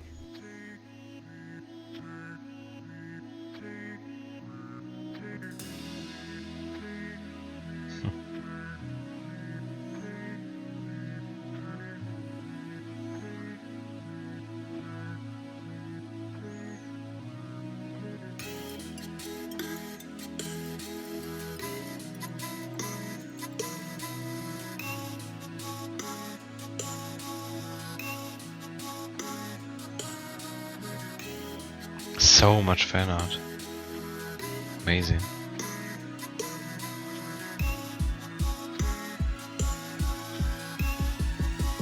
And some are pretty good.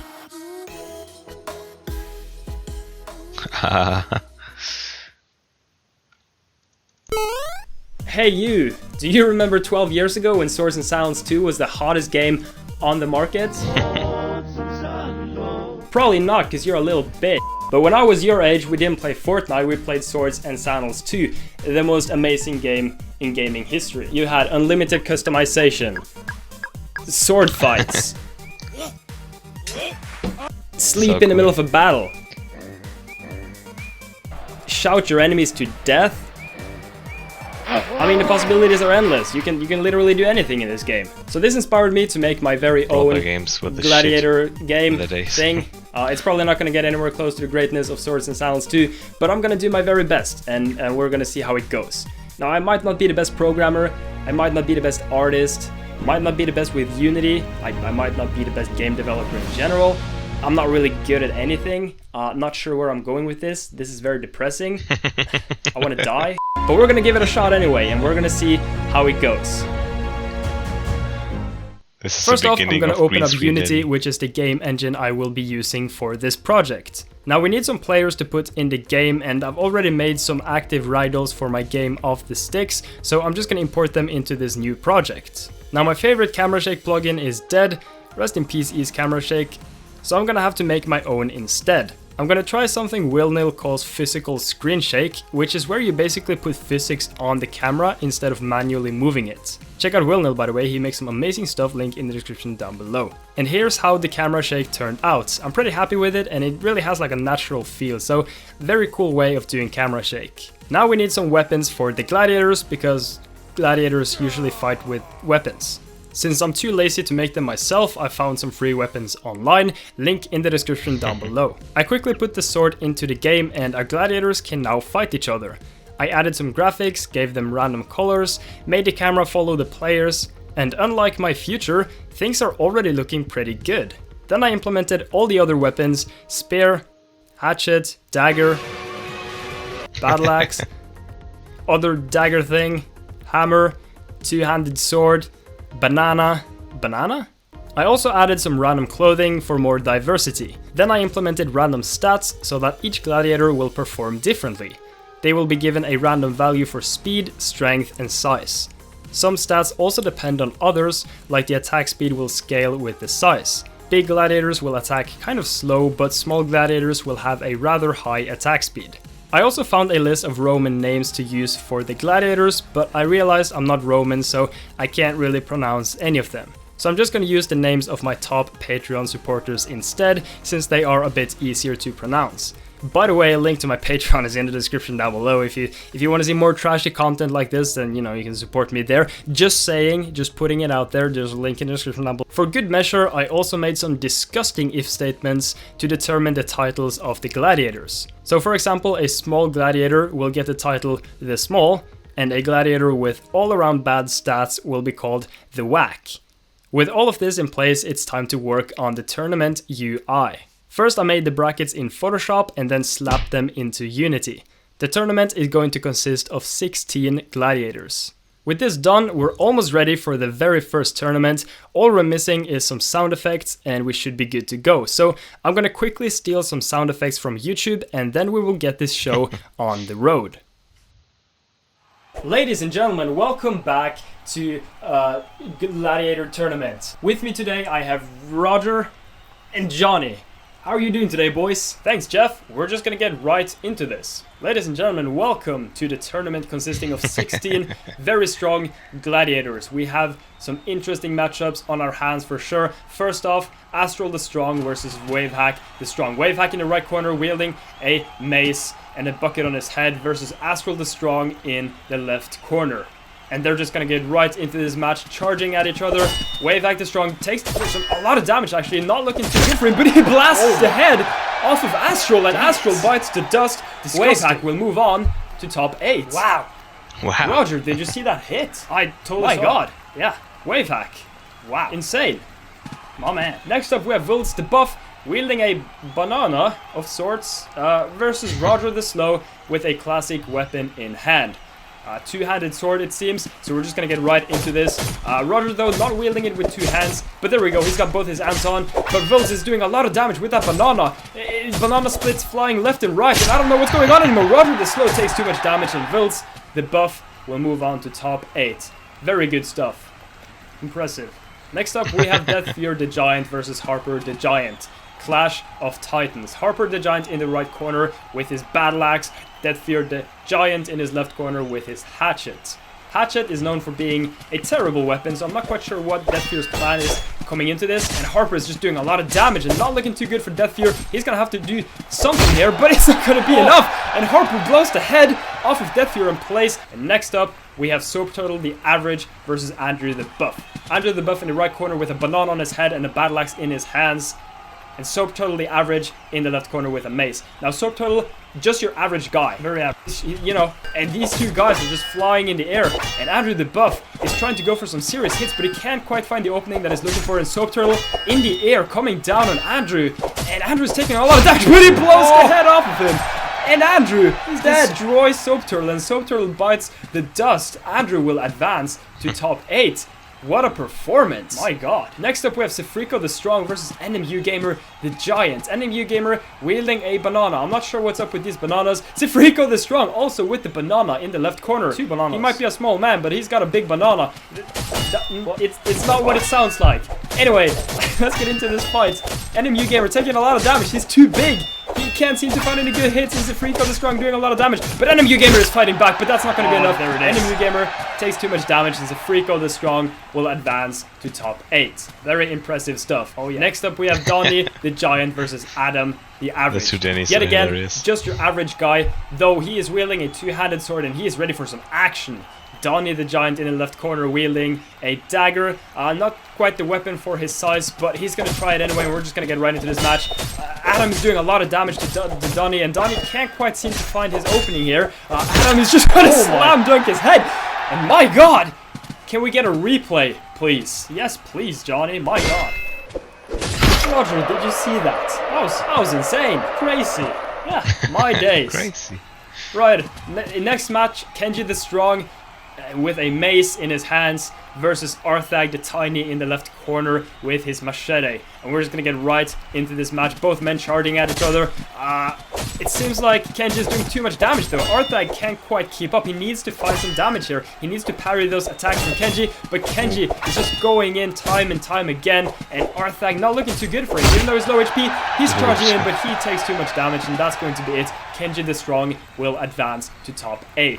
Next up we have Dull Mr. Kitten the Buff versus Gamma the Strong. Strong man. Gamma the Strong wielding a machete in the right corner with his sexy yellow beard. Dull Mr. Kitten the Buff in the left corner with his quite normal sword. And let's just get into this battle.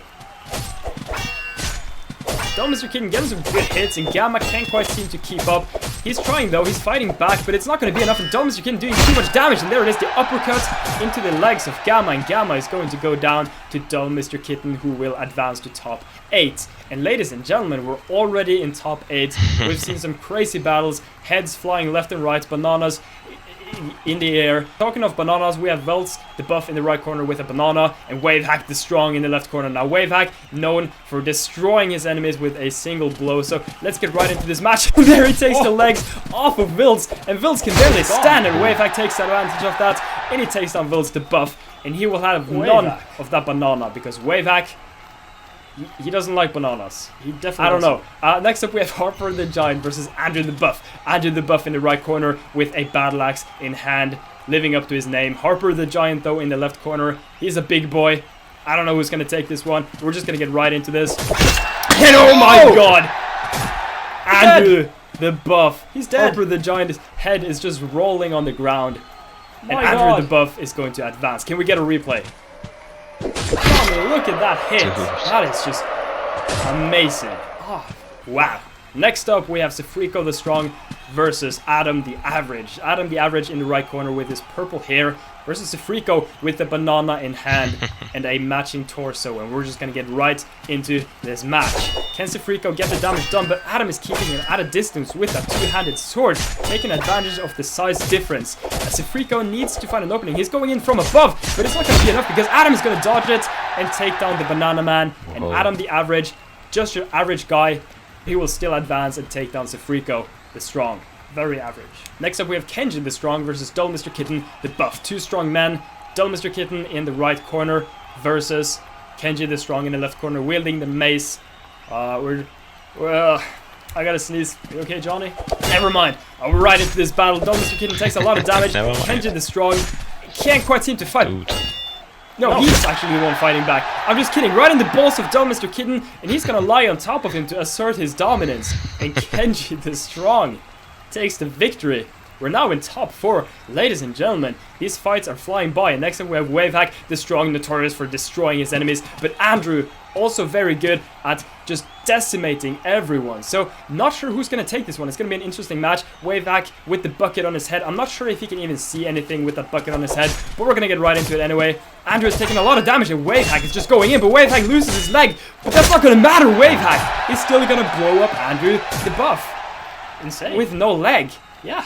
This man is unstoppable. Wavehack, the Strong, is going to advance to the final. Very strong. Next up we have Adam the Average versus Kenji the Strong. Kenji the Strong looking a lot like Wavehack with his mace in the right corner versus Adam the Average in the left corner with the two-handed sword. Very good at keeping his distance with that sword, so hopefully he's going to be able to do the same thing here. And goes for a strong hit on Kenji, but he's holding on to the mace for some reason, and Kenji takes advantage and destroys Adam, and Adam goes down to Kenji the Strong. Rip Adam.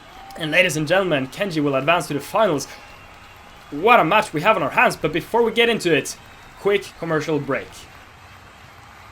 Do you like music? Yeah, of course you do, and boy, do I have some good news for you. The man behind all of the music in this video, Evan King, has some amazing tunes. And guess what? If you head on over to his website, evankingmusic.com, you can get all of his music for a very special price for free.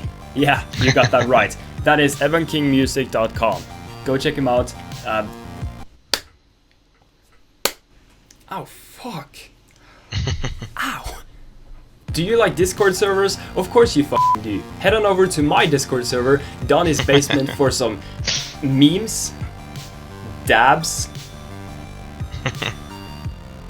amazing emotes, and a lot of cool people. I'll see you there. Ah, fuck. Ladies and gentlemen, welcome back. We have an insane match on our hands. Wavehack the Strong versus Kenji the Strong. I'm not sure who's going to take this one, but we're going to get right into it. Kenji in the right corner with a mace in his hand and banana on his head. Wavehack the Strong in the left corner with a bucket on his head and a mace in his hand and a dream. Let's get right into this. Can Wavehack destroy his enemies like he's previously done? He's doing a lot of good damage, but Kenji's fighting back, but it's not going to be enough. Kenji takes a blow to the balls, and he is to the balls, and he is to the balls, and he is it, ladies and gentlemen. Wavehack, the Strong Wavehack To the balls. Take the victory, and he is the last man standing, the strongest gladiator of them all. Very impressive by Wavehack. I don't know what to say. Do you have anything to say, Roger? Very nice. Wow. Well, ladies and gentlemen, thank you for tuning in. If you like this tournament, make sure to smash subscribe and like, because, you know, you definitely should. Yeah. Roger? I don't know, man. And this is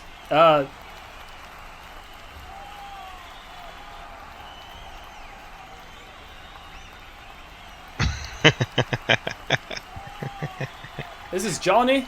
My name is Johnny, and I'm signing off. See you later, Johnny.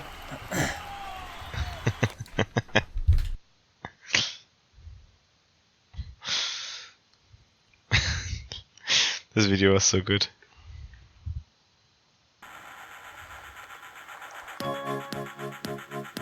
Damn. Damn. Hi and welcome back to my devlog series. Today's Monday and the first thing I did this week was making some small changes to the dialogue based on some viewer feedback and also just changing a couple of things and fixing some bugs. But now that we're done with that, we are going to start working on the inside of the castle, which will be the third stage, and we are going to make a Black Knight. First off, I put together the background in Photoshop, which is just a bunch of bricks. Not quite sure about the colors, I think I can probably change them in the future, but for now this is what I got, and here's what it looks like in-game, pretty basic stuff. But for now I'm gonna meet up with my friend and hit the gym, and then probably hit the sack and continue tomorrow.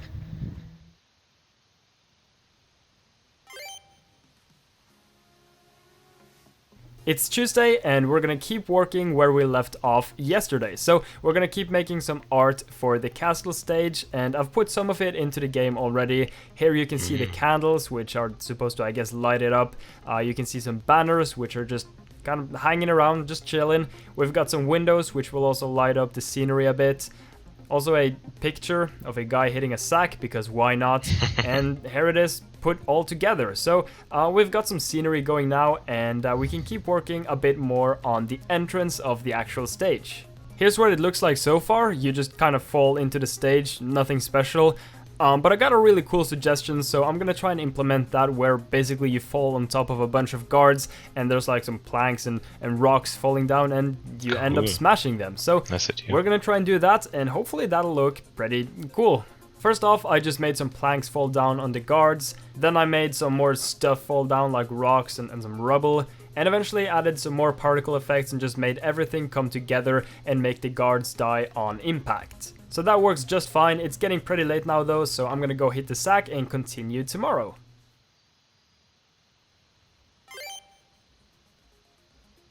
It is Wednesday, my dudes, and the first thing I worked on today was making the hallway a bit longer and also spawning enemies. When you reach the end of the hallway, you're gonna reach the boss room where you will be fighting the Black Knight. So first off, I'm gonna be working on the boss room, and then we'll get started on making the actual boss. I made it so that once you enter the boss room, the walls will close behind you and you're stuck with the boss. But it looks kinda terrible, so I animated the wall, added some camera shake and some particle effects, and voila, we got something that doesn't look terrible. Yay! Also, you can smash Banana Man. He did. All we're missing now is the Black Knight boss, and then we should be good to go. So I'm gonna go hit the sack, it's getting kind of late, and I'll start the boss tomorrow.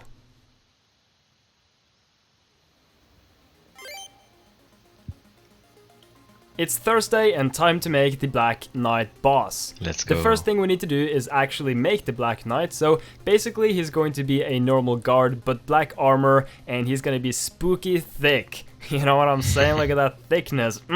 That's what I like to see, boy. So to make this fight interesting, we need some attack patterns for the boss. First off, he's going to be using a big ass mace weapon thing. I don't know. The first attack I will be working on is the spike shooty thing, which you can see here. It's kind of hard to dodge though, so I'm probably gonna have to slow it down or something. I'm not quite sure how to balance it, but I'll figure out something and we'll make it work. But yeah, I'm gonna go hit the sack and then we'll continue making the attacks tomorrow.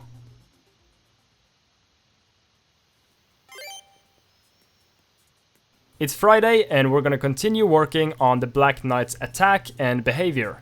First off, I've improved the spike shooting attack thing. We've now got some particle effects going, and each time he starts this attack, he will perform it between 2 to 4 times. Next up, I want to work on an attack where he basically shoots off the tip of his mace and it turns into a spinny boy and you have to jump over it to dodge it.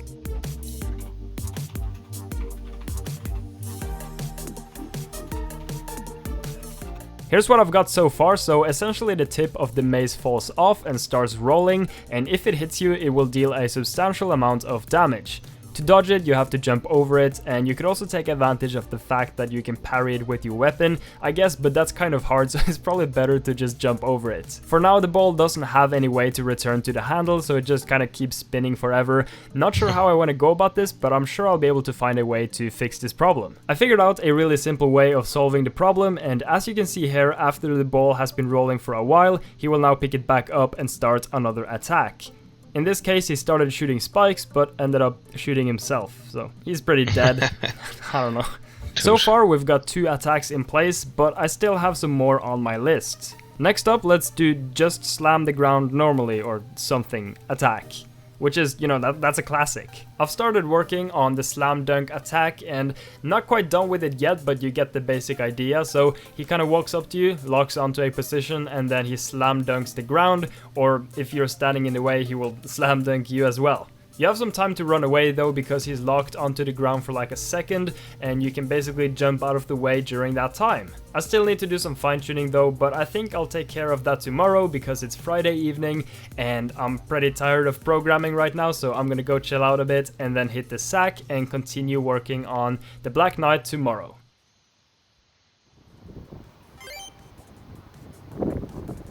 It's Saturday and I'm gonna try to finish off the final attacks for the Black Knight. First off, let's continue on the slam attack. Since it's a lock-on attack, there should probably be a marker to show where he's aiming so that you have a chance to dodge. So let's try and do that, but I haven't really done anything like this before, so I have no idea what I'm doing. But first off, I made a lock-on effect thing in Photoshop, then I animated it in Unity, and finally I put it all together and it looks a little something like this. So he locks onto the player and then he slams the ground, giving you some time to dodge. Now let's work on the final attack, which is where he shoots out the ball at you. So as you can see, the lock-on effect needs some work, and I'm also gonna have to do something with a line render to get a rope going from the tip of his weapon to the ball so he can kind of pull it back in. Now I was trying to make a rope thing, sort of like what Will Nil did with his grappling gun. The only difference is that his looks amazing and mine looks like ass. So, you know, that's a bit of a problem, but whatever. So here we go, I've spent like 1 hour trying to get this right, and it still looks like ass, but I mean, it looks a bit better, and I did my best, I tried, and that's what matters, and no one's gonna notice it anyway because it's so subtle, but, you know. I finished up the final attack and here is what it looks like. So he shoots out the ball, you have to dodge it, and then the ball will come back as well as kind of like a surprise attack, so you kind of have to learn the moves, I guess, I don't know.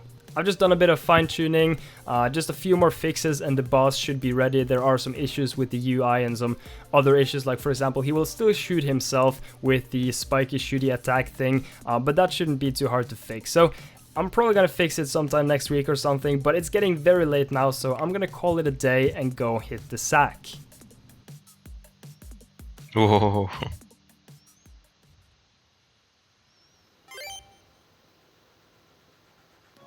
It's finally Sunday and I'll be spending this day just editing together this week's devlog episode and also just chilling out a bit because it's been quite the hectic week. But I'm pretty happy with the progress that we made this week. We basically finished up an entire boss or mini boss, which is pretty cool. So that's going to be a lot of fun to play and try with my friends because I have no idea how it will work with several players, but a lot of his attacks will work against more than just one. So I think it'll be fun. Also, I got a webcam. Hi, what's up? So yeah, we got a webcam. That's pretty cool. Also, I stole my friend's cap. Should probably give it back.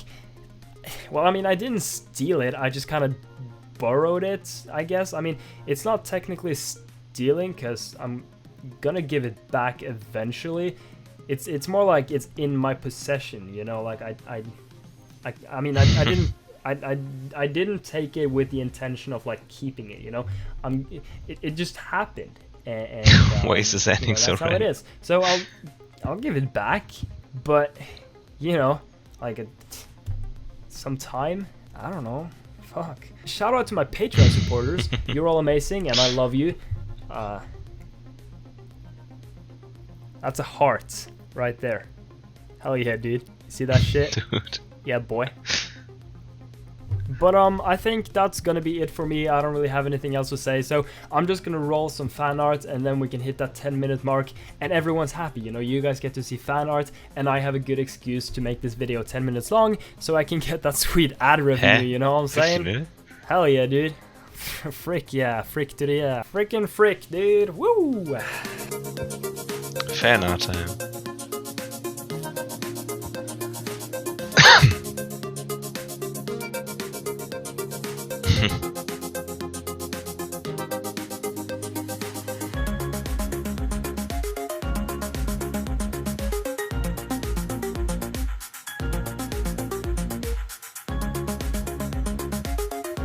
This is so cool. I love 6.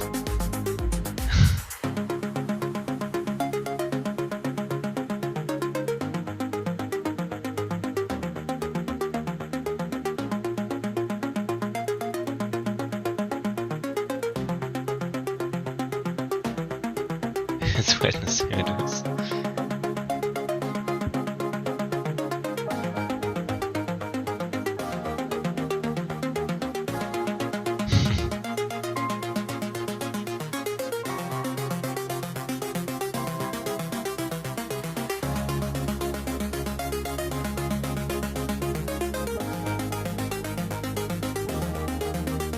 Milk.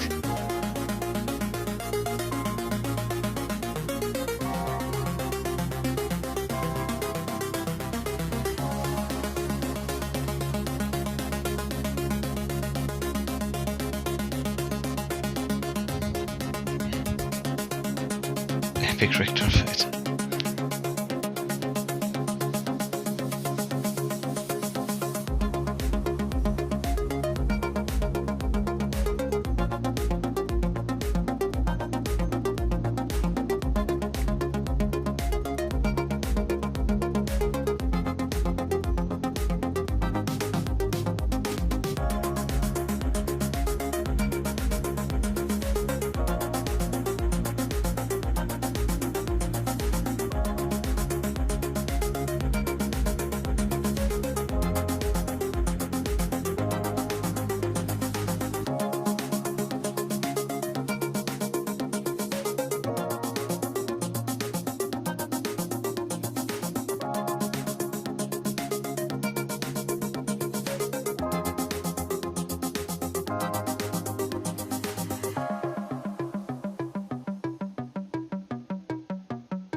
Do you guys think that he included every fan art?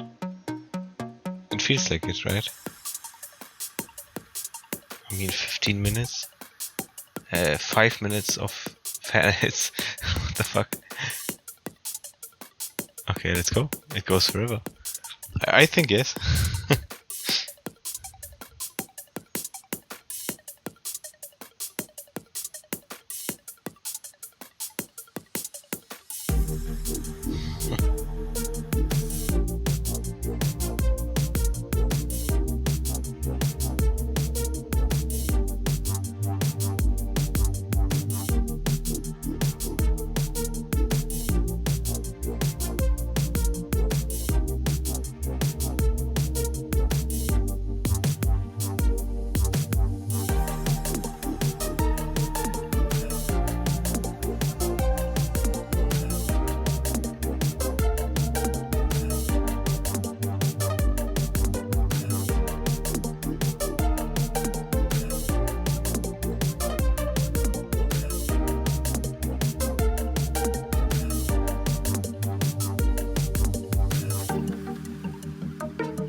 People are so talented.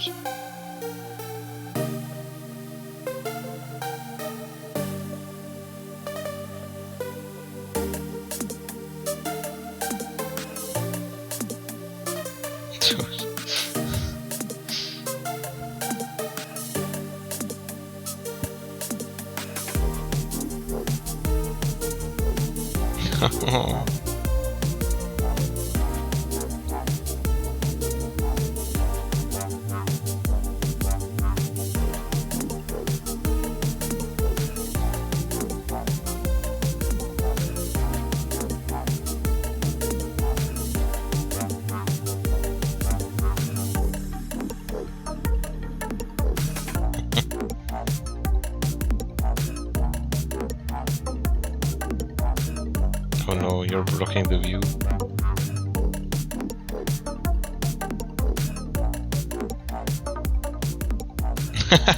That wasn't all. Crazy.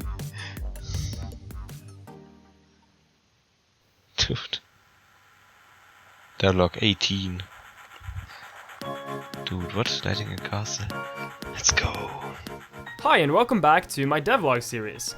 Today's Monday, and I have a couple of things on my to-do list today. So you know how everything gets way more dramatic when you add some black bars and dramatic music? In a world where black bars are totally dramatic and stuff. Dude. Yeah, so I got a suggestion to do this with the boss and put some black bars in to make it more dramatic, which I thought was a good idea because it kind of makes it look more like a boss fight. So now there are kind of black bars popping in, and then the name and the HP bar also pops in, and it just kind of gives it more of a boss vibe, which I quite like. Then I changed Banana Man's dialogue in front of the castle yet again, based on some feedback. It's almost becoming a tradition to change this specific line of dialogue, so this will probably be the last time I change it. I'm also going to change the blood because it looks kind of awful currently, so I made a new blood effect for my Gladiator Simulator game thing, and I'm gonna put that into Off the Sticks instead because it just looks much better. By the way, I'm planning on making the Gladiator game mode either its very own map or just a game mode for Off the Sticks, so eventually you'll be able to play this in Off the Sticks. The reason I didn't make it downloadable is because of copyright issues. I don't own the sound effects, and I don't own the weapon art, so I can't really make it public because I could get into copyright issues. Anyway, so here you can see the old blood.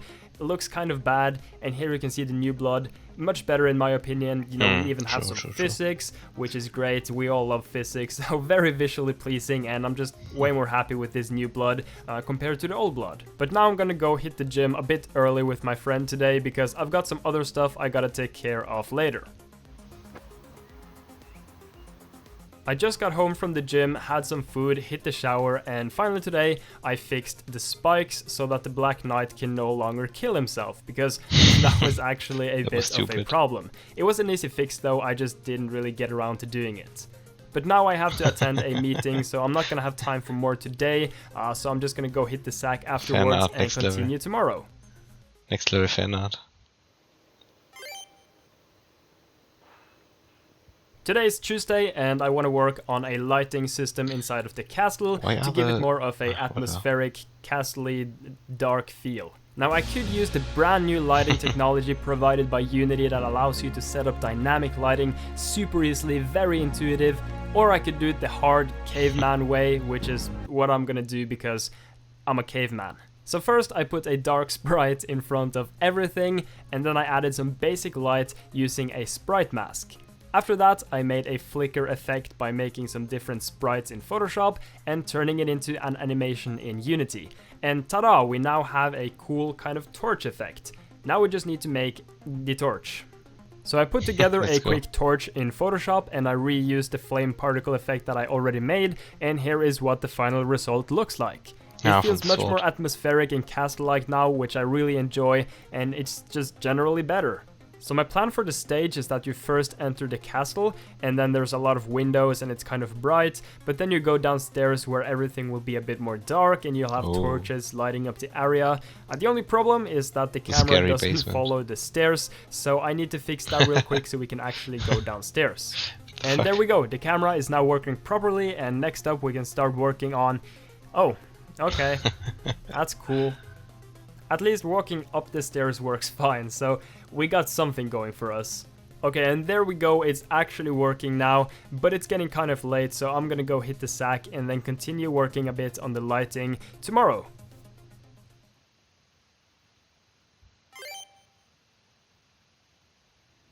It is Wednesday, my dudes, and today we'll be working on What's that sound? Someone saying.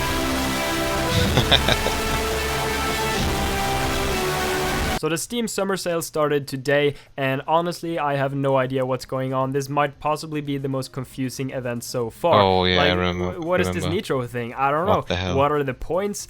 I don't know. What is even going on? I don't know. But I do know there are a lot of cheap games, so that's pretty cool. Anyway, we're gonna get back to business and keep working on the lighting to give the castle more atmosphere. So I've made the basement really dark, but there are torches down there to light it up, and upstairs we just have windows, but it's a bit brighter. So eventually you reach the boss room, which is also lighted up by a giant torch, and then you fight the Black Knight.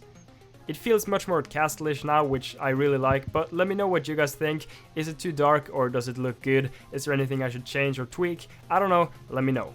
I've just fixed up a few more bugs now, improved some of the lighting, and also added some dialogue to Banana Man right before the boss. He will tell you a cheesy line about how this feels like a boss room, and then he will give you a little hint to help you dodge some of the boss's attacks. Much like in Stick Fight the game, I've now added a mechanic in where if you hold down, you can lie down on the ground, which can be super helpful against some of his attacks. I also made it so when you defeat the Black Knight, you can actually advance to the next stage or keep moving, because previously you were just kind of locked into the room. was fast. So the black bars go away and the traps are lifted and you can continue moving forward. Also, I changed the name of the Black Knight to Dark Knight. You can read the reasoning here in the poll I had for my Patreon supporters on my Discord server. And finally today I made the Dark Knight drop a lot of coins. I'm also planning on implementing some sort of upgrade system, so eventually he will drop some sort of nice upgrade for you, but I haven't quite gotten that far yet, and I really want to work on just getting the stages together and then get back to working on some upgrades, inventory, some sort of system like that. Also, I'm planning on making him drop his helmet so you can unlock the Dark Knight helmet once you kill him and pick it up, but again, I need to work on an achievement sort of system before I can even do that. So, not quite that far yet, but eventually I'll do all of that stuff. But it's getting pretty late now, so I'm gonna go hit the sack and then continue tomorrow.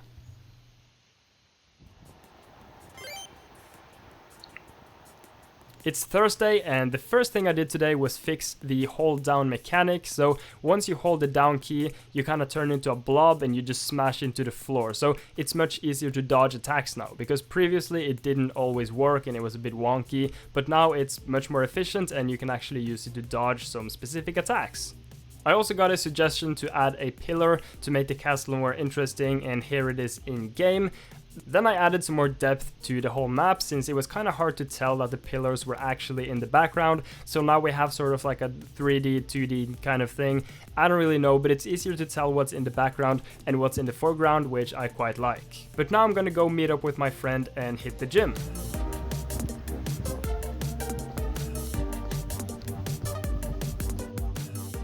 I just got home and I'm gonna reply to some comments and messages now, since I've skipped that for like the last 3 days. Oopsie doopsie. But now I'm done with the comments, so I'm gonna hit some quick games with the boys and then hit the sack.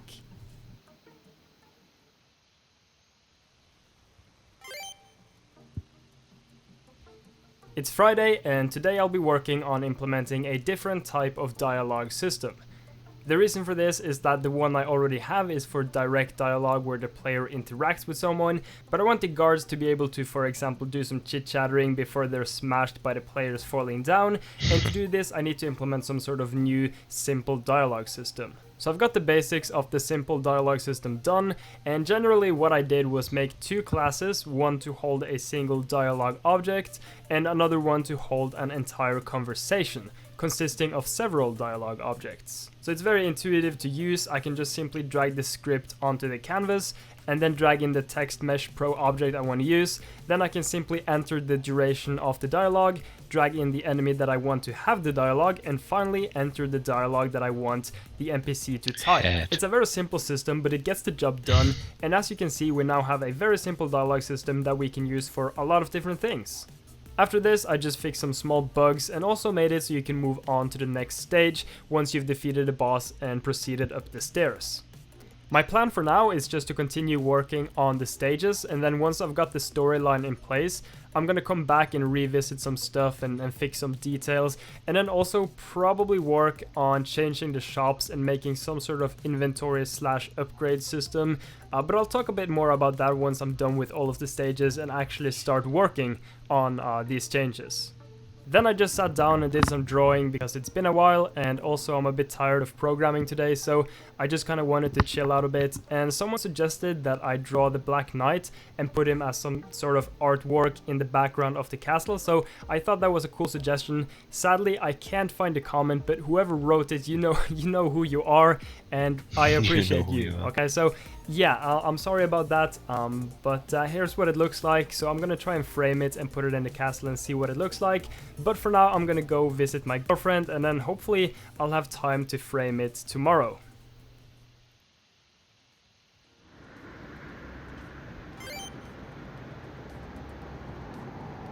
It's finally Saturday and I'll be spending the day editing together this week's devlog episode because I'll be quite busy later and also I'll be quite busy on Sunday, so I just want to finish it up now so it's ready to go up tomorrow on Sunday because that's when I usually upload my devlog episodes.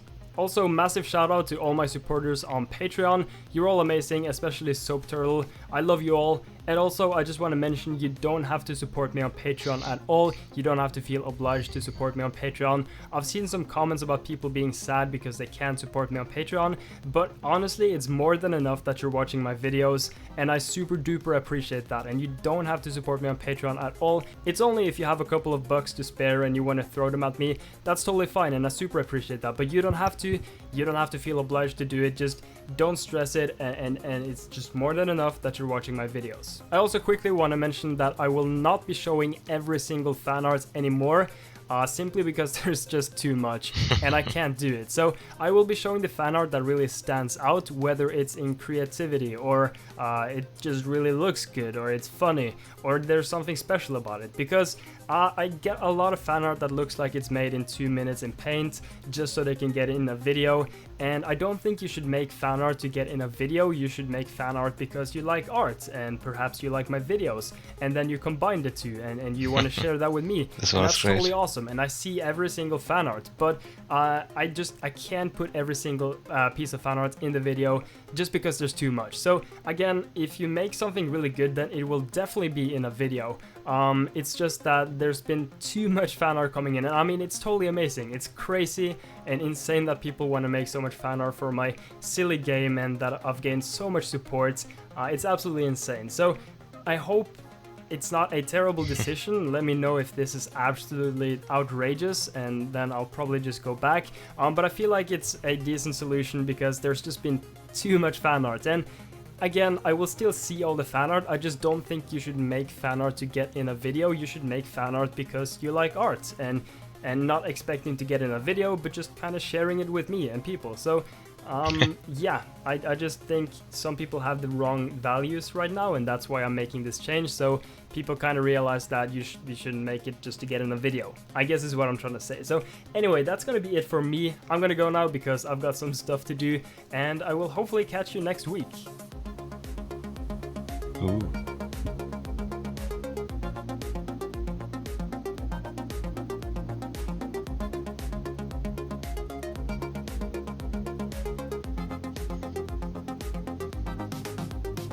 Stop hitting the safe.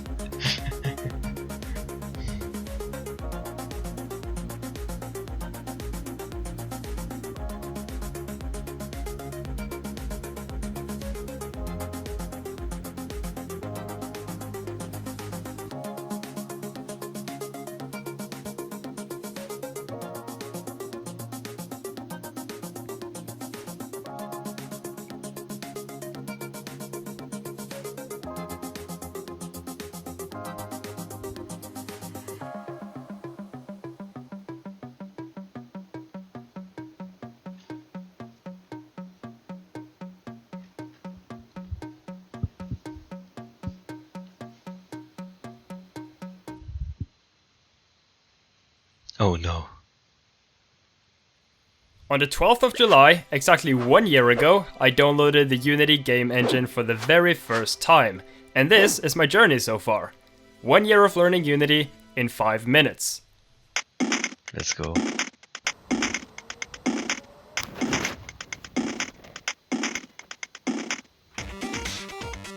Approximately 2 years ago, I started my bachelor in computer science. The first programming language I learned about was Java, and I instantly fell in love with it.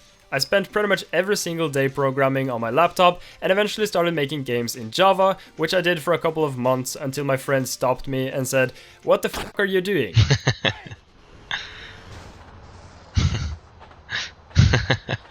So I did some research and found two great game engines, Unity and Unreal.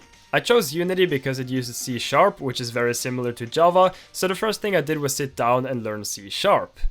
Now, I'm a huge fan of physics. In my opinion, it's really cool how you can jump and come back down to Earth instead of flying off into outer space and dying. I mean, I don't know about you, but in my opinion, that's pretty sick.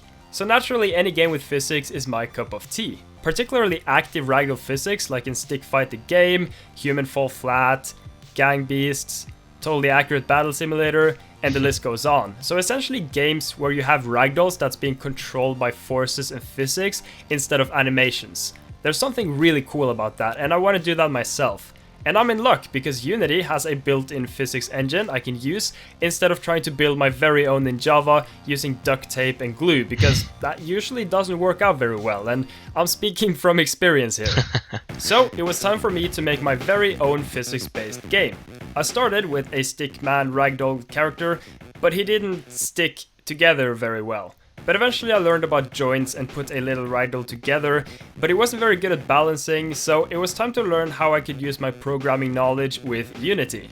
I started by following the official Unity tutorials, which helped me get into the very basics. Then with a quick YouTube search, I found some amazing YouTube channels that teach Unity for free, such as Brackeys and Blackthorn Prod. This helped me understand the general workflow of Unity, and I was quickly standing on my own feet. And so was my little friend too. Yeah.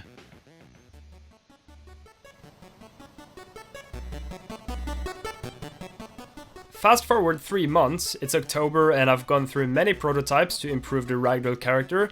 At this point I've changed it quite a bit and there are many new features. You can now pick up and shoot guns, grab onto things, and even play the game with several players. The plan is to create a game with many different worlds you can play through with your friends, and the map you're looking at here is the first world set in a Wild West theme on a train chase. Yet again, fast forward a little more than 3 months, and I've learned so much more about Unity and C# that I realize how bad the project currently is. So I scrapped it and remade the ragdoll, as well as refactoring and changing the entire project, consisting of around 8,000 lines of code. And thus I had a new ragdoll character I was much more happy with, as well as a much cleaner code in general. I also started working on a new medieval world, as I was having a lot of trouble with the Wild West one and just kinda wanted to start something new. So I put the Wild West world aside for now, and I might come back to it later on. I kept working hard and made a lot of progress on my game, which I've titled Off the Sticks. But I wasn't quite satisfied. I would see other game developers make all sorts of cool projects, and I wanted to do that as well. I don't want to be known as a one-trick pony. So I started experimenting a bit more with Unity to test my skills, and one of the short projects I did was making a bad replica of Minecraft, which I called Badcrafts. But I wanted to properly prove myself as a game developer, and what better way to do that than participating in a game jam where you have to make a game in 48 hours. And so I did. The 48 hours began and I spent the first 5 hours wondering what I was doing with my life, about to give up, but then I sat my ass back down and got to work, and 43 hours later I delivered a somewhat finished game, and I made a video about the entire process, link is down below. After this, I continued working on Off the Sticks, while also putting some time into other projects. I finished a little gladiator simulation game, which I had a lot of fun making. I might also eventually implement this into Off the Sticks and make it its very own world, or at least minigame. This brings us to today, the 12th of July 2019, 1 year later. I've learned incredibly much about Unity, game development, programming, art, and so much more. I've met some great people and it's been a really fun journey so far. I'm still working hard on Off the Sticks and I'm hoping to release it on Steam one day. Legends. I also have a couple of cool side projects I'm working on right now, but I won't reveal them just yet. So there it is, everything I've learned and done so far with Unity in 5 minutes. Cool.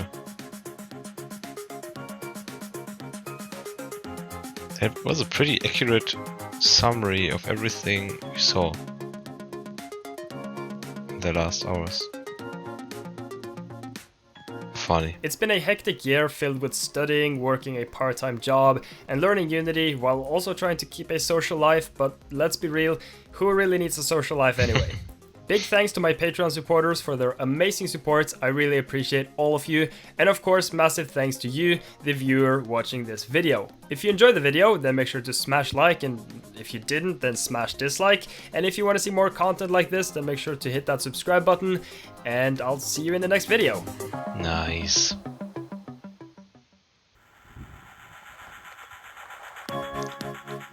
Number 19. Let's go.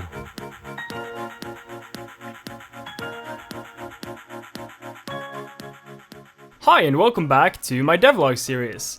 Today's Monday and we're gonna start off the week by implementing and fixing some of the most common feedback from the last video. So first off, I think I had around 500 comments about the torches giving off a white light, which is completely right, so I've changed the tint to kind of like a red orange-ish, which makes it look much more atmospheric and real, which is good, so I'm pretty happy with that feedback. Also, as you can see, I changed the big torch in the boss room to 3 smaller torches, because I had quite a bit of feedback about that too, and also I don't think they made gigantic torches back in the medieval ages, so it's probably a tiny bit more realistic. After that, I made some changes to the Black Knight himself, so sometimes he would perform the same attack several times in a row, so I quickly changed it so he can't do that anymore, and that just kind of brings more variety to the fight, which is good. I also had a lot of comments about how it looked too easy to fight him, especially when he does the ball roll attack, where you can just kind of stand and slap him up and just dodge the ball. So I've made it so he kind of defends himself when the ball is rolling by hitting you away with the stick. I'm pretty happy with all of these changes based on feedback from you guys, but now I'm gonna go eat some dinner, hit the gym, and then hit the sack.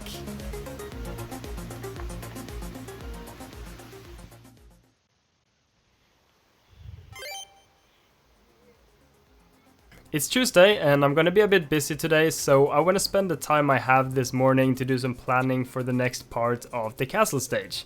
This will be the 4th stage, so you've defeated the Dark Knight and you'll now reach the King, which is in a throne room. And he is probably going to be a boss, but I haven't quite figured out all of the details yet, which is why I am doing the planning now, so I kind of know what I want to do and where I want to go, instead of struggling with that later. So I'm gonna do the planning, and then we should hopefully have some sort of plan. I'm done with most of the planning now, so my girlfriend is coming over and we're gonna make some avocado chicken burgers, because avocado is good and chicken is good and burgers are good, so you can't really go wrong, and it was actually pretty goddamn good, so it's Dani approved.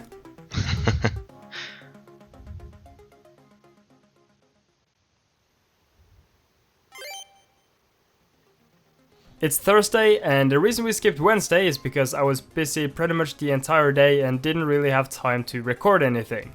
And I'll be quite busy today too, but hopefully I'll be able to do some stuff in the evening. I just got home and it's getting kind of late, but before I go hit the sack, I want to work a bit on the throne room art. So basically it's just gonna look a bit more fancy than the previous section, Nice carpet. a bit more bright, and also a red carpet, and that's supposed to be a window. I don't know, don't ask it. Hopefully I'll be able to improve this more tomorrow, but now I'm getting really tired, so I'm just gonna go hit the sack and then continue tomorrow.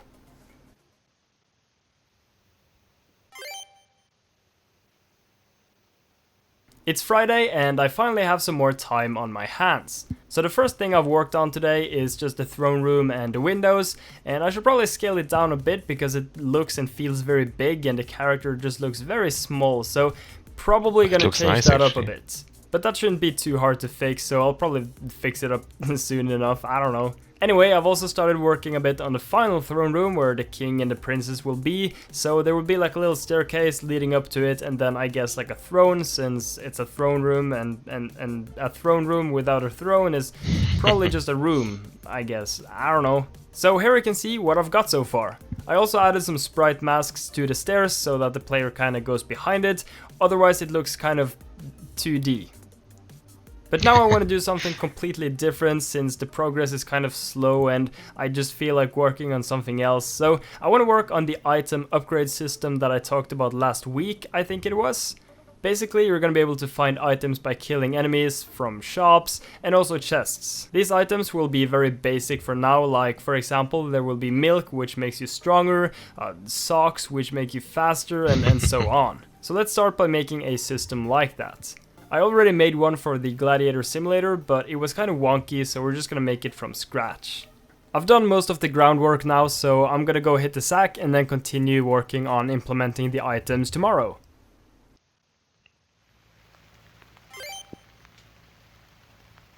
It's Saturday and we're gonna keep working where we left off yesterday. So basically I did most of the boring stuff on Friday, which means today we can work on the actual fun implementation. So first off, I found a picture of milk, which is just placeholder for now, which will be the strength power-up. Because everyone knows milk strengthens your bones, which means you become stronger, I guess. Then I made a quick script that makes the milk hover over the ground, so it looks a bit more interesting instead of just staying completely still. I also added some quick particle effects to make it look a bit more appealing and shiny, and you just kind of want to grab it. And that's the whole point. You really want to grab the milk because it makes you strong.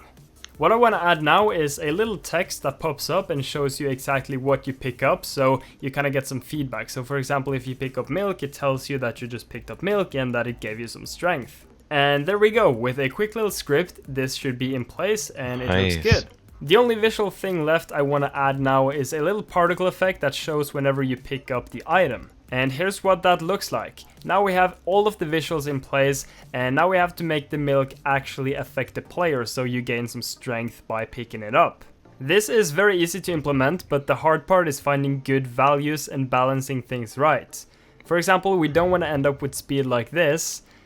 Actually, that would be pretty goddamn cool, so I think I'll make that possible. But we still have to find some good values so you kind of increasingly get stronger and it doesn't just act in weird ways. So I think that will be the hard part. So for now, I only have 3 basic power-ups. Milk, which makes you stronger, socks, which makes your movement speed faster, and probably something that will make your max health increase. And I might also add something that increases your total size so you can kind of turn into a giant. I think that would be pretty fun. So I'll work a bit on figuring out the power-ups because there's a lot of fun things I can do with them.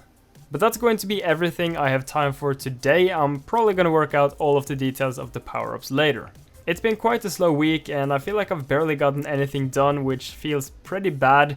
Even though it's been quite busy with life and stuff, working on Off the Stakes has just been really slow this week, mainly due to lack of motivation and just work spirit. But I think that's a natural thing when working with game development or just about anything else really. I've been working for almost every day for many months now next to studying and other stuff, so I'm probably just a bit burnt out and will most likely take a little break from working on Off the Stakes for like 1 or 2 weeks. Sometimes it can really help to just get away from whatever you're working on for a bit and get some room to breathe and come back with a fresh pair of eyes. So that's probably what I will do, but I will most likely work on some other projects as well during this time, and there will probably be some other videos coming. Anyway, I'm gonna go hit the sack now and then probably edit the video tomorrow. As always.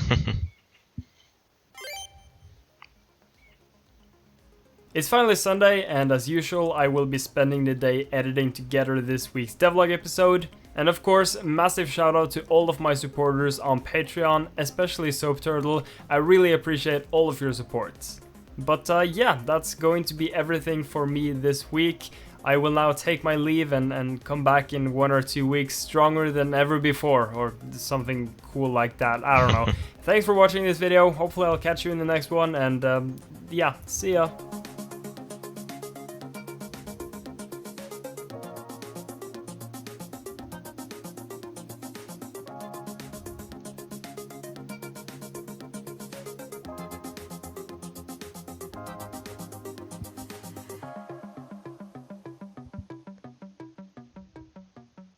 Let's go.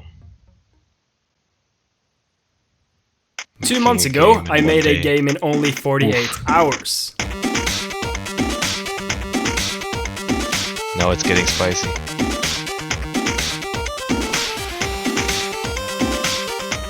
But today we're upping the stakes and downing the hours.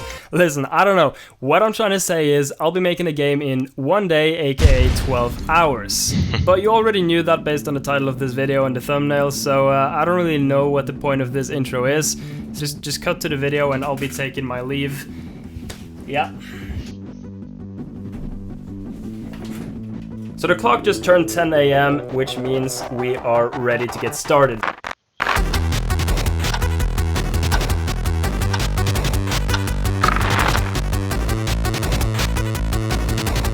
The very first thing I did was make a circle. Circles are cool and they're round and stuff, and you... Anyway, the plan is to make a ball you can bounce around into other balls and score points. So I added a mechanic that allows you to throw the ball around with your mouse. Then I added a slow motion effect whenever you're aiming, as well as squeezing the ball to give it more feedback. Is it necessary? Not really. Is it cool? Yeah, hell yeah. I also made it so you have to touch the ground to regain your I jump. love this game. This is Holy basically shit. important so players don't just spam jump up into the sky. And of course I made a super basic camera script that follows the player and also zooms based on the player's speed. Now that we have the very basics, let's start with the fun stuff. So first off, I added an enemy into the game. When you hit them, you get a boost upwards and you also regain your jump. This is where things start to get fun, as you can now combo the enemies without touching the floor. But so far it's looking a bit bland and boring, so we need to juice up the game real quick. The easiest way of doing this is adding particles, because particles are cool and I mean everybody loves particles. So I made a quick enemy explosion effect using Unity's built-in particle system, and voila, the juice levels have now reached new heights. And speaking of juice, time for a quick toilet break. Toilet break is over, I'm juiced up and ready to get back at it. I quickly added a score system and then got to work on sound effects. I'm gonna use SFXR, which is a free sound effect generator, to make my sounds, and here's what it sounds like so far.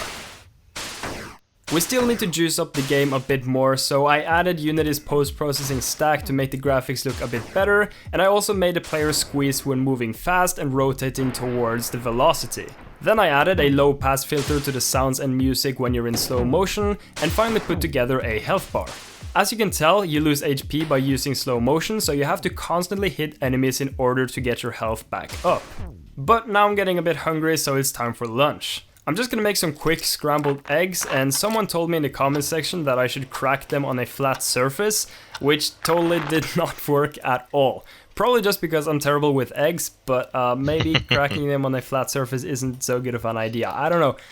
I'm not a cook, I'm a programmer, okay? Stop judging me, please. Lunch is done and I started working on the camera shake. But I had so much trouble here, I just could not get it to work. I had already wasted like 1 hour trying to fix this strange bug, and I just could not figure out why it was happening for the life of me. And boy was I starting to feel the pressure at this point. I finally figured it out and I now have a camera shake in place, but it was definitely not worth wasting that much time with it. I'm pretty much like 1 hour behind schedule because of it, so I just have to get right back to work. First off, let's improve the camera controller. It will now zoom out more depending on several factors, like for example how high in the air you are and also how fast you're moving. Then I added more sound effects and made it so you actually die when running out of HP. We also need more variety in enemies, so I added a green spike enemy that kills you on impact. Kinda looks like a creeper. Oh man. Also made a purple entity which will shoot you off into a random direction once you hit it. But I swear it is not random. It always shoots me off into the green boys and then I die every single time. So I'm telling you, do not trust the purple boys. You can't trust them. And of course we have to actually make the enemies spawn on this stage, because otherwise we don't really have a game. So I put together a quick algorithm that spawns enemies as you move, and the way that the algorithm works is that the amount of enemies spawning will decrease linearly with the height. Now that sounds really smart, and you have to keep in mind I'm not very smart, so I definitely found this on Google, but I make the rules, so it is allowed to find algorithms on Google. Boom. Anyway, therefore you are better off not going too high, as there are fewer enemies up there. I also added a healer enemy and a golden enemy that gives you a lot of points. Also, I'm not quite sure why I call them enemies, like one of them literally heal you, so I don't know. And it gives you coins. So it's currently 4 PM, which means we're halfway there and we got 6 hours left. Now, I'm pretty... Oh god. Okay. As I was saying, I'm pretty happy with where we are. We kind of have like a playable game already, but there are a few things yep, and I die instantly. So we still have a couple of things to do, but I'm pretty happy with where we are. But I'm getting pretty hungry now, so I'm gonna go make some dinner and then continue afterwards. I just finished dinner and we have approximately 5.5 hours left, I think, and there are a million things to do, but we're looking good so far, so we're just gonna get right back to work and hopefully finish off. I'm done with dinner, so it's time to make some music. Yeah. Here's the result. I only spent about like 30 minutes on this, so it's nothing too wild, but I think it gets the job done. Time is starting to get a bit tight and we still have a lot of essential features and bugs to fix. First off, I did some minor optimizations so that the entities off screen will despawn. Then I added some UI so you can actually restart the game once you die, and I also fixed it up so entities will always explode with their correct colors. You will now also lose HP constantly even when you're standing still, and I finally added some more sound effects. I've also spent a good amount of time trying to add a small score pop-up effect when you blow up enemies that shows how many points you got for killing that specific enemy, but it doesn't seem to want to work, it just kind of want to run away. Oh, no. I also had some issues with the trajectory not working, so it's not looking too good right now. 3 hours left. Finally got the score pop-ups and the trajectory working, but we're already down to 3 hours, and my brain is starting to get really fried up. But I'm not about to give up now, so let's just push these last 3 hours to the absolute limit.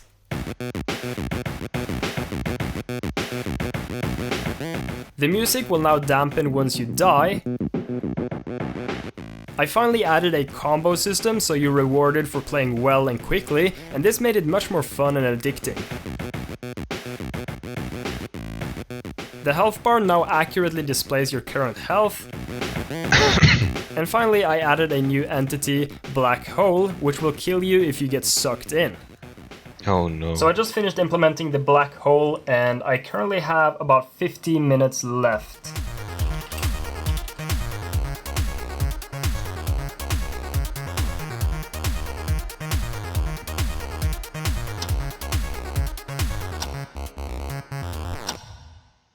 Done. And I think we're finished. I cheated a bit because it's actually 1 minute past 10.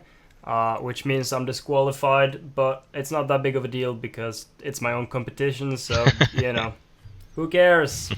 The final hour I spent adding more particle effects, high score, and also made the slow motion effect a bit better. So there it is, a game made in 12 hours. If you want to try it out, it's completely free, the link is in the comment section or description down below, and it's available for Windows, Linux, and Mac. I want to make it available for mobile devices too, but that's for my next video, so you better make sure to smash that subscribe button so you don't miss the video. My current high score is around 150,000 points, so you can try and beat me, sucker, but you probably can't because I'm a gamer god. Just kidding, I suck. Please don't beat me, have mercy, please. As always, massive thanks to all of my Patreon supporters for their amazing support, especially Soap Turtle. If you want to support me on Patreon, there is a link in the description down below. And of course, massive thanks to you watching my video. If you liked it, then make sure to smash like, and if you didn't, then smash dislike, and hopefully I will catch you in the next one. Also, please follow me on Twitter, I need more followers so I can flex, come on, please. Just go to twitter.com/DaniDev and just follow me, just hit that follow button. If you don't have an account, just make an account and just follow.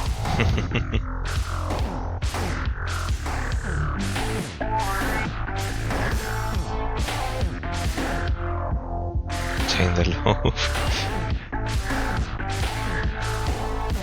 Timer. 9 minutes 44. Thanks for watching. We love watching you, Dani. Even if you sleep. What? Just kidding.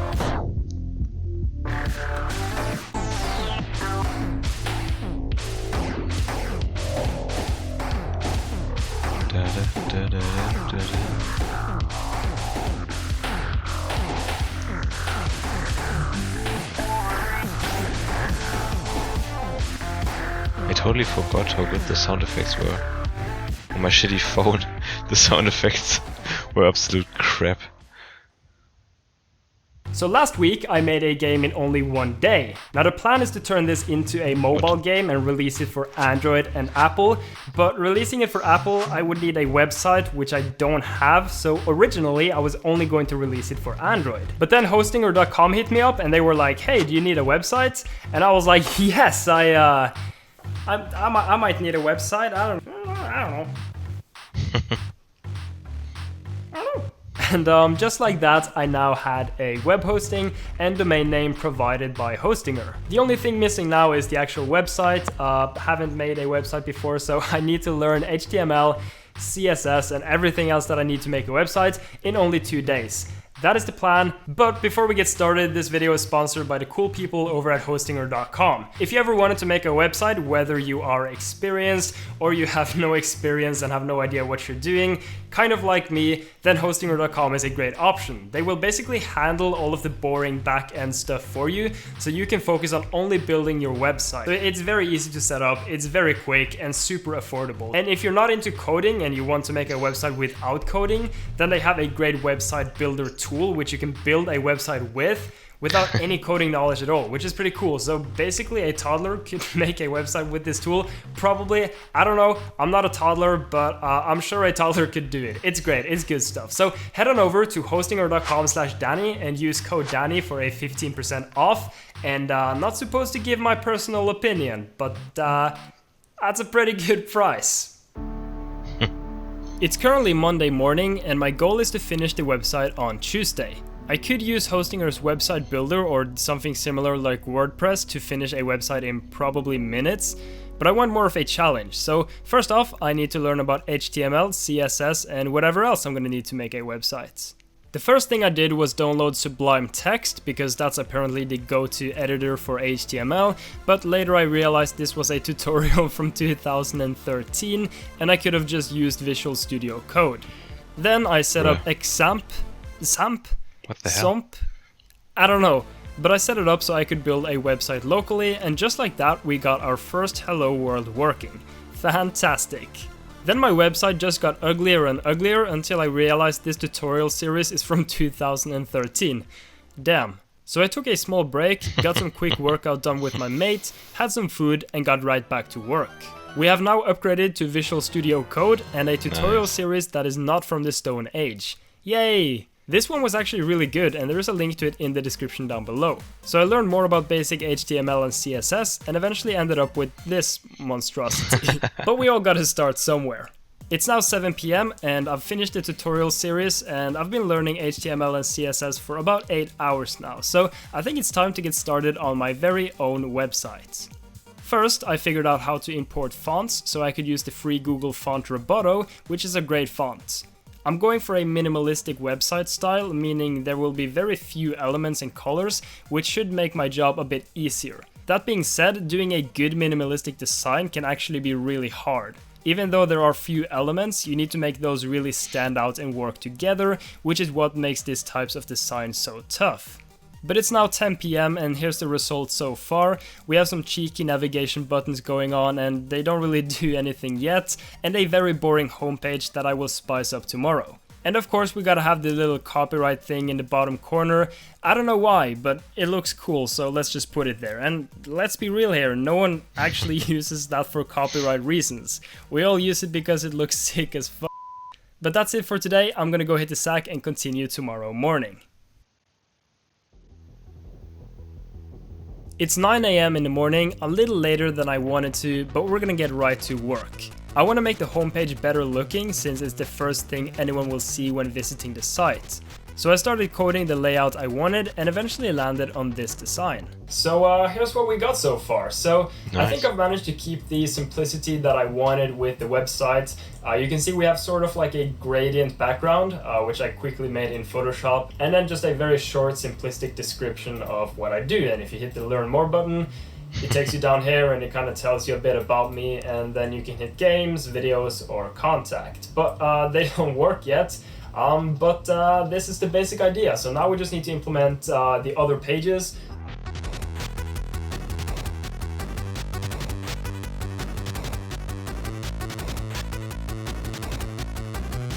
HTML and CSS is so boring. So I'm about to go get some lunch, but here's what we got so far. So basically, if you go ahead and click on games, you can kind of see the games that I have so far, and if you click one of them, it will open up a new tab, and it will take you to that particular game. So that's pretty cool. Yeah, I think we're looking good so far. With the games page in place, I had a very quick lunch and got back to work on the contact page. Now the contact page should be fairly simple to make, as it's just going to use some icons. I already made a similar layout for the games page, so I can just kind of recycle that one but use icons instead.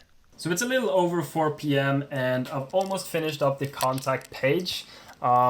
It's looking decent. The only thing that takes time is that I have to make sure that the responsive design is working, because as you can tell, once I kind of drag it in, it just kind of becomes weird. So I think that's what I'm spending the most time with right now, but hopefully I'll be able to finish in time. I managed to make it work better for mobiles, but the clock is now 5 p.m. and I have to pick up my brother at the airport. So hopefully I'll be back in time to finish the website before the day is over. Finally back from the airport, it's currently 7 p.m, which means we have about 3 hours to go. So first off, I made some small tweaks to a couple of things around the page, and it's looking pretty good so far. I think I'm ready to start working on the videos page, which is the only empty page left. This one was a bit more tricky than I initially thought, as the videos didn't really want to fit at first and some of the layouts just got really weird, but eventually I managed to fix it all up and the video section is now up and going. Nice. So as you can see, we have pretty much everything I want. It now also scales very well with pretty much everything. So if we go to the smallest size, you can see everything kind of scales down, and it should all be fitting into the page. We now also have a proper games tab, which is scaled, a video tab, which shows some of my most popular videos, and also of course the contact tab. So the only thing we need to do now is actually get the website onto the internet. That would be great, because that's the whole point of making a website. So we have about 30 minutes left, and the only thing we need to do now is actually get the website on the web. I have no idea if this is a long or short process, but hopefully it doesn't take very long. So I logged into hostinger.com and we can see a list of things that I should probably do. But it was much easier than I thought, and I pretty much only had to hit the setup buttons for it to work, which only took like 5 minutes. Then I uploaded my files, and just like that, my website is now online. You can see it working on my PC right here and also for my phone, though it's a bit tricky on the phone because some of the layouts don't quite work, but I'll probably get to that later on. So there we go, we managed to learn the very basics of HTML and CSS and set up a cool first website in only 2 days. Of course, there are still a lot of things to learn, and the website is far from perfect, but I think it's a great start and it was a bit easier than I first thought. So if you want to set up your own website, make sure to visit hostinger.com/Dani and use code Dani for a 15% discount. If you've ever hesitated because it looks hard to make a website, you really shouldn't worry, as it's much easier to learn than you might think. Again, I've included a tutorial series down below in the description, but if you don't want to code, you can easily do so by using Hostinger's website builder or something like WordPress, which requires pretty much no coding knowledge. Yeah, But that's going to be WordPress all is for pretty me. easy. Make sure to subscribe so you don't miss the next part of this video where I will actually be making the mobile game. Also, speaking of making games, me, Bracky, Psycho, Jabrails, Blackthorn Prod and many more are hosting a game jam, which you can check out with the link in the description down below. If you want to try your hand at making a game in 1 week, you should definitely join in on the fun. Me and many other Unity YouTubers will be participating, and I think it's going to be one of the most awesome game jams ever. So make sure to check it out with the link in the description down below and sign up today. Turns black. Sounds and music make it fantastic. Or just focus on having a ton of fun. This jam is organized by some of the top game dev channels on YouTube, with the goal of bringing the entire game dev community together. The challenge is to make a whole game in just 1 week, and it's coming up the last week of August 2019. Other than that, I want to thank my Patreon supporters for their amazing support. I really appreciate it, especially Soap Turtle, but of course everyone else too. And that being said, thanks for watching. Legends.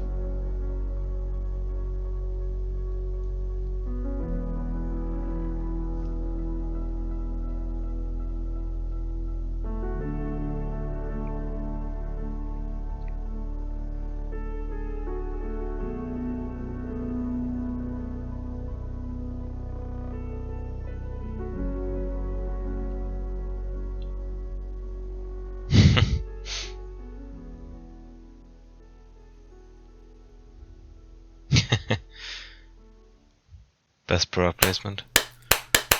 Approximately 2 weeks ago, I made a game in only 1 day. This week though, we're gonna turn it into a mobile game and release it within the week. And since I already worked for 1 day, I'm gonna give myself 6 days, because 7 minus 1 is 6. Quick maths. Yeah, I'm a smart guy. This means we have until Saturday to finish and release the game, so that's gonna be kind of interesting because I haven't made a mobile game before. And also last week I made a website using hostinger.com/Dani, which was a lot of fun, so you should definitely check out Hostinger if you need a website, and you should check out the video because it's dope. I mean, it's made by me, so yeah, duh. Let's just get right into the news. It's Monday, and the very first thing I did today was plan out all of the features I wanted for the game. So I made a quick list on Trello.com, and this video is not sponsored by Trello, but hey, if any of you Trello employers are watching this, I'm just saying, hit me up.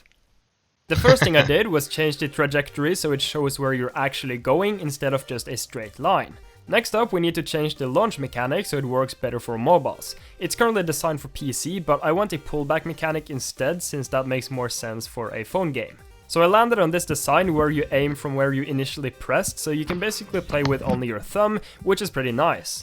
I also reworked the camera completely, so it now zooms and moves based on where you're aiming and also which direction you're moving in. After that, I set up a super basic menu where you can play, shop and customize, but for now the only button that actually works is the play button. Now let's do some save files. I've never actually done this before, so hello Google, how are you doing today on this fine Monday? Please help me. And just like that, we now have save files working. So if I open up the app and commit Sudoku, you can see it remembered my previous high score. Nice. I also changed the jump mechanic, so instead of only one jump, you now have something called juice, which is depleted by jumping and using slow motion. And when you run out of juice, you can't jump anymore. Then I fixed the spawn system, so entities spawn infinitely to the right and also to the left. And of course, it's not a mobile game without a level and XP system, so I stole the XP formula from good old RuneScape and implemented it into my game. Then I made everything else needed for the XP system, and just like that, we now have a kind of buggy XP bar, but it works. Kind of. Not really. Send help, please. And finally today, I implemented settings and stats, and also designed some icons for tomorrow. But that's gonna be it for today. I'm absolutely smashed, so I'm gonna go hit the sack and continue tomorrow.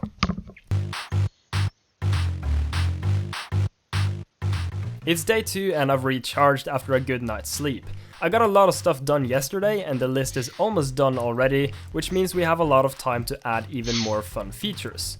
First off today, let's work on the UI and actually make a shop system, which shouldn't take too long. I was wrong. It's currently 1:30 and making a UI and shop system and customization takes much longer than I initially thought, but so far the shop is working and you can actually buy stuff. So here you can see Virgin level 0 ball with no upgrades versus Chad ball with a lot of upgrades, and clearly the Chad is superior.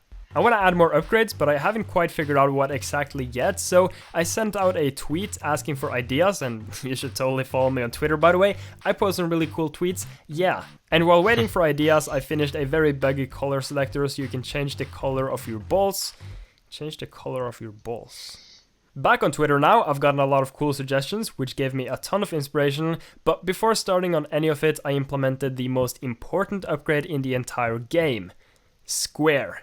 Yeah.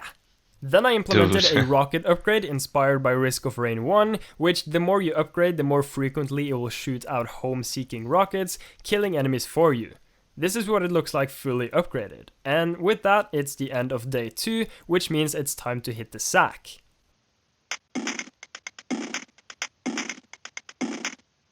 It is Wednesday, my dudes, and we're gonna keep working on adding upgrades since that is very important to make a small game like this fun. The first one I'm gonna add is a suggestion from Luke on Twitter, which is the split ability, giving you a chance of splitting balls into 4 more balls. Oh yeah. When fully upgraded, you will split around every 10 balls you hit. Then So I cleaned up the satisfying. death screen so it's not as messy anymore and you can actually tell what's going on. I also added another upgrade which gives you a chance to spawn a missile upon destroying another ball. After this, I worked on a bunch of optimizations and bugs, and then got to work on something really cool which will spice up the game a lot. So after reaching a certain distance, you get to a locked door, and you have to become a square to unlock it. Now the square costs like 100,000 points, so it's quite hard to get to it. And I'm not gonna show you what's inside just yet, so I'm gonna keep working on it, hit the sack, and then show you tomorrow when it's done. secret. It's currently boss room. 11:30 and I just finished up working on what's inside of the totally secret room. So Yeah. once you enter, the gates will close behind you and the boss will appear. Currently he's only got 3 different phases, one where he launches at you with spikes, The boss was one so where he's hard. just kind of idle and moves to the center of the stage, and one where he For shoots me. missiles at you. Now if you're an elite gamer like me, you can make him attack himself with the missiles. Most of you probably aren't elite gamers like me, but you know, the possibility is there. Then I got to work on the auto bounce feature. Basically, once you activate it, you will automatically bounce from ball to ball for a short period of time, and you can see the results here. It's so really satisfying. fun to use in big chunks of enemies. I also implemented a lot of other small features. There's the cash entity, pretty rare and gives you a lot of money. The floor now heals you properly, and I added a little jump effect to indicate better where you jumped from. With all of this done, it's time to actually do some playtesting to find out if the game is fun or if it's complete ass.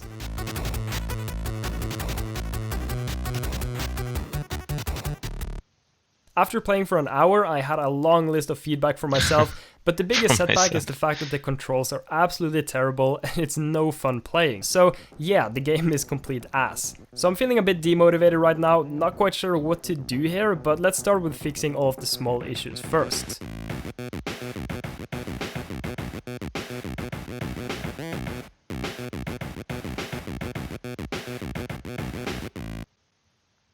The solution I landed on for fixing the controls was actually to slow down the gameplay and kind of smooth out the movement a bit. I realized looking at the gameplay that it's absolutely way too quick. It's like you're trying to keep up with Sonic the Hedge ball. I don't know, but it's really hard to keep up. So let's start playtest number 2 and pray to the Unity gods that it goes better.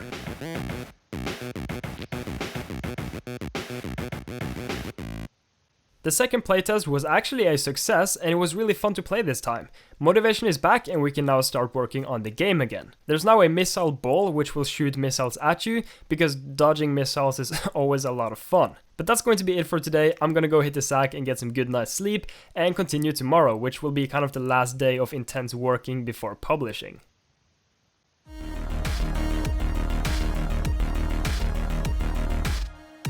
It's Friday and the first thing I want to do today is integrate ads, because your boy needs to get that bread, so it kind of has to be done. I got it working quick enough, and after that I also changed the shop, but I had a ton of different issues with different screen ratios, which has already cost me a lot of time trying to fix, but eventually I figured out a pretty cool solution that somehow works. I don't know what I did, but you know, good job me.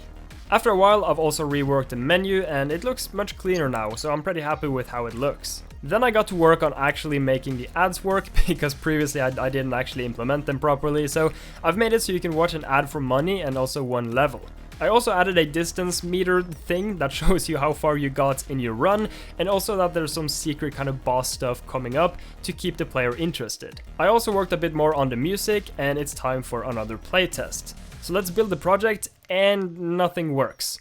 That's kind of a problem since I'm gonna need the final build ready for tomorrow when I'm actually releasing it, so I have no idea what the issue is. I could probably try to figure it out by looking at the errors, but let's be real here, no one actually looks at the errors. I mean, come on, no one ever did that. So I'm just gonna delete some stuff here and there and hope that the project doesn't break. So, you know, delete this, whoopsie doopsie, bye bye, comment out this code here, be gone.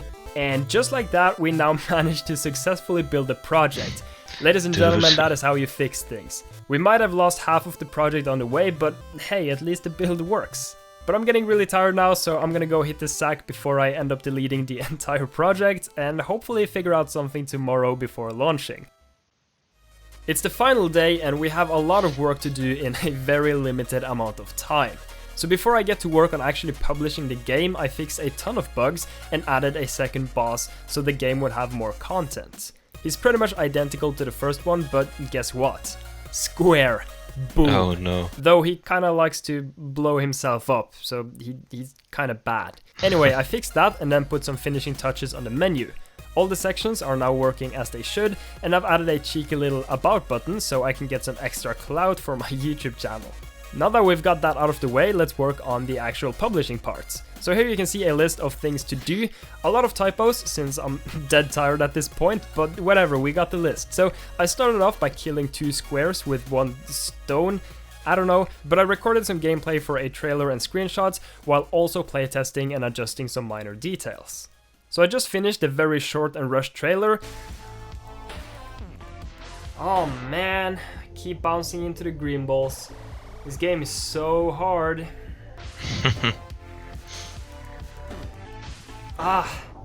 If only I was an elite gamer.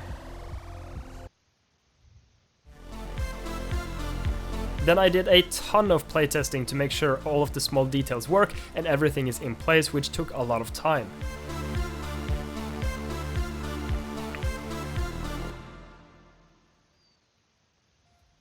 It's 11 PM and we've got 1 hour to go.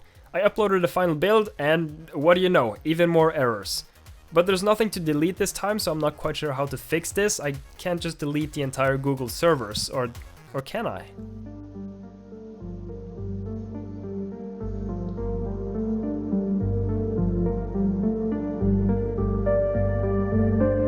That didn't work, so we're gonna have to find another solution.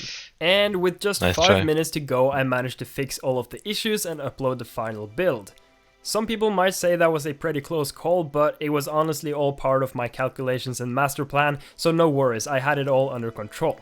You can probably tell though, I was only able to do this for Android. This really sucks as I wanted to do it for both Apple and Android, but releasing for Apple is just a whole other beast. I could not get it done in time. I even got in touch with Apple, but they couldn't really help me out. So I'm really sorry to all of you iPhone users out there, but it's just way more time consuming and expensive to get an app out for Apple as opposed to Android. So I'm really sad about this and I'm really sorry, but I really tried my best, I swear. But that being said, now all we have to do is wait for Google to respond and hopefully we can get the game out as soon as possible. 6 days later. So it's Friday, 1 week later, and Google has finally approved of the app. So it's now available for literally everyone. Yeah, I'm gonna go make the video and then we should be good to go. I'm so excited. So you can see the app on my phone here. And just like that, we got our game. Yay. It actually works. This is so cool. Oh, that was such a banger game. I love it. One of the best, to be honest. Awesome. So yeah, the app is now available on the Play Store. There is a link in the description down below. This will be my first officially released game, so I'm pretty damn excited about it. I've also made it available for computers, so if you want to play on your PC instead of your phone, there is a link for that too in the description. As always, massive shout out to all of my Patreon supporters for their great support, and of course, massive thanks to you for watching my video. Make sure to smash like if you enjoyed it, and smash dislike if you didn't. And yeah, that's gonna be it for me. Subscribe for more bad content, drink your milk, hit your sack, and respect women. See ya. What a banger video.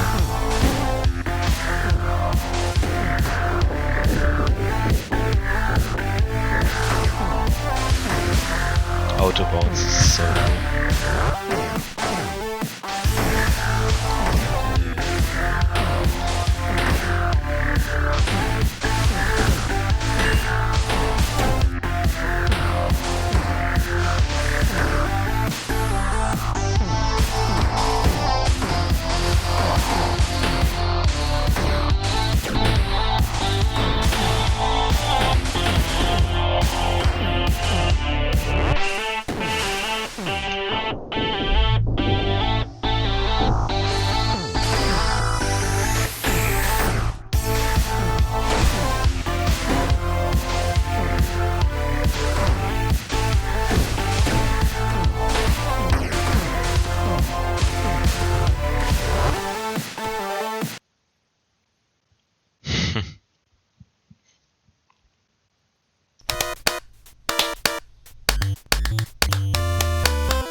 So last week I created and published my first mobile game ever. There's a link down below, by the way. You should totally check it out. You know, just saying, just putting it out there. Go download now. And one question I've been asked a lot is, how much money did you make? Did you get the bread? did you obtain the grain so you could bake the loaf? And the answer is yes, I did get quite a lot of bread from advertisement on the game. Now, since I just started university again and I don't really have time to make any fun and original content, I thought, hey, this is the perfect video. People want to know how much money I made, and it's an easy video to make. Let's do it. So that's what I'm doing. I'm doing it right now. Look, I'm creating a video. Yeah, pretty cool. Now, one thing I've learned from publishing a mobile game is that there are tons and tons of bugs, and I've gotten so many emails, so many tweets, so many comments. So I've been putting a lot of time into fixing bugs and updating the game. So I'm working on this pretty big update, which should come with a lot of changes and cool new content. So the biggest thing is you have this mission kind of thing where you can unlock a new skin. You can see we now have it unlocked, and I can go in here and I can select it, and I now have a cute face on my player, which is cool. Another big change is I've added this obstacle course. So if you go through this teleporter, you can enter the obstacle course and try your hand at it. And if you make it all the way to the end, which I clearly can't, you can unlock a pretty cool thing, but I'm not going to show you because that's super secret.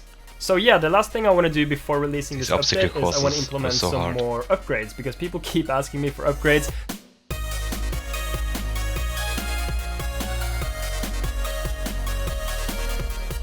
So I'm now finished with all of the upgrades, and you can see them here. These are like the advanced top tier upgrades. So yeah, I just gotta do some small tweaks and make sure you don't spawn with $10 million, and then we can publish. So I just finished up the update and have now uploaded it to Google Play, and now we just wait a couple of hours and it should be out for everyone to play. I also did a major oopsie in the very first update for the game. So I was just trying to fix some bugs, but I forgot to remove this God mode that I implemented. So everyone got like 10 million points for every ball they destroyed, and I basically kind of might have ruined the game for like tens of thousands of people.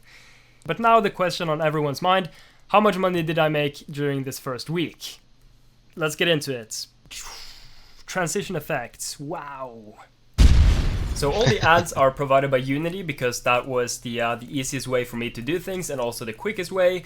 So if we head on over to my Unity dashboard, you can see all of my statistics here. And so far, in a total of 8 days, we have made $1,300. That is pretty insane. So you can see I uploaded the game on the 23rd of August.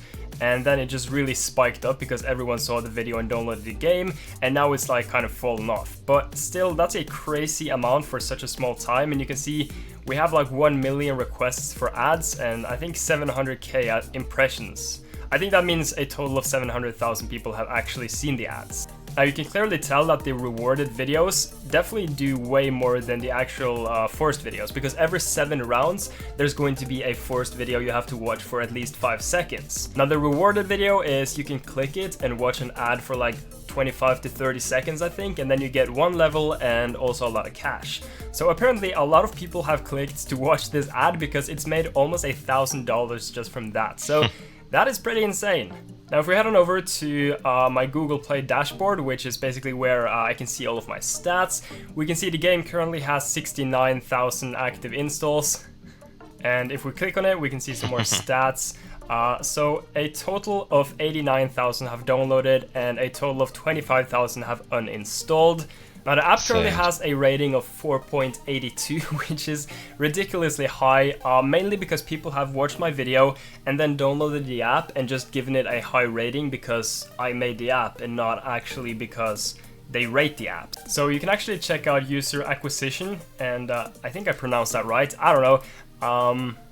And in here, I can see how many people came from my video and how many people actually came from the Play Store. Now, surprisingly, the game actually got to top trending and also top free games, so it actually got quite a bit of visibility. And you can see here that there are around 5,000 people who found the game by just exploring on the Play Store, which is pretty cool. That's a lot of people.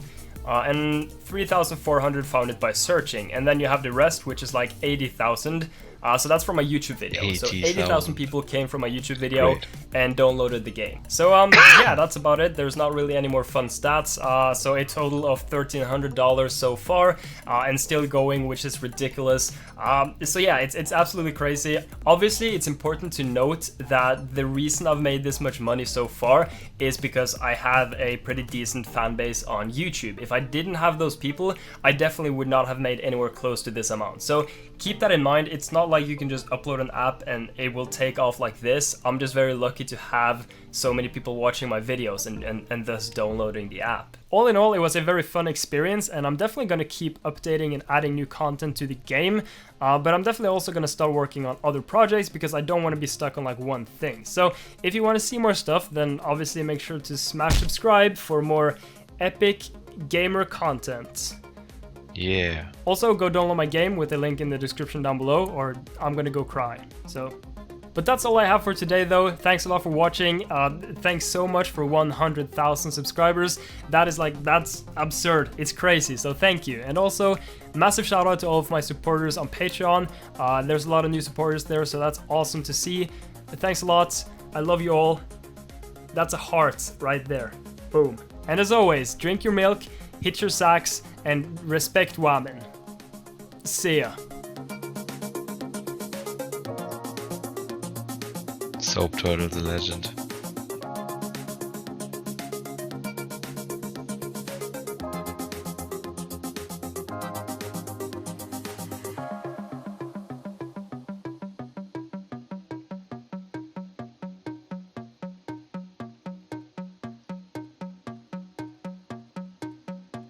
No, Danny, thank you.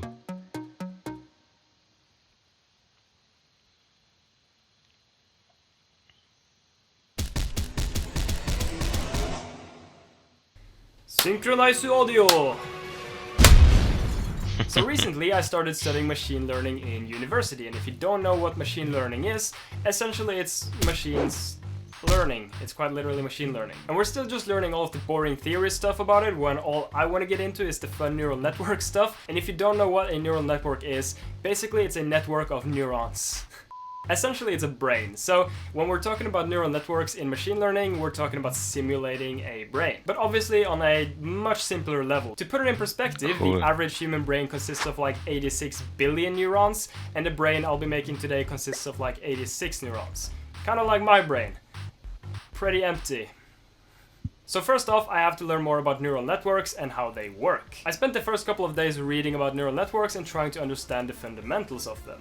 Now there are many types of neural networks, but generally speaking, it kind of works like this. So we have some input, some neurons, and some outputs.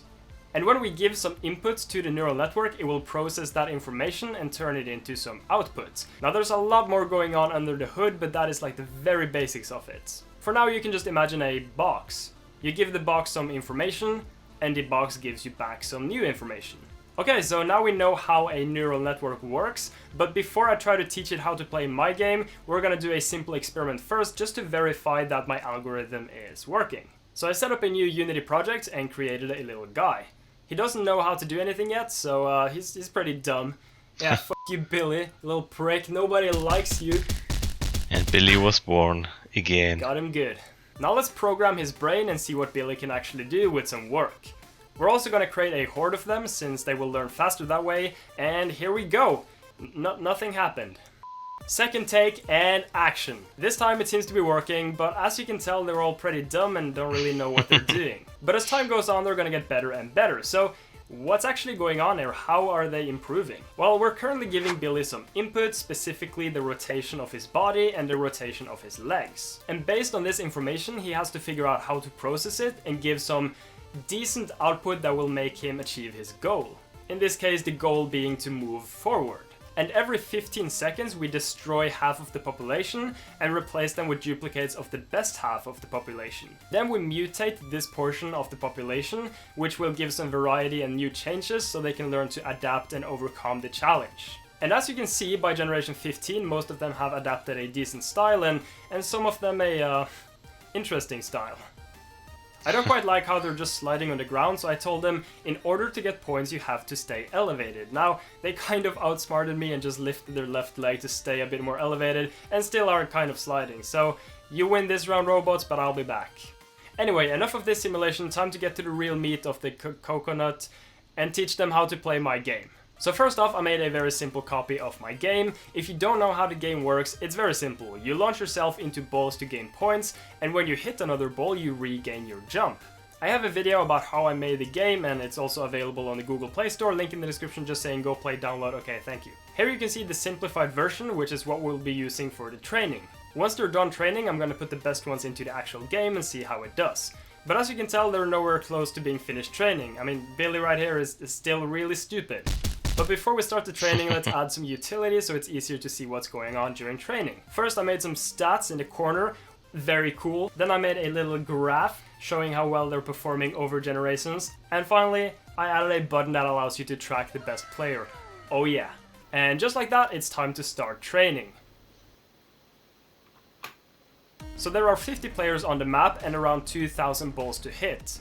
The red line shows the actual direction in which they should go, and the blue line shows the direction in which the AI predicted. As you can tell, their predictions are awful right now and they're just kinda aiming randomly, so let's speed up a few generations and see what happens.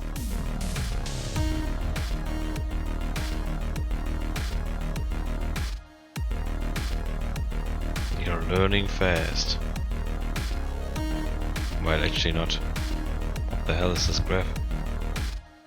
As you can tell by the graph, the fitness is slowly increasing over time, which means they're getting better. In this case, they're given fitness based on how many balls they manage to hit.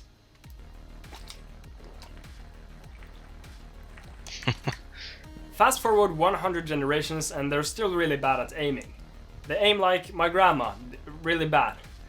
Actually, I don't really know. I'm sorry, Grandma, maybe you aim really well. I haven't actually seen my grandma aim, so I couldn't really tell you, but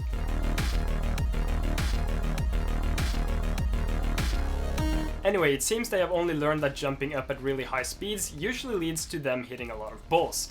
This is actually really bad since we want them to aim, not just shoot randomly. Remember when I said they get fitness based on how many balls they hit? Well, let's change that so they get fitness based on how well they aim instead of hitting balls. This should in theory work better since they won't get any points for aiming poorly, even if they hit a target. And so the second training session begins.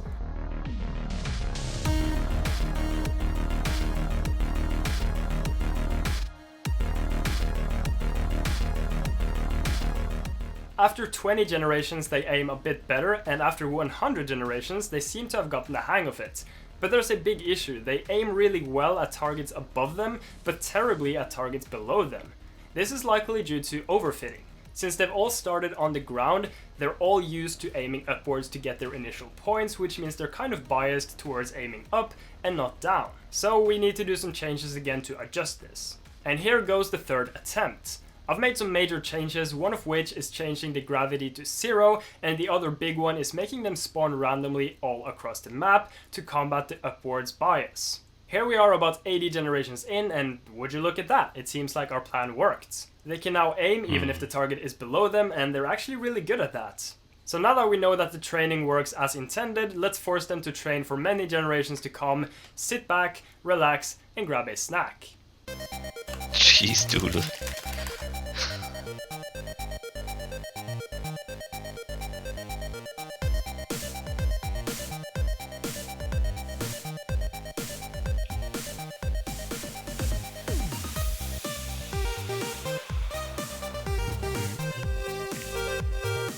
So we're now a little more than 200 generations in, and their aiming is getting really good. They can now aim in pretty much any direction, and they actually have a really sharp aim.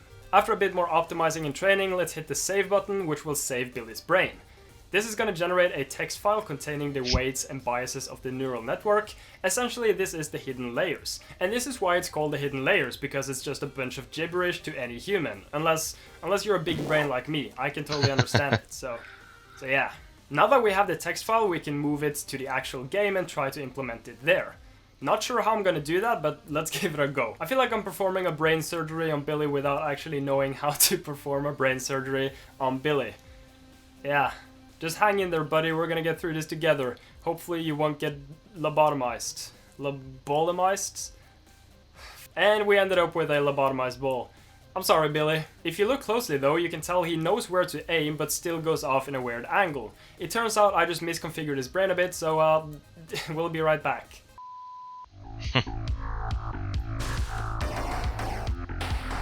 Dude. What? What's going on? This is like Autobounce.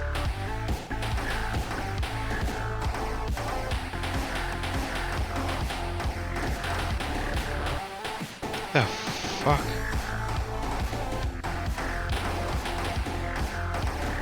This is crazy.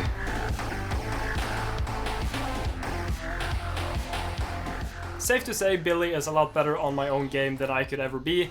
I'm proud of you, Billy. This actually went way better than I expected, and the AI turned out fairly good for my very first one. It's still a bit clunky though, as I did not teach it to account for gravity or green spikes, so it just kind of bounces into them and dies. But other than that, it works very well, and I might try to teach him more, but that's for another video. So let me know if you want to see more like this, because I had a lot of fun playing around with it, and I would totally do more. Anyway, that's gonna be it for me. Thanks for watching. Make sure to smash subscribe for more epically wacky content. And as always, massive thanks to my Patreon supporters for their amazing support. You're all amazing. I love you very much. Big smoochies to all of you. I don't know what that means, but yeah, I appreciate you. That's what I'm trying to say. So yeah, that's gonna be for me though. Make sure to drink your milk, hit your sacks, and slick your slacks. I don't know. Oh, also before you go, I'll be going to Unite Copenhagen. I don't know how to pronounce that, but something like that. I don't know. So if any of you are going there, make sure to come say hi, and you can also use this. You can use this code to get a 20% off. And I'm not supposed to give my personal opinion, but that's a very good price and all of that. Yep. See ya.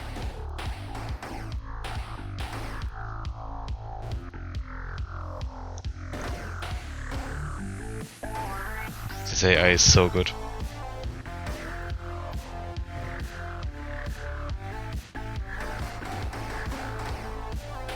I could never aim in such a straight line.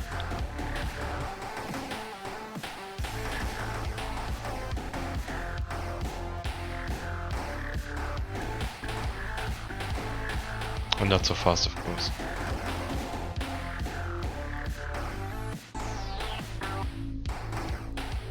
Crazy.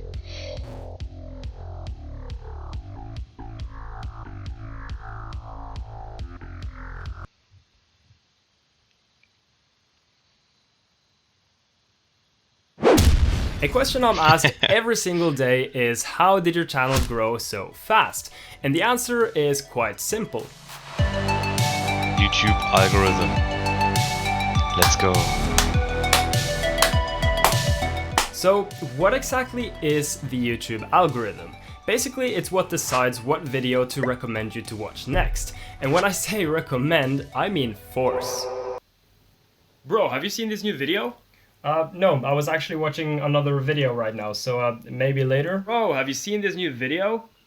No, I don't really want to see that video, so it's fine. Bro, have you seen this new video? Bro, you need to leave. I don't want to see your dumb video about your stupid balls. Have you seen this new video? I'm trying to bro, have you seen this new video? Bro. Man, what was that about?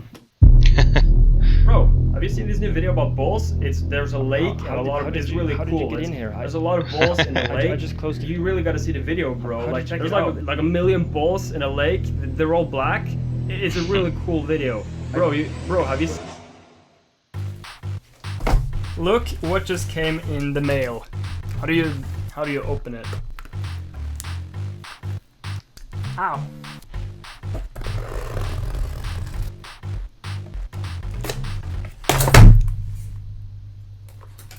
I don't think this is how you're supposed to do it, but it's a letter from Susan. Hell yeah. Showing everything. I don't know. We know that you don't do this for rewards. You do it because you have a drive to create and share. I mean, now for the... What is this? This award was inspected and packaged with great care by Rick. This package better be good, Rick, or you're gonna... Look at that beauty. Boom. I don't know what to do with it, but it's really cool. So how exactly does the algorithm works? Well, nobody really knows, except for the people who made it, and they probably don't know either, because that's just how programming works. We don't know what we're doing. We're just kind of typing stuff on our keyboard, browsing Stack Overflow, and then suddenly something works. You know, I don't know what I'm doing. I'm just a guy. Fucking, I don't know. But what we do know is that once the algorithm picks up on one of your videos, it can really just blow up. And that happened to my video back when I had about 100 subscribers. I would get around 50 to 70 views every single video, but then I uploaded one specific video that was picked up by the algorithm that now has around 1.6 million views, and I now have 200,000 subscribers. So here you can see the video, Learning Unity for Half a Year. It was initially released on February the 6th and got 800 views the first day. And then it slowly fell off, actually it quickly fell off, and I didn't really get any views at all. But it kind of stayed consistent and suddenly started growing very slightly. You can see this is the release, this is February the 6th. And then it just started growing very slowly, and suddenly one huge spike where the video got 200,000 views in one single day, which is ridiculous. So how exactly did all of this happen? Is it all luck? Is it all skill? Well, it's about 10% luck, 20% skill, and 15% concentrated power of will. That's a song. Funny joke, not really. So let's talk about what I have done to try, and I would say sort of successfully exploit the algorithm to my advantage. First off, let's get the obvious out of the way. For the algorithm to even pick up on your videos in the first place, you have to upload good videos. The production quality has to be decent, and you can't just upload garbage and expect the algorithm to pick up on that. Which then begs the question, how did it pick up on my shitty videos? Okay, so you have a good video, your production quality is amazing, but your video is just not being picked up by the algorithm. Where did you go wrong? It's hard to say because there are so many places you can go wrong. For example, the video topic is too narrow and people are just not interested in it. If that's the case, obviously the algorithm is not going to recommend it to a broad audience. If you take a look at my videos and how I make them, they are suited for all kinds of ages and all kinds of people because I try to make them interesting even if you don't do any game dev, even if you don't know programming. I try to make the videos entertaining for pretty much everyone. But to get a better understanding, let's dive a bit into my analytics to try and get a better understanding of what exactly is going on. So how exactly did this happen? Well, there are a couple of stats we can look at to get some insight into what's actually going on. So the first one being the click-through rate. So if you go to reach and look at my click-through rates, currently the average is 8.3. So you can see it starts off very high. The reason for this is because YouTube is showing the video to my subscribers and also a very small group, which means the click-through rate is going to be very high. And if we look at the views and the click-through rate, you can see they are very related. So once the click-through rate goes up, the views will also go up. Essentially, the click-through rate is how high of a percentage of people clicked on your thumbnail when they saw it. In my case, 8.3% of 8.8 million people have clicked on my thumbnail upon seeing it. So now we know how important the click-through rate actually is. So how can you improve the click-through rate? Well, obviously the most important factor is your thumbnail and your title. A lot of people have great content, but their titles and thumbnails are just not good and people are not gonna wanna click on that. So the algorithm takes a video and shows it to a lot of people, but nobody clicks on it because it's just not appealing. It's the same thing when I cook food. It might look like shit, but actually it tastes kinda good. Or not, but that's besides the point. This is why I spent hours perfecting my thumbnails, because it's way more important than people actually think. Okay, so we got people clicking on our videos now because we have a perfect thumbnail and title combo, but that doesn't really mean anything unless you can get people to keep watching your videos. The second important statistic is the watch time. This will show you how long people watch your videos. If you can get someone to watch for a long time, that means you have engaging and interesting content. So for this particular video, in the first 3 months, the average view duration was around 50%. This is a fairly decent watch time, and the most interesting thing is you can see through the audio retention where people stopped watching your video. So for example here, at 1:30, you can see it suddenly dips very hard. So probably I did something wrong in this portion to throw people off and they clicked off the video. You really want to look into these stats and figure out why did people click off at these specific points. Now, a common misconception that might or might not be true is that longer videos will get more watch time, which means they will be more recommended. Now, this isn't true for my case because my video was like 5 minutes, the average watch time was like 2 minutes and 30 seconds, but it was still recommended very hard by YouTube. So that kind of disproves that theory. So how can we increase the watch time? Well, people's attention span in 2019 is shorter than my dick. Very short. So how do you keep their attention? Well, there are several ways to go about this, and what I like to do is make terrible jokes because it kind of makes the video entertaining for everyone, at least as long as you like my terrible jokes. Did you come here for tips on how to get to the YouTube algorithm, or did you just think that the title was interesting? Either way, I tried to make the video fun for a broad audience, so everyone can enjoy the video, even if you're not interested in, like programming or YouTube algorithm or whatever. You have to find something that works for you. For me, obviously terrible humor, but it doesn't have to be humor. It can be anything else. Just make sure your videos are entertaining and interesting, and you kind of keep spicing it up, like that hot sauce. Oh la la, that is hot. Woo! Spicy. Very nice. I don't know what I'm doing. Finally, to close it out, I want to share a piece of interesting statistics with you. So, guess how many of my viewers came from YouTube notifications? 0.7%. Yeah. Oh, okay. Basically, what That's I'm more trying to than I say thought. is my channel is on live support. If YouTube algorithm stops recommending my videos, you can just pull the plug. I'm done for. It's over. Send help, please. Okay, but seriously, there is a lot you can take from this. So think about this for a second. How often do you search for a video? And how often do you just click videos on the homepage that are recommended to you? The answer is quite obvious. If you look at the stats from one of my newest videos with around 700,000 views, you can see that only 3% is from people who search for the videos, and the rest is just YouTube recommending it, putting it on the home pages, and all of that stuff. So the point is, don't make your video searchable, make your video clickable. Embrace the clickbait. That's all there is to it. That's why clickbait works so well, because people who see my videos don't search for it. They will see it on their homepage or in suggested videos. And I want to reach those people. I don't want to reach the people who search for, because that's 3% and not a very big deal. But before I leave, I want to address some common questions that I've been asked like every single day. So, where is Off the Sticks?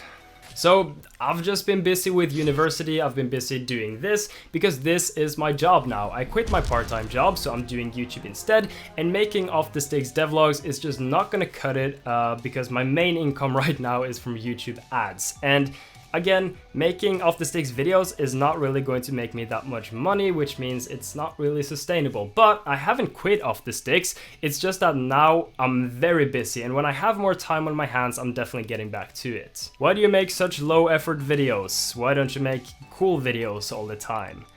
The reason I don't make cool videos every single day is because I don't have time. I would if I could, but you gotta understand, making a video takes weeks, and I don't have that time. I'm studying and I'm, yeah. Can you give me a shout out, please? No. No, I cannot. And I will not. And I condemn you. Okay, but that is going to be it for today, Low Gang. Make sure to smash subscribe, smash like, and drink your milk, hit your sack, and don't be whack. So, you're still here, huh? You know what time it is.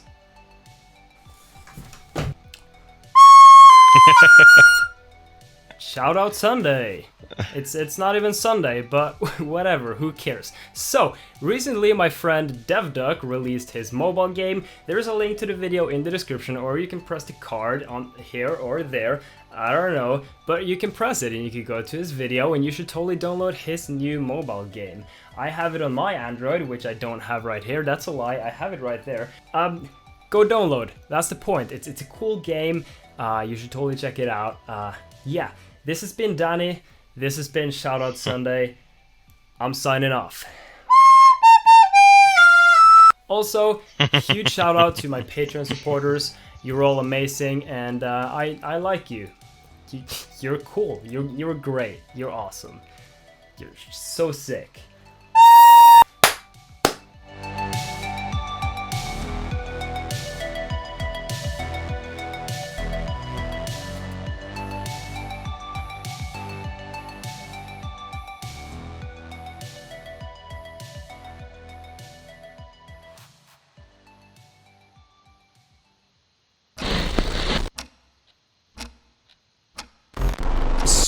What? Making a game in 2 days? So tired, and Let's there's go. like 2 hours left. Oh, I'm yeah. seeing double. Everything is just like a big blur. This weekend is Ludum Dare 45, which is a game jam where you have to make a game in 2 days based around a given theme. As usual with Ludum Dare, the theme was questionable. Start with nothing. That's literally every game I've ever played in the history of games. But even with such a broad theme, I'm gonna be struggling a lot to find an idea. And after an hour of not coming up with anything, so I'm just gonna go to sleep and hopefully get going with something tomorrow. With some good rest and a clear mind, I figured I would go for a roguelike game. I really enjoy games such as Enter the Gungeon, The Binding of Isaac, Spelunky, and so on, so let's open up Unity and get to work. The very first thing I did, which I always do when making a game, is I made a square. Sick. Then I created a script which will be used to generate our dungeon. This was probably my first mistake. I've never done any dungeon generation before, so I'm basically just taking shots in the dark, and after spending more time than I would have liked, I got a somewhat working result. Then I set up a good old Trello list to keep track of everything that I have to do.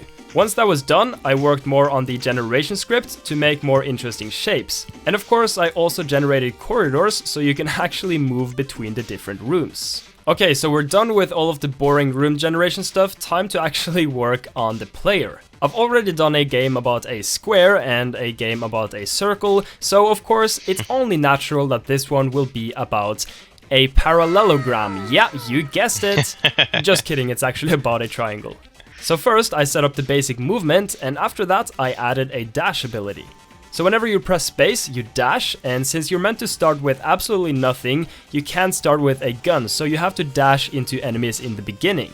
Then I set up a quick camera script. It's a bit jittery, but I'll fix that later on. So here's what we got so far. If you think it looks absolutely terrible, then you are absolutely correct. So let's spice up the graphics a bit.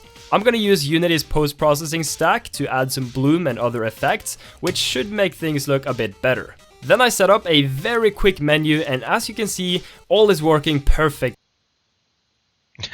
I said all is working perfectly. Everything is going according to plan so far, no issues whatsoever.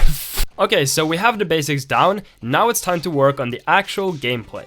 First off, I made a basic enemy. For now, he's just kind of following you around and looking at you, but we'll change that later. Then I put together an enemy kill effect with Unity's particle system, and here's what it all looks together when dashing through enemies.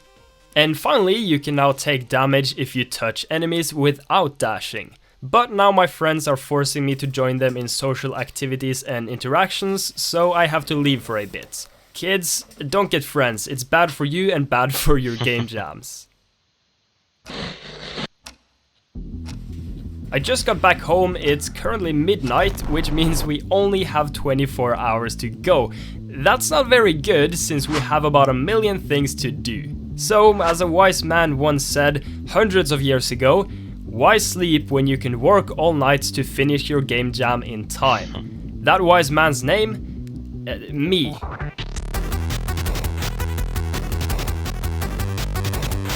First off, I implemented shooting, so you can actually fire guns. I took some time implementing it because I wanted a good and reusable implementation. So, if I want to add a new gun, I can just go to my gun container class, add a new gun, and add the stats. Then I simply give the gun to the player through a script, and just like that, we now have a shotgun in the game. Before we go further, nice. Let's add some sound effects. I'm gonna use SFXR, which is a free sound effect generator. I also put together some super simple music in Fruity Loops, and here's what all of the audio sounds like so far.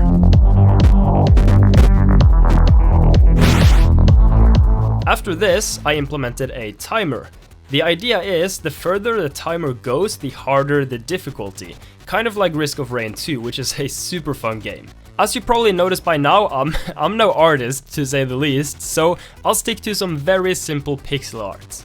First, I drew a heart icon to represent the player's lives, and then a coin icon for the enemies to drop. And here you can see the new UI in-game. Currently there is no way to collect gold, so it just kinda says 0, but I swear it works. Kind of. Probably. Most likely. I don't know. I spent a few more hours on fine-tuning everything, so once you enter a room, it will now close behind you, and you have to defeat all of the enemies before leaving the room. They also have a spawn animation now, so you can actually see where they're coming from, and they will drop coins once you explode them. But I think that's gonna be it for me for today. It's currently 7 AM in the morning, and I really need to get some sleep. I have so many things to do tomorrow, so I probably won't have time to get much sleep, but hey, as I already said, sleep is for the weak, so yeah. But time to hit the sack. See you in a few hours. So it's 12 in the noon and I slept for about 4 hours. Yeah, I'm getting pretty tired. We only have 12 hours and there's so much to do.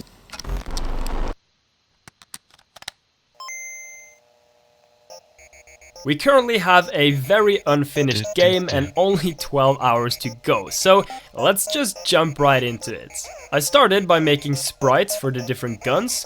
These will eventually be dropped from chests that you can open for gold. After finishing the art, I coded in the guns and an inventory, and here is the result. You can now pick up guns and switch between your two weapons. Then I made a chest in Photoshop and put it into the game, and after also coding that in, here is the result. It will now drop a random gun where obviously the better guns are more rare to get. Then I made two more types of chests, one red and one blue. The red one will give a rare weapon and the blue ones will give upgrades. So obviously we need to work on making some upgrades since currently there aren't any in the game. And since we're running kind of low on time, let's only implement a few selected core upgrades. I decided on making a soda, which gives you higher attack speed, totally not a stolen logo by the way, a pair of sneakers which will give you faster movement speed, and a helmet that will increase your dash ability. The thought behind the helmet is that since you dash into enemies with your head first, if you wear a helmet it works better. But it doesn't really make a whole lot of sense since you're a triangle, but I was very tired when making this, so don't judge me, okay? Anyway, here you can see the upgrades in action. They're really fun to play around with and give you some pretty crazy abilities. Whoa.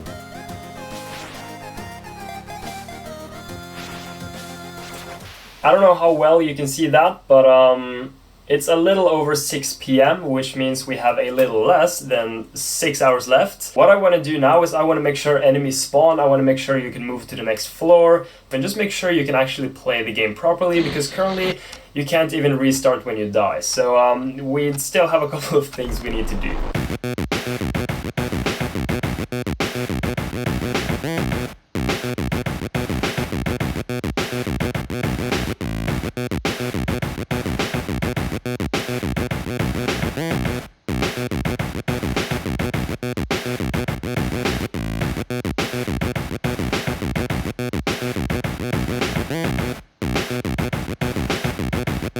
Let's go.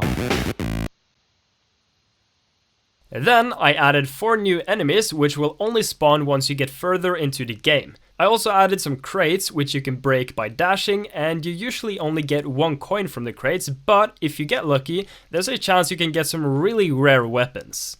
And we're down to 1.5 hours left, and here you can see the most crucial things I need to get into the game before the time limit. As you can probably tell, that's not going to happen, but the most important one I have to get done within the time is the minimap, or the game is just gonna be straight up bad.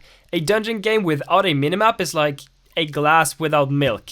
It's just not right, so we have to do this and we have to do it now or we're fucked.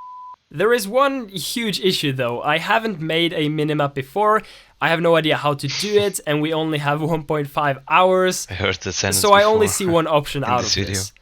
Forgive me, Sensei, but I must go all out. Just this once.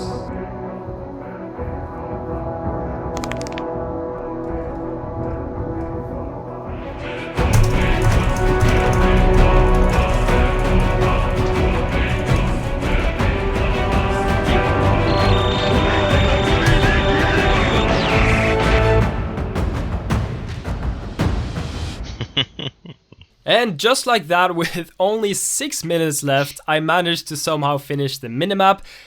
So yeah, I tried a couple of different solutions, but I really couldn't get it working how I wanted to, so here's what it looks like. Even though it doesn't show the corridors and it shows all the rooms without you actually discovering them, it still gets the job done and makes the game so much better to play than without a minimap. So even if it's kind of bad, I'm really happy I got it done in time. Now we have 1 hour to build the project, upload all of the files and submit to Ludum Dare. You can download the game with the link in the description down below and try to get to floor 10, but I heard only elite gamers can pull that off, so good luck. Also, the source code is available on my GitHub, which you can find in the description down below, but be warned, Game Jam source code is not very pretty, so if you're a programmer with any kind of respect for yourself, please don't look at my source code. So yeah, this was definitely a rough game jam as I bit over a bit more than I could chew, but luckily I was able to finish everything in time, or at least most of it. The biggest problem is that I didn't have time to play test the game, so it's just kind of luck that it works alright and is sort of fun to play. Next time I will definitely not try to make such a big project with so limited time, especially when I have no idea how to implement any of it. But either way, it was a fun experience and I learned a lot of things. Thanks for watching my video, I hope you enjoyed it. If you did, make sure to smash like and subscribe, and if you didn't, make sure to smash dislike. As always, massive thanks to all of my supporters on Patreon, you're all amazing. That's gonna be it for me though, see you in the next one. And of course, hit your sack, slip your slap, drink your milk, and I got nothing.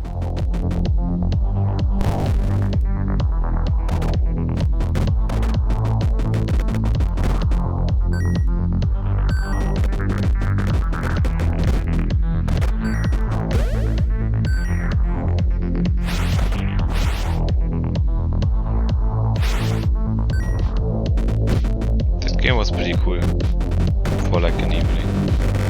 The last game, dude, I played it almost every day.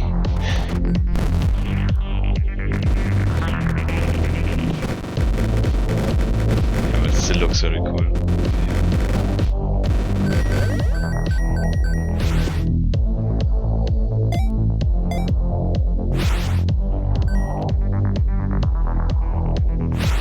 I made it to 4-6 before.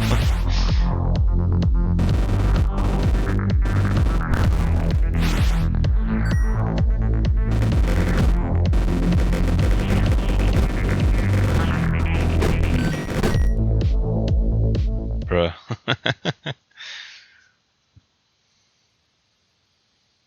Hey guys, my camera died, but since I can only upload YouTube videos that are 12 hours long, and this will definitely be longer than 12 hours, I will make part 2 in the next video, and we will watch all of the other videos of Dani in part 2. Yeah, see you in part 2. Until then, bye.